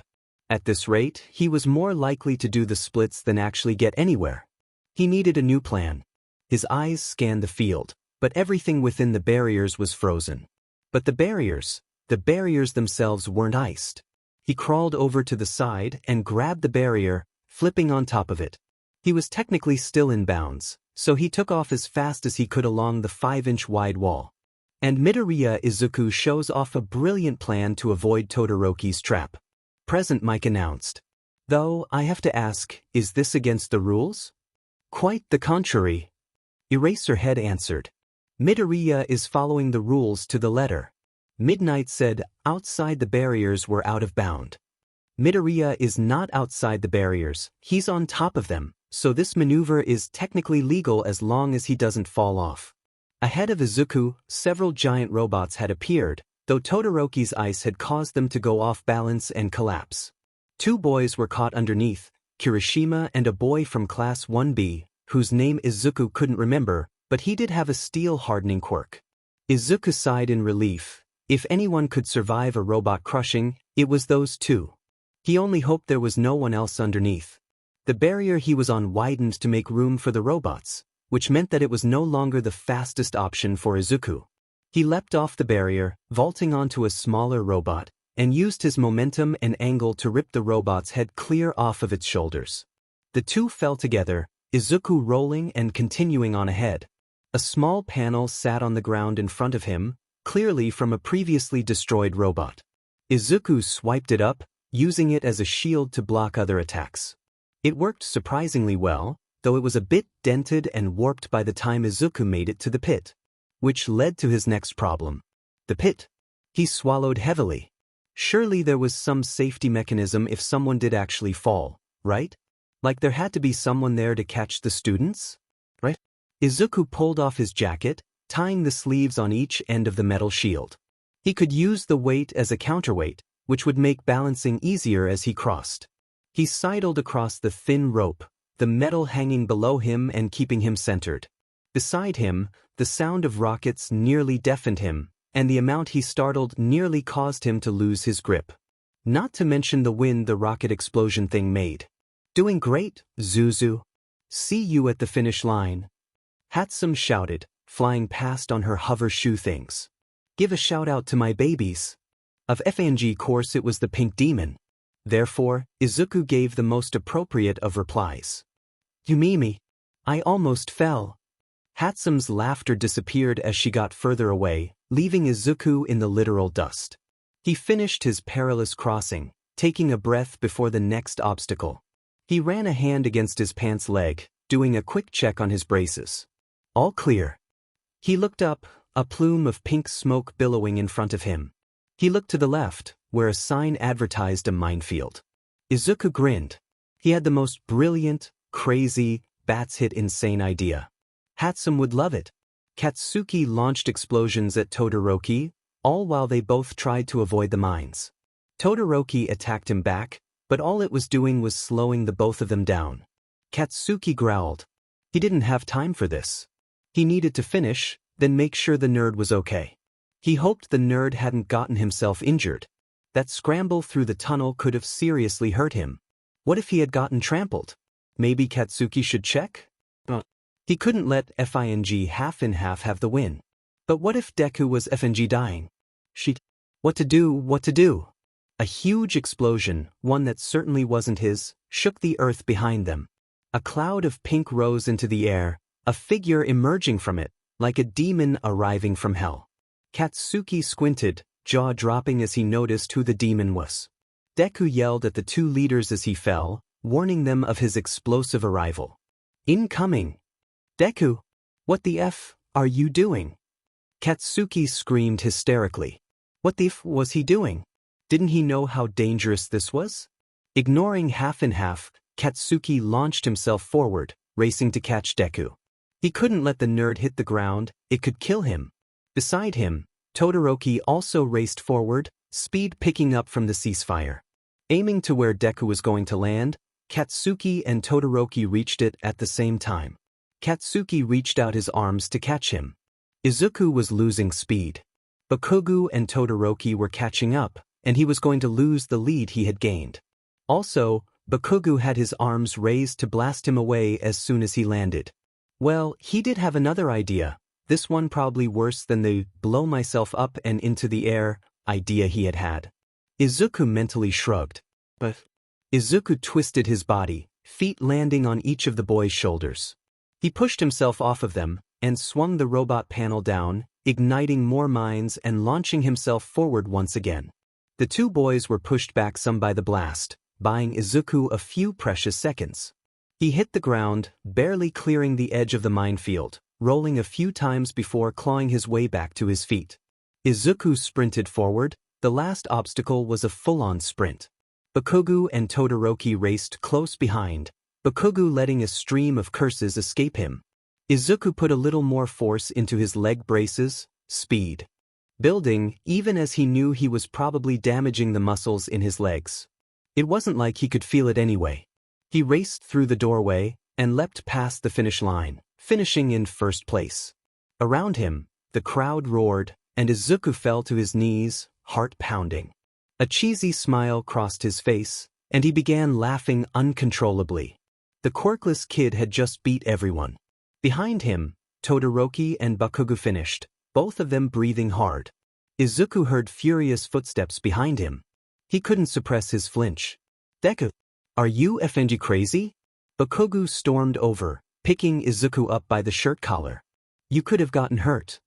Izuku held still as Bakugo checked him over, grumbling about Izuku being a suicidal maniac. Beside him, Todoroki looked like he was going to step in, but then decided against it. Izuku made eye contact with him, something akin to fear in Todoroki's eyes, before it was suppressed behind a mask of indifference. Izuku frowned. He filed that away for later. Why had he been so scared when Bakugo yelled at Izuku? Soon enough, the rest of the students finished, the top 42 moving on to the next round. Izuku was happy to see Hitoshi safely within that number.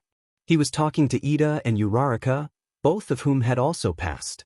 Hitoshi looked over and made eye contact with Izuku, his eyes widening as he saw how Bakugo was holding Izuku. He said something to the others, and the group made their way over. Uraraka and Ida seemed unworried, but Hitoshi looked ready to kill someone. Izuku-kun, do you know Bakugo? Uraraka strode over, taking a sip from a water bottle she was holding.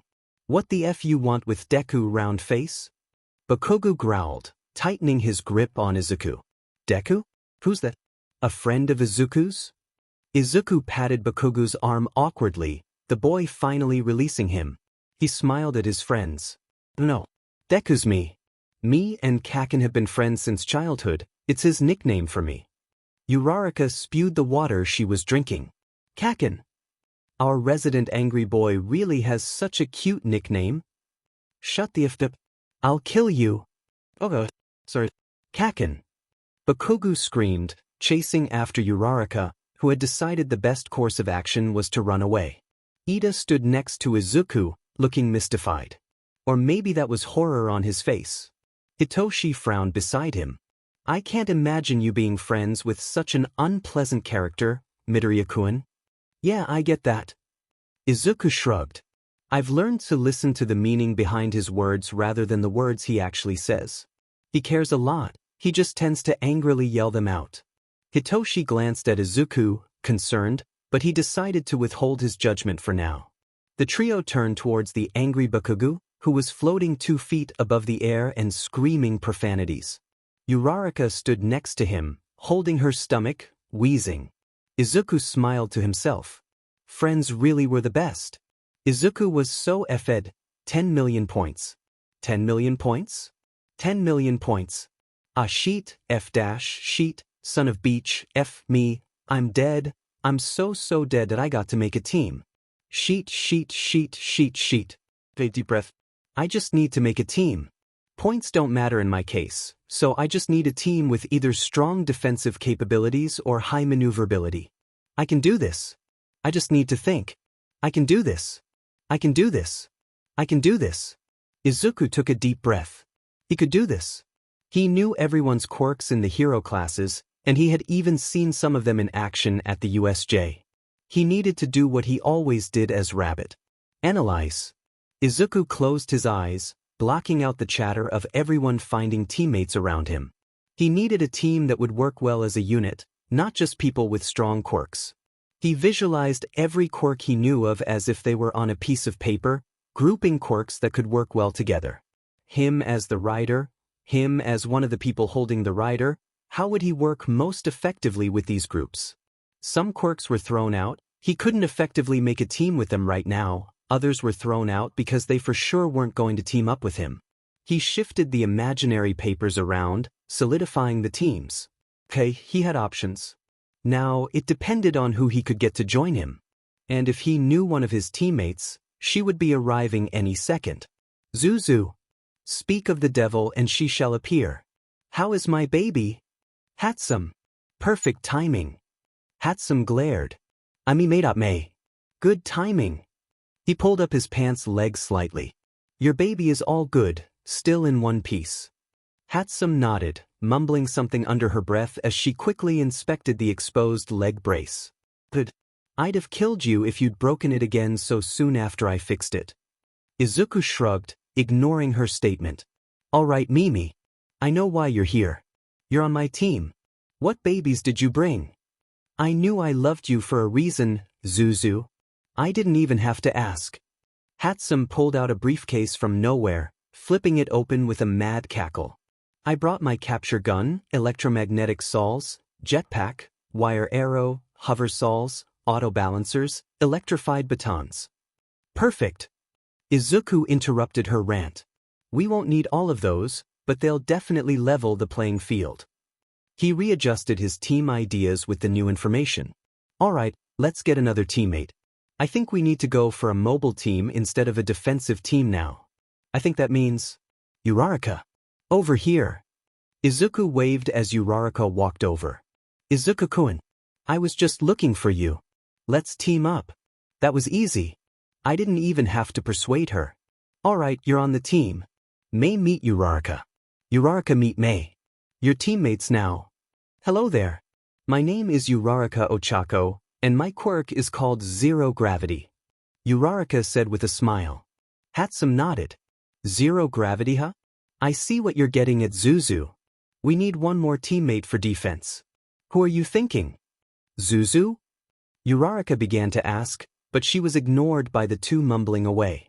Ideally, we get Yaoyorozu Momo.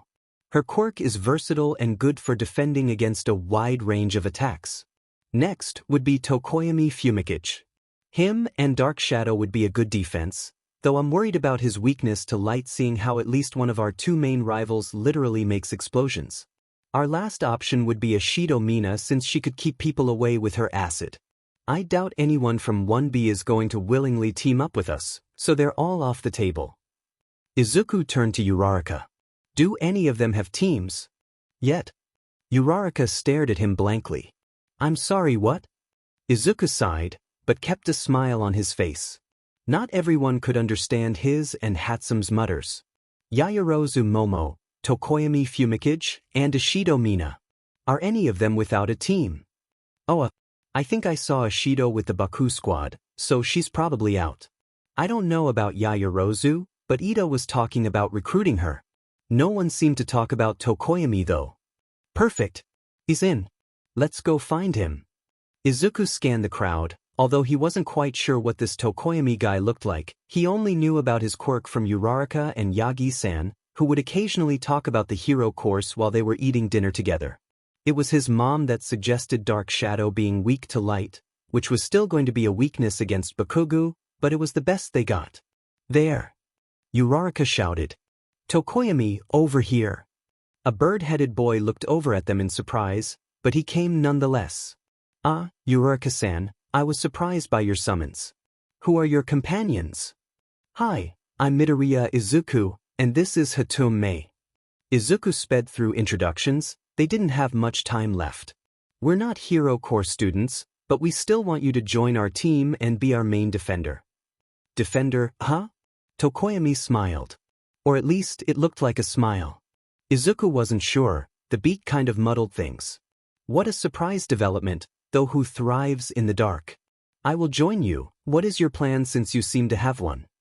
Man, everyone is so willing to join me today. Maybe I have a secret quirk called looking more competent than I actually am while not telling anyone I'm actually quirkless except for Mei because she's known for years. Izuku shook his head, clearing his thoughts. Okay, well, first, Tokoyami, I have leg braces and have no feeling in my legs. I guess I'm just telling everyone I meet this now? Alright then.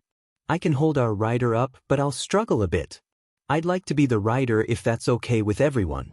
I know I'm just a general education student, but I can hold my own if it comes to a fight.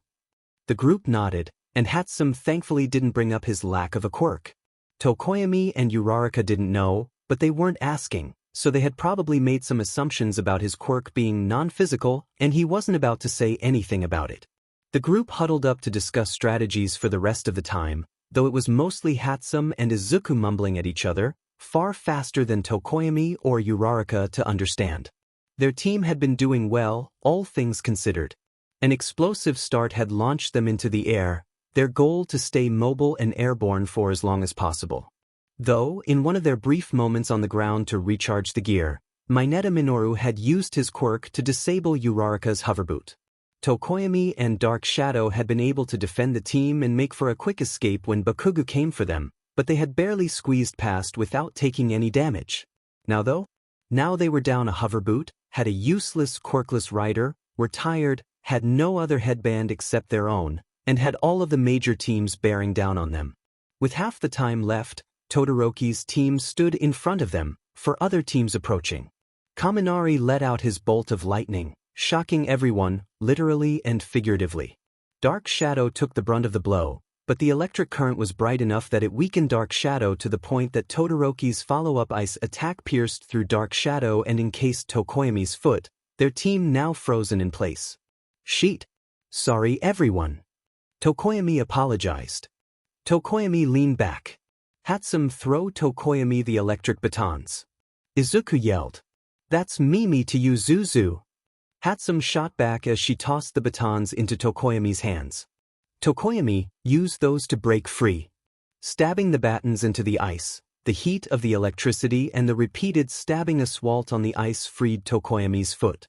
Their team shot backwards as quickly as they could, Izuku barely dodging Todoroki's swipe at his headband, and Yaoyorozu blocking Dark Shadow's counter with a shield. Yaoyorozu's creation quirk and application is too hard to deal with. Not to mention her incredible mental ability. I bet she's even smarter than Mei. Guys, retreat. Izuku yelled. His teammates tried to flee, but they ground to a halt at the edge of the arena. They had nowhere left to go. Izuku's eyes searched for a way out. Contingency plan after contingency plan flew through his brain, but all of them were failures. Todoroki surrounded them with ice, isolating the two teams.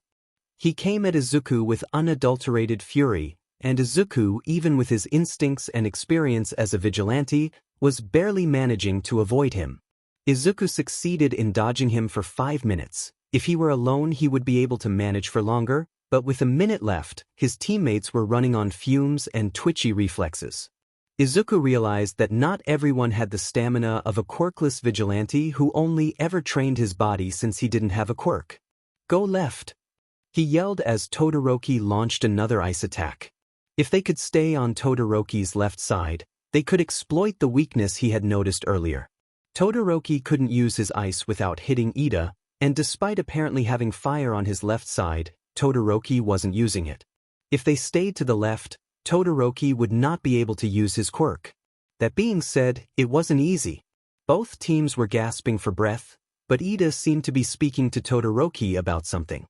Izuku shifted, tightening his grip on the electric batons Tokoyami had handed him after he escaped the ice trap. Ida's engine glowed blue, and in an instant Todoroki was behind Izuku, headband gone. Izuku blinked, his hand gently reaching for his forehead in disbelief. What the F dash? What the F was that, Ida? Todoroki's team zoomed away, leaving Izuku's in the dust. Izuku growled, his grin appearing feral. He ordered his team forward, pushing them further past their limits as they attacked Team Todoroki, trying to regain their points. I have an idea, but I need like 5 seconds. Try to get close, okay? His teammates grunted out their affirmation, too tired to respond with words. He tucked one of the 2 batons into his pants. He didn't need it right now. Despite not being friends or even all that close, damn it, Hatsum occasionally texted Izuku to bounce ideas off him or to get inspiration. Therefore, he knew some about the development of the batons, mainly that if he opened the panel and switched the 2 wires that electrified them, they would, in Hatsum fashion, explode. Izuku yanked open the panel with his teeth, ignoring the taste of blood as the metal sliced the inside of his mouth. His fingers frantically yanked out the wires and switched them, the baton already heating up as it set up to explode. It wasn't a large enough explosion to kill or maim, but hopefully it would act enough like a flashbang to distract Todoroki long enough to get his headband back. Izuku pulled back his arm, pitching the baton as hard as he could towards Todoroki's left side, where he wouldn't be able to respond with his quirk. Todoroki's eyes widened as he noticed the projectile, but he wasn't fast enough to move. Just as Izuku thought the plan would be successful, fire ignited along Todoroki's left side, blasting the mini-bomb away. Izuku cursed, but ignored his failure as Todoroki seemed to be stunned or struggling to control his fire. His team raced forward with the last of their energy, and Izuku reached for the topmost headband, ripping it off Todoroki's neck. Turning it over, Izuku cried as it was revealed to only be a 70-pointer. No! Izuku yelled. Turn back, we missed. Dark Shadow launched forward, pulling Team Izuku towards Todoroki. Bakugo appeared over the wall, exploding downward like a missile. Izuku reached out his arm. He was so close. So close, he could do this. Time's up. Present Mike yelled. Bakugo hit the ground as each team skidded to a halt. Izuku's hand was inches away from Todoroki's neck, but empty. He clenched his fist, frustrated. I'm a failure. Who did I think I was, All Might? Godafenji, damn it, I failed. He apologized to Hatsum and Uraraka, but they just frowned and pointed to Tokoyami. Todoroki was shaken by your attack. I had hoped to get the 10 million, but things don't always go as you wish. Tokoyami bowed, before turning to Dark Shadow. Dark Shadow took the one on his head where his guard was the weakest. This was thanks to your opening and determination. Congratulations. We got 4th place. Izuku was speechless. He was so used to working alone as a vigilante that the idea of teamwork and cooperation were a foreign concept to him. He trusted his team, sure, but they had just been listening to his orders, not acting on their own. To have Dark Shadow be inspired by him, Izuku couldn't stop the tears. He was so overwhelmed.